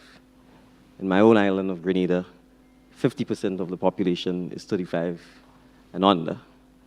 And although I'm a little over 35, I feel I represent, to a large extent, the population that is 35 and under. And therefore, I think young people are critical to the success of the sustainable development policies, and they must play a central role in the implementation of the targets if we are going to make it for 2030. And I think as leaders, the onus is really on us to ensure that we encourage and provide the enabling environment to ensure that young persons can feel empowered and that they can feel that they can propose solutions that can actually solve the challenges that we collectively face, but more importantly, that they will face in the several decades ahead. So, and I'll give an example. I mean, in my government, we actually have 3 ministers who are under 30. We've got the youngest minister in the Caribbean, who's 23 years old when she was made a minister. And not only she's 23, I want to make the point of stressing that she's also female. And I think that is also critical as well, because we need to recognize the role that women play, and particularly young women will have to play if we are going to attain the 2030 goals. And I think one of the things we really need to appreciate is that education is still not accessible to many young persons. And so, for example, in Grenada, I think my Minister of Education is here. We've taken steps already. We've only been in government for less than 3 months, and we've already taken steps to eliminate the barriers to free education at primary and secondary school level. We intend to implement policies that would allow young persons who drop out from school to get a second opportunity, particularly women, for example, who get pregnant in schools. So ensuring that persons actually do have access to free education, particularly at the primary and secondary school and tertiary level, is going to be critical if we are going to achieve these goals. And then it's also crucial for us to remember that education isn't confined to the formal education sector. And so it's important for us to recognize that non-formal education is just as important, and we need to make sure that we encourage that so that young persons particularly for small islands, for example, your sense of identity, your pride in your history, your traditions, your culture. These things uniquely define you. And we should ensure that young persons are educated in those aspects as well, especially when we live in a world where you could be bombarded with cultures that sometimes are alien to you, given the scope of social media. And I think finally, partnership is absolutely critical if collectively we are going to make a difference and improve. And I think from the context of a forum like this, it's critical that across the globe, we really partner with each other to make sure that we can try and achieve the 2030 goals. Wow, that was a powerful message. I don't think I could have said that any better, or any other head of state could have said that better. And just an actual vision for empowering young people to be designers of their future makes me wish I was one of your citizens. If you had one goal, Your Excellency, or one wish you'd like to see come true to protect people and the planet, what would that be? So I have a 10-year-old daughter who painted a mural which said the earth is on fire on our back wall.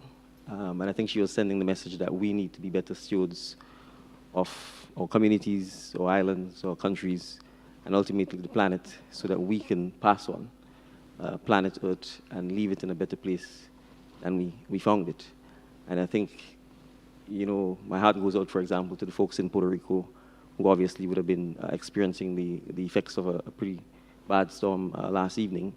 And I say this because there is a real probability that for islands like Grenada and for other Caribbean small islands, islands in the Pacific, that there may not be an island or islands to pass on. And we have to recognize that it's our actions that has led to this. But I want to be more pointed by saying for small islands, we bear little or no responsibility for that real danger or an existential threat that we face.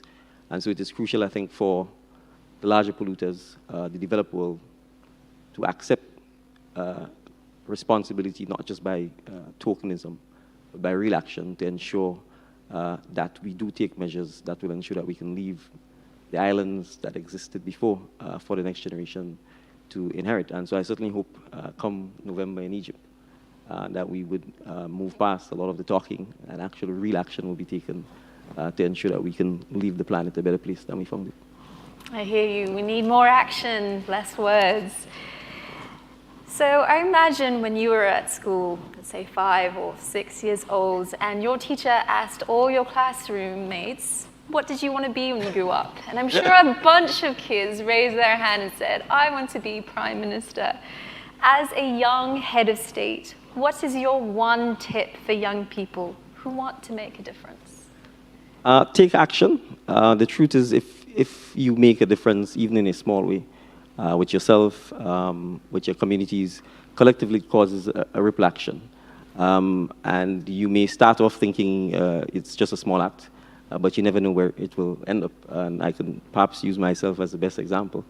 I've not been in public life or political life for more than 10, 11 months. I made the decision summer of last year to get involved in public life and to join a political organization. And by October 31st, I became the political leader of the organization. And 8 months later, I became the Prime Minister of my country. So,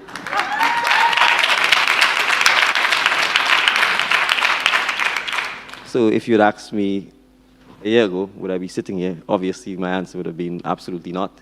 If you'd asked me a year ago, would I have been the Prime Minister of Grenada, I would have laughed you out of the room. And so I'm saying this to say that little actions, that little step, that first step, that act of courage or faith actually, truly does make a difference. And for particularly young persons, I think it's important to recognize that if you don't act, you will not make the difference in your own life and in the lives of others. So my recommendation will always be to take action. Thank you.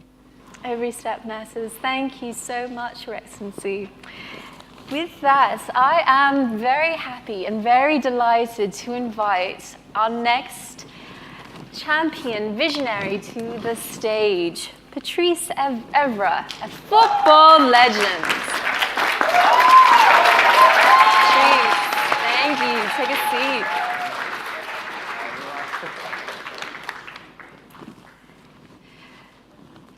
Thais, you just flew in like today to attend the Transforming Education Summit. I bet you're a bit jet lagged, right? Just a little Yeah, I am a little bit jet lagged, but you always get energy for the young.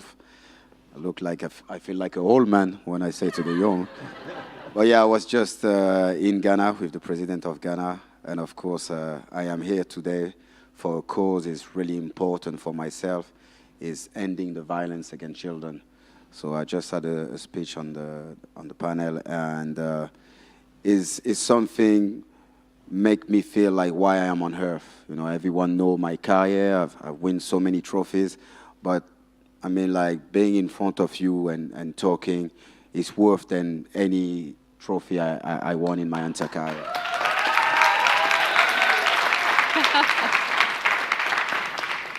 So you were in a room full of ministers of education and government, just in the summit.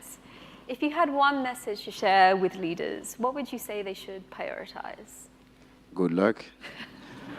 That's the first things I will say, in a serious note, is ending the violence against children, education, to invest more in school.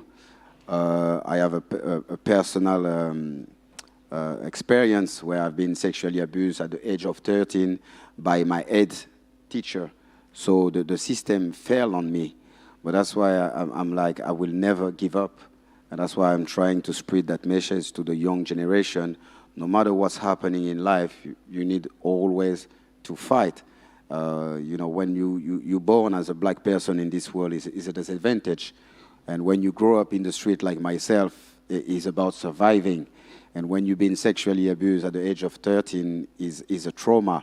So what I want to say in those leaders, I don't want other kids to have the same experience I had when I was young. So we just need to invest more in the school to feel safe. Like for myself, I had an issue with my head teacher. So after that, it's a lot of consequence because I also, the mental health is really important, equality gender. So ending the violence against children, mental health, equality gender, all those things are really important for myself.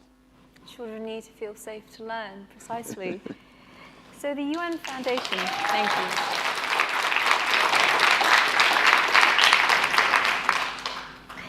The UN Foundation is celebrating its 25th anniversary next year. It's a big birthday party for us.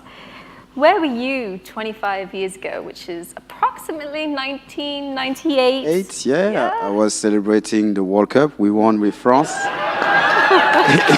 in the Champs-Élysées. So it's a great date for me, 98, yeah. I bet. I can see that look in your face. It's still there.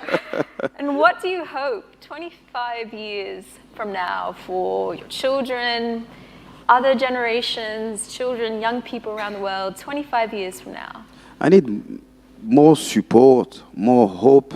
When I see some young prime minister, it just makes me proud. And that's why we need to see. I've been in Nigeria and under the bridge, and they're playing like they call it the slum chest. And I say to those kids, no matter what you want to become, even if you want to be the president of the universe, it doesn't exist. Go for it. We need to push this young generation, but they have to feel safe. So that's my message. Couldn't say that better either. So I have one final question to the both of you, Your Excellency, Patrice. You both have powerful stories of grit, determination, and passion, both coming from very humble beginnings. I would love if you could share a bit about your personal stories, each of you, and what was the point in your life that made the difference, where you turned a corner, despite how dark it was, or despite how light it was, that was a pivotal moment in your life. Your Excellency? That's a pretty tough question. I'm known for tough questions. I think for me, when I entered high school, or just around leaving primary to high school, I sensed that despite where I'd come from, or the lack of water or electricity, or the fact that you had no plumbing, my sense was that if I had an opportunity for education, which is why I'm happy to be here, and I champion education a lot, that it can make a difference in my life. And so in that sense, being fortunate enough to be in an island where, at least at that time, there was an opportunity to send me to a school where I didn't have to pay for education, or where my parents didn't have to pay. And I could tell you if my parents had to pay, I would not be here because they could not have afforded it. I think made the difference in who I am today. And so that's why I always champion the fact that if you do not provide education to young people, it doesn't matter how talented they are, it doesn't matter how gifted they are, that you are essentially denying them of an opportunity to really be a full human being and the dignity of living a full life in wherever they're from. And so for me, that, I think, has been sort of the pivotal moment in my life, and it's shaped my life, and I'm committed to ensuring that every time I get an opportunity to help someone get an education, and it doesn't mean just formal education, but education informally as well, I'm certainly willing to do everything I can to help them. Thank you, Your Excellency. Trees. So yeah, my story, so I'm one of 25 siblings. I think my dad never watched TV, or he maybe lose the remote. So my parents divorced at the age of 10, and it's true, when my dad left the house, it was really difficult. At 13, at 10 years old, I was someone begging money in front of shop to buy a sandwich. Then football was everything. Football was everything, and I remember I had some trial in Paris Saint-Germain, and they were like, you're too small. You're too small, you won't make it. A lot of manager, but every time when someone was telling me I can't, I am a bull, I'm really stubborn, so that's when I'm gonna prove to myself first I can do it, and after to the people. Then, I have a difficult childhood, especially when my dad left. I grew up in the street, and after I've been to that school where after the school you could also play football, and my mom couldn't afford me to pay my journey every time. So that head teacher decided, he was living inside the school, and he said, your son can stay at my house. So yeah, that's what's happened. It was a nightmare every night, because he was trying to abuse me, and he succeeded one night. Then I come back home, and I say to my mom, I don't want to stay anymore to that head teacher. And she say like, why? And I never answered to it.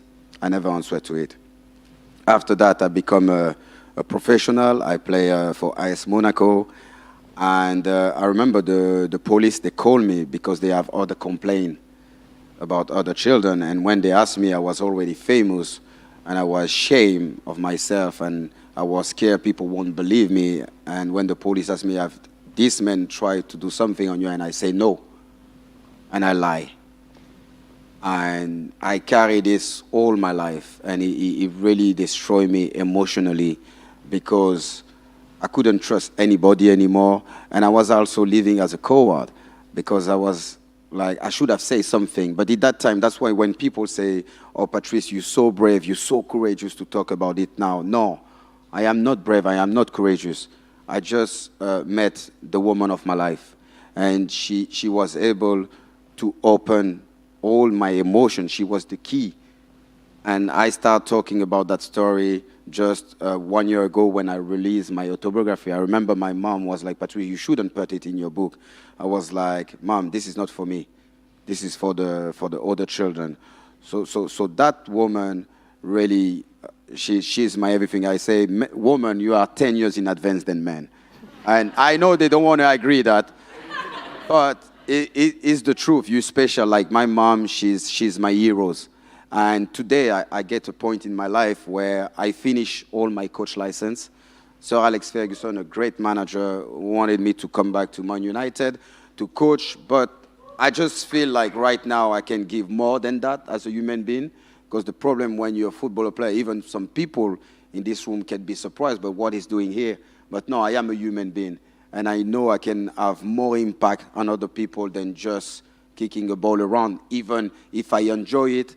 But now to be here today, and I was like, even before I come on the stage, I was like, wow. Can you remember that kid growing up in the street, and now he's talking in the front of so many leaders and to try to make the difference?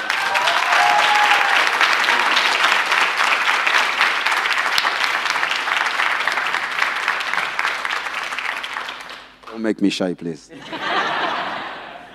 Well, Patrice, I think you are the living embodiment of courage and bravery. You may deny it, but I think everyone in this room would disagree with you.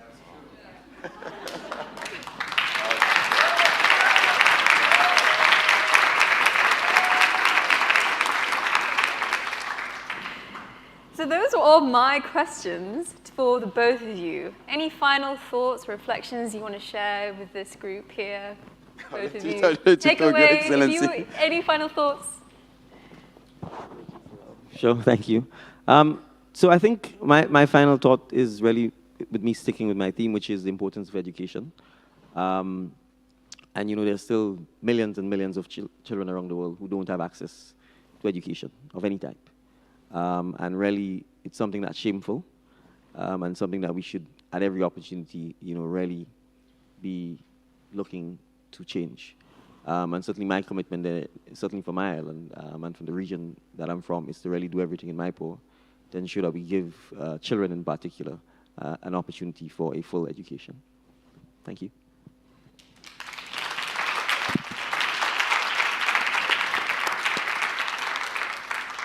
So yeah, my final word will be similar, and it's education is key, but it also brings me back to ending the violence against children.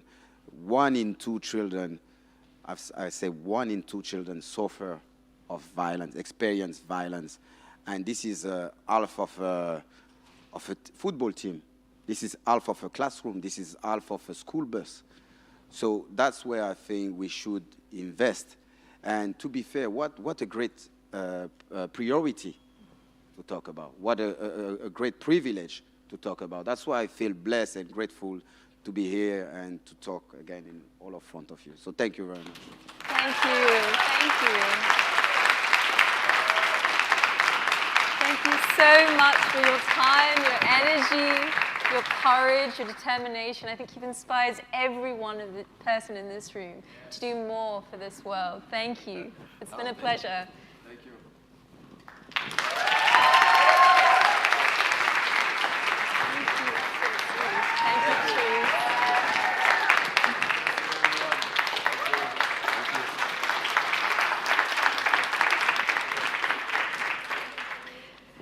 Next, onto the stage, I'd love to invite Jaime Saavedra, who leads the Education Global Practice at the World Bank and was Peru's former Minister of Education. Jaime, if you could come to the stage. Yes, you!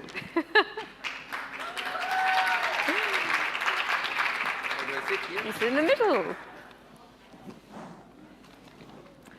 Yes, there's still people out there.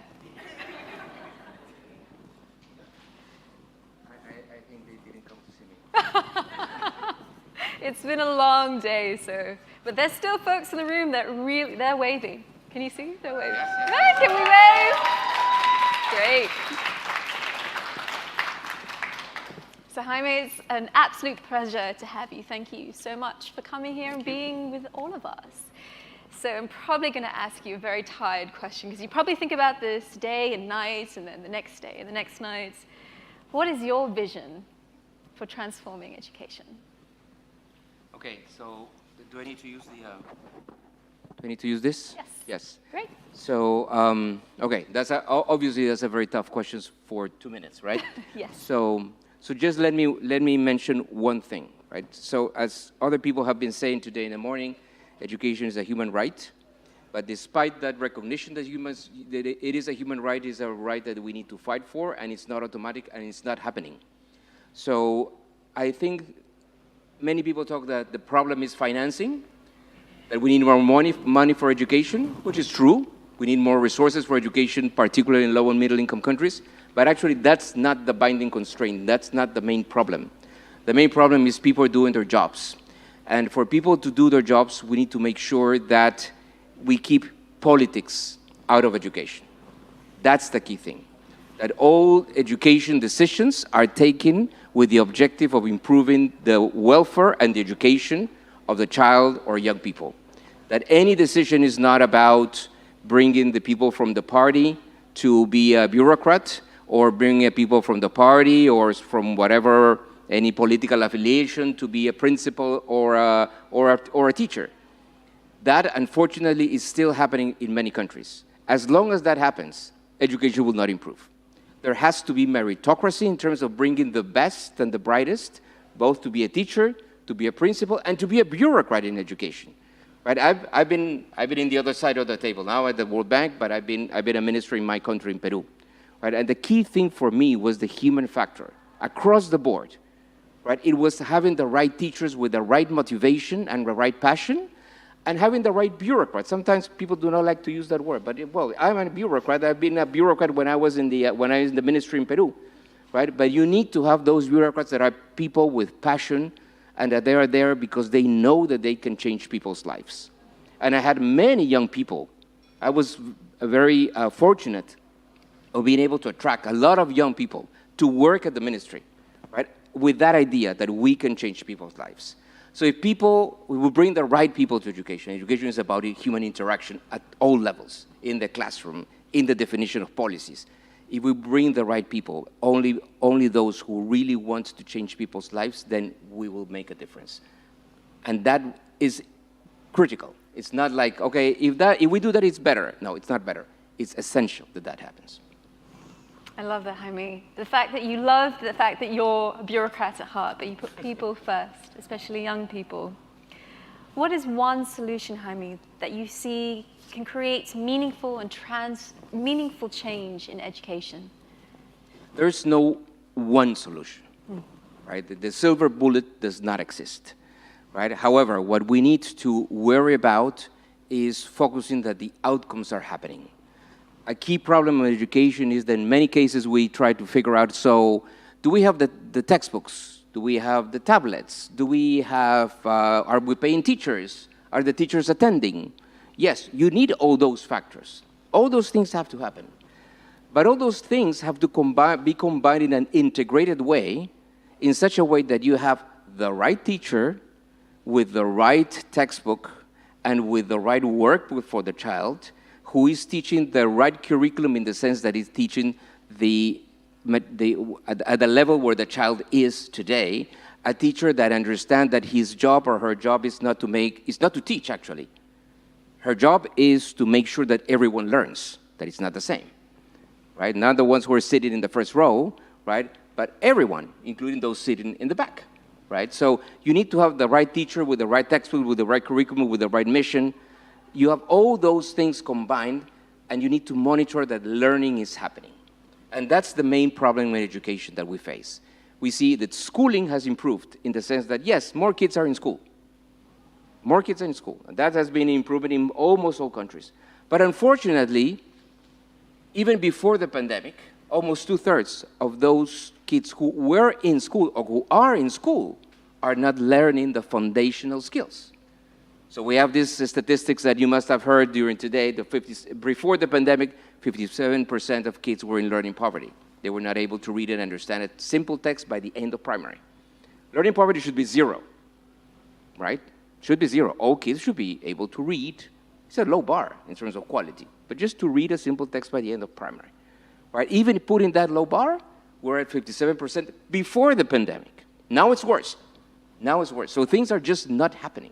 Right? So we need to focus on that outcome, the outcome of learning happening. It's not enough to have the kids in school, right? So these statistics of improvement in enrollment sometimes could be misleading. Parents think, well, there's a school there, there's a building, there's a teacher, there are books, something must be happening there, right? And unfortunately, in many cases, not much is happening there. So we need to worry about the outcome, right? Are kids learning? And when I say learning, we can measure easily if they're learning to read, and that's useful. But actually, when I say learning, it's learning all the skills that they need for life, right? Education is a very complex service, right? If you think, well, that's very difficult, right? The service of education is giving a child all the tools that she needs to be happy in life. That's the job of the teacher. That's very tough. That's very tough. But that's the outcome that we need to always monitor. That's the outcome that we need to make sure that it's happening, that kids are learning. I mean, as you were speaking, it made me think of a journey that a young person that takes from start to finish through education, that impacts their entire lifetime. Yeah. So that was a powerful, powerful message. As a former Minister of Education, what is your one tip to other ministers to ensure this transformation meets the expectations of young people and children around the world? Well, I wrote a whole chapter that it was kind of like, it was called Letters to a Minister of Education. So it could be a whole presentation, a whole speech about what one tip. Tips. But one is tough. But I would say that one is that two tips. Two is so fine. one is there are a few red lines here, right? There are things that must happen. One is that you need to worry about what I said. You need to worry about the human factor. Hence, you need to worry about having the right teachers with the right support, right, and with an internalization of the importance of her mission. I remember everyone here will remember by name that teacher who said something or did something when you were in 4th grade or 5th grade that changed your life. Everyone here will remember by name that person. Right? Even if you are 70 years old, you will remember that person by name. Right? So that just shows how important is that human factor. And second, another red line which is related to the politics issue, right? Because this is about political commitment. In the same way that you need to reform your teacher's career in order to make sure that you have the right teacher, you need to do many other things. You need to have the right pedagogical methods, the right books, etc. But the other thing that you need to have is to make sure that the school is safe. And when I say the school is safe, it's not safe because the infrastructure has to be good or decent, which you need. But it has to be safe in the sense that any girl or any boy must feel that that is a safe space for him or her to thrive. If that does not happen, even if we did the right things in terms of all the pedagogical side of the equation, if we have the right books, the right methodology, the right curriculum, we did all the right things there. But if the school is not safe, either because of attitudes or behaviors of the teacher, or because of bullying of the peers, then you will not learn. Period. It's that simple. It's that simple, right? So safe schools. And that's something that has changed actually in the strategy of the World Bank and the education strategy of the World Bank. Safe school is not an add-on. It's not like, okay, it would be nice to also to have that. No, it's a must-have. You need to have that, because if not, you will not have learning, and with that, it will be, if you don't have a safe school, you won't be able to give any child all what we were saying, right? All those skills that you need to give her in order to be happy in life.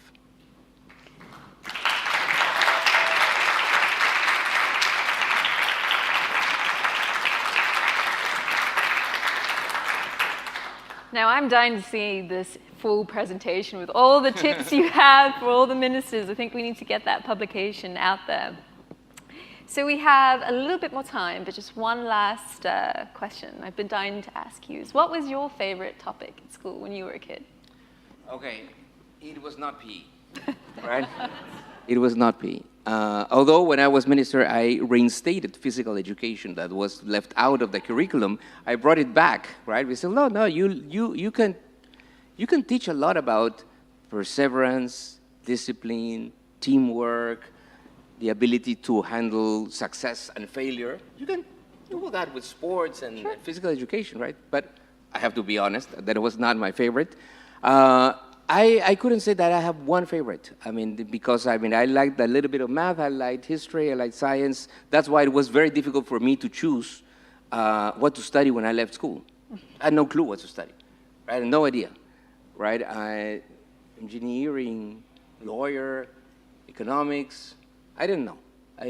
Medicine was another option because my father and my brother were doctors. So all were options. So I didn't have one favorite,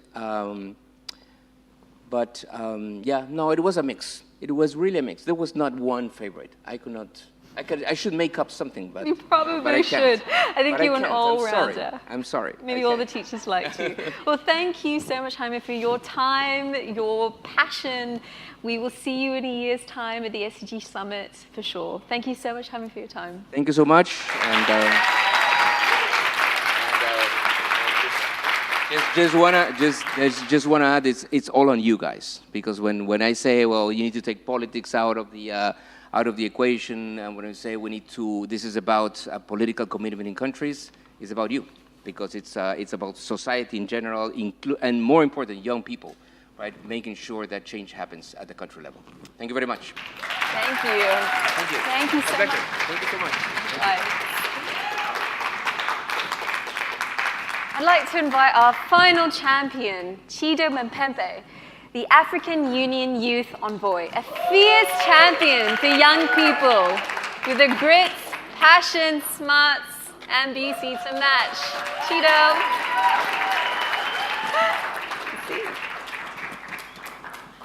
Thank you. Thank you, Chido, for coming. So you started your tenure almost November last year. Time goes fast. I'd love to hear how it's been so far. How's this crazy roller coaster going for you? Wow. First of all, I'd say it's such a huge responsibility. I mean, we all know that Africa makes the largest demographic as the youth, right?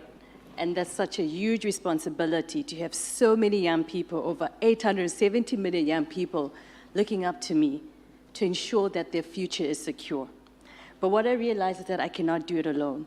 And that's why I'm making sure that I work very closely to the member states, the 55 member states that make up the African Union, and ensure that I also work with the young people. I'm actually joined by a number of young people in this room today that are also supporting this journey and came all the way to ensure that we fully represent the youth of Africa.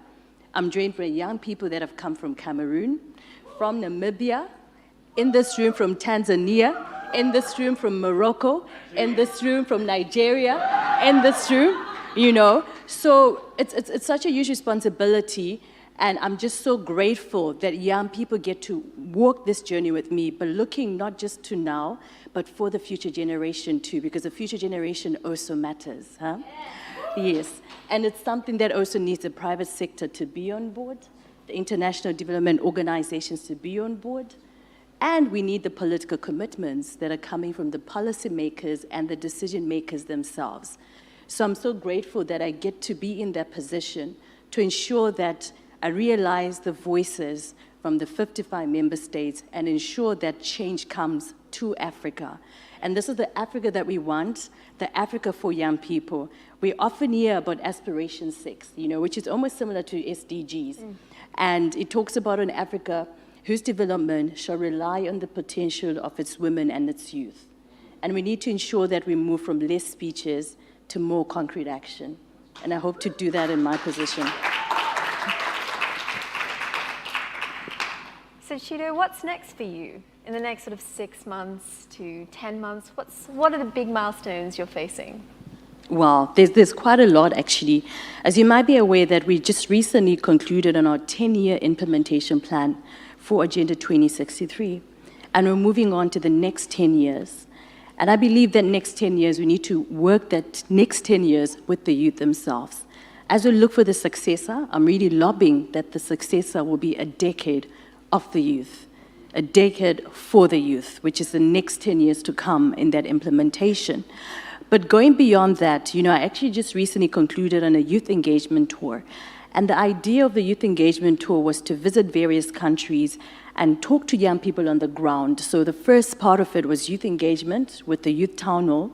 That was following a survey that we actually had. And from the survey, what was coming out is that, you know, education is important, public health is important, climate change is important. And we thought it's important that we then sit down with the young people in the town hall and get to hear their recommendations and get the solutions from young people themselves. But secondly, also looking at community engagements. Let's not forget that not everyone has access to information, not everyone has access to technology. We still have young people in marginalized communities, which is why it was important that I physically visit various communities, rural villages, and sit down with young people that are actually affected the most from the impact when it comes to humanitarian issues, the impact when it comes to climate change, just to ensure that their voices are also included. And lastly, this concluded with political commitments through policy engagements, where I would go and I'll sit down with the head of states, with the ministers, with the people that are actually making the decisions on behalf of the young people when it comes to policy. And I say, this is what I found on the ground. This is what young people are saying. Can you make sure that it's incorporated in policy? Now, I bring this up to what is next, because we're now rolling out our plan of action for the office. We call this year the year of setting the foundation. I'm sure you might appreciate that this role is fairly new within the African Union. I think we're just 3 or 4 years old within this role. But there was a vacuum in between. We had COVID-19, as well as a few challenges. So we call this year the year of setting the great foundation, because for anything, you need a foundation, you need sustainability, you need a position where it's not about me, but even after I leave, it can continue and be sustainable. So that has been what we're focusing on this year. And then for next year is a year of deliverable. And looking at that plan of action, it had to be grounded to what the young people were saying themselves. So that is what is next. When I go and I lobby on behalf of my fellow youth leaders in the head of states assemblies, when I speak to the cabinet, taking the seat as the youngest diplomat in the cabinet, I realize that it has to be grounded on the voices of young people. And now I can confidently go and say, look, when I'm saying this, it's because I know I've heard from the young people themselves. I've gone to this village. This is what the young girl is saying. So we now need to look at it from now, but also in terms of the future generations, how they can be, how they will be affected with the effects of climate change, education, and public health.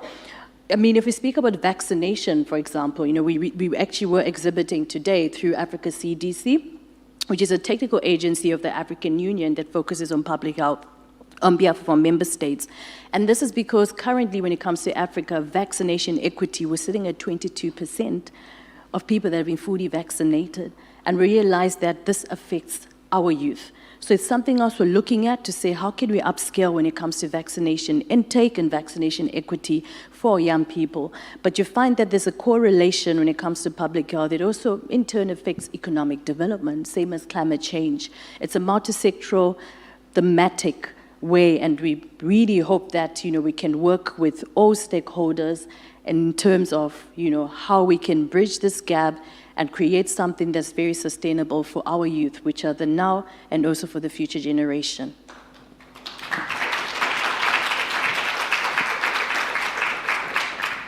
So Chido, you sound like an architect, a constructor, a builder. This is exciting. I can't wait to see what the next year has for you. You were mentioning your listening tour and so many communities that you visited that can't make big conferences like this or the SDG Summit next year or others around the world. What is your one tip for those young people that can't come to conferences in Geneva or Stockholm or New York? What is the one thing they can do to make a difference? What I'll say is never underestimate whatever that you're doing at any scale. It could be in a community, it could be, in a small group of young people, but do not underestimate the impact that you will make. I mean, I started from somewhere. I started in a community. I come from Zimbabwe, from a very small city called Bulawayo, and I had a passion to serve within my community, and I made sure that I did that.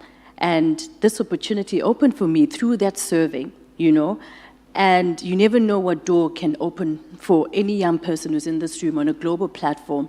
But while saying so, do not underestimate the impact that you make in your own community and in your own country, because that counts too on the statistics and the demographics. So when we're talking about the impact we're going to make on a large scale in Africa. Yeah. Thank you, Chido.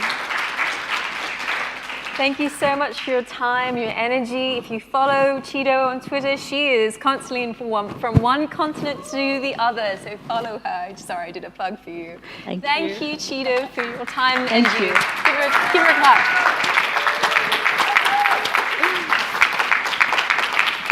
I'd like to now invite to the stage 3 of our Next Gen Fellows. Inez, Aish, Alice, please come to the stage.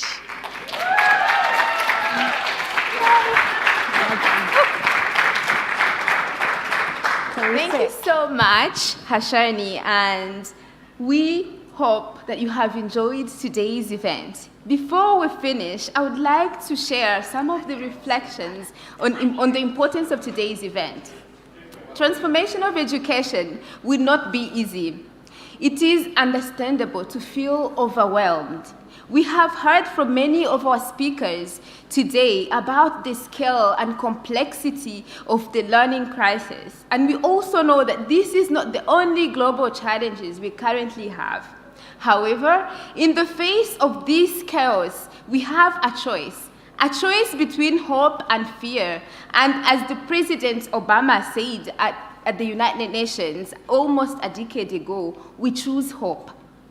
We see the future not as something out of our control, but as something we can shape for a better through concerted and collaborative effort. In this spirit of hope and collaborative efforts, we set out to ignite a movement to transform education, which in the words of the Deputy Secretary General Amina Mohammed, could unite behind a new vision, announce itself to the world as bold, loud, and expectant. We believe we have risen with this challenge. We hope you will. Over the course of the day today, it has been truly inspirational to listen to young leaders, education champions, world leaders to commit to working together to update the world's education system for a better future. And today was also the launch of the Unlock the Future Coalition, a high ambition coalition determined to make the world a better place for the world's children, young people, and the future generation. The movement has truly begun, and we are confident that it's going to continue to grow. We're looking forward to continuing working together at the SDG Summit and even at the Summit of the Future in 2024 and beyond. Thank you so much.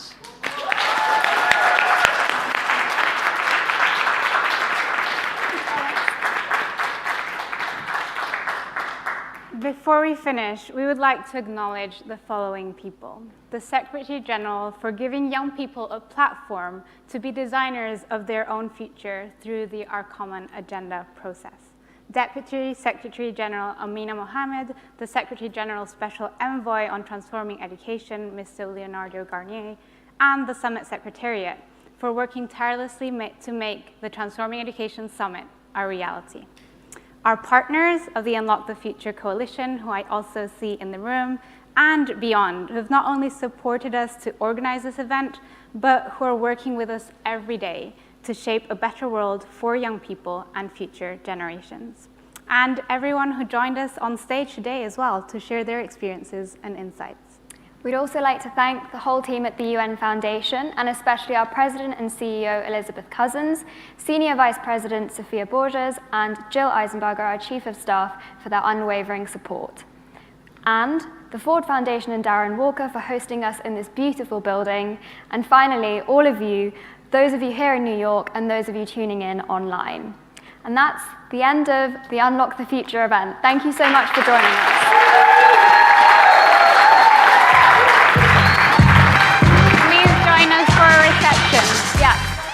Reception in the garden room. In the garden, everyone. You're welcome. See you there.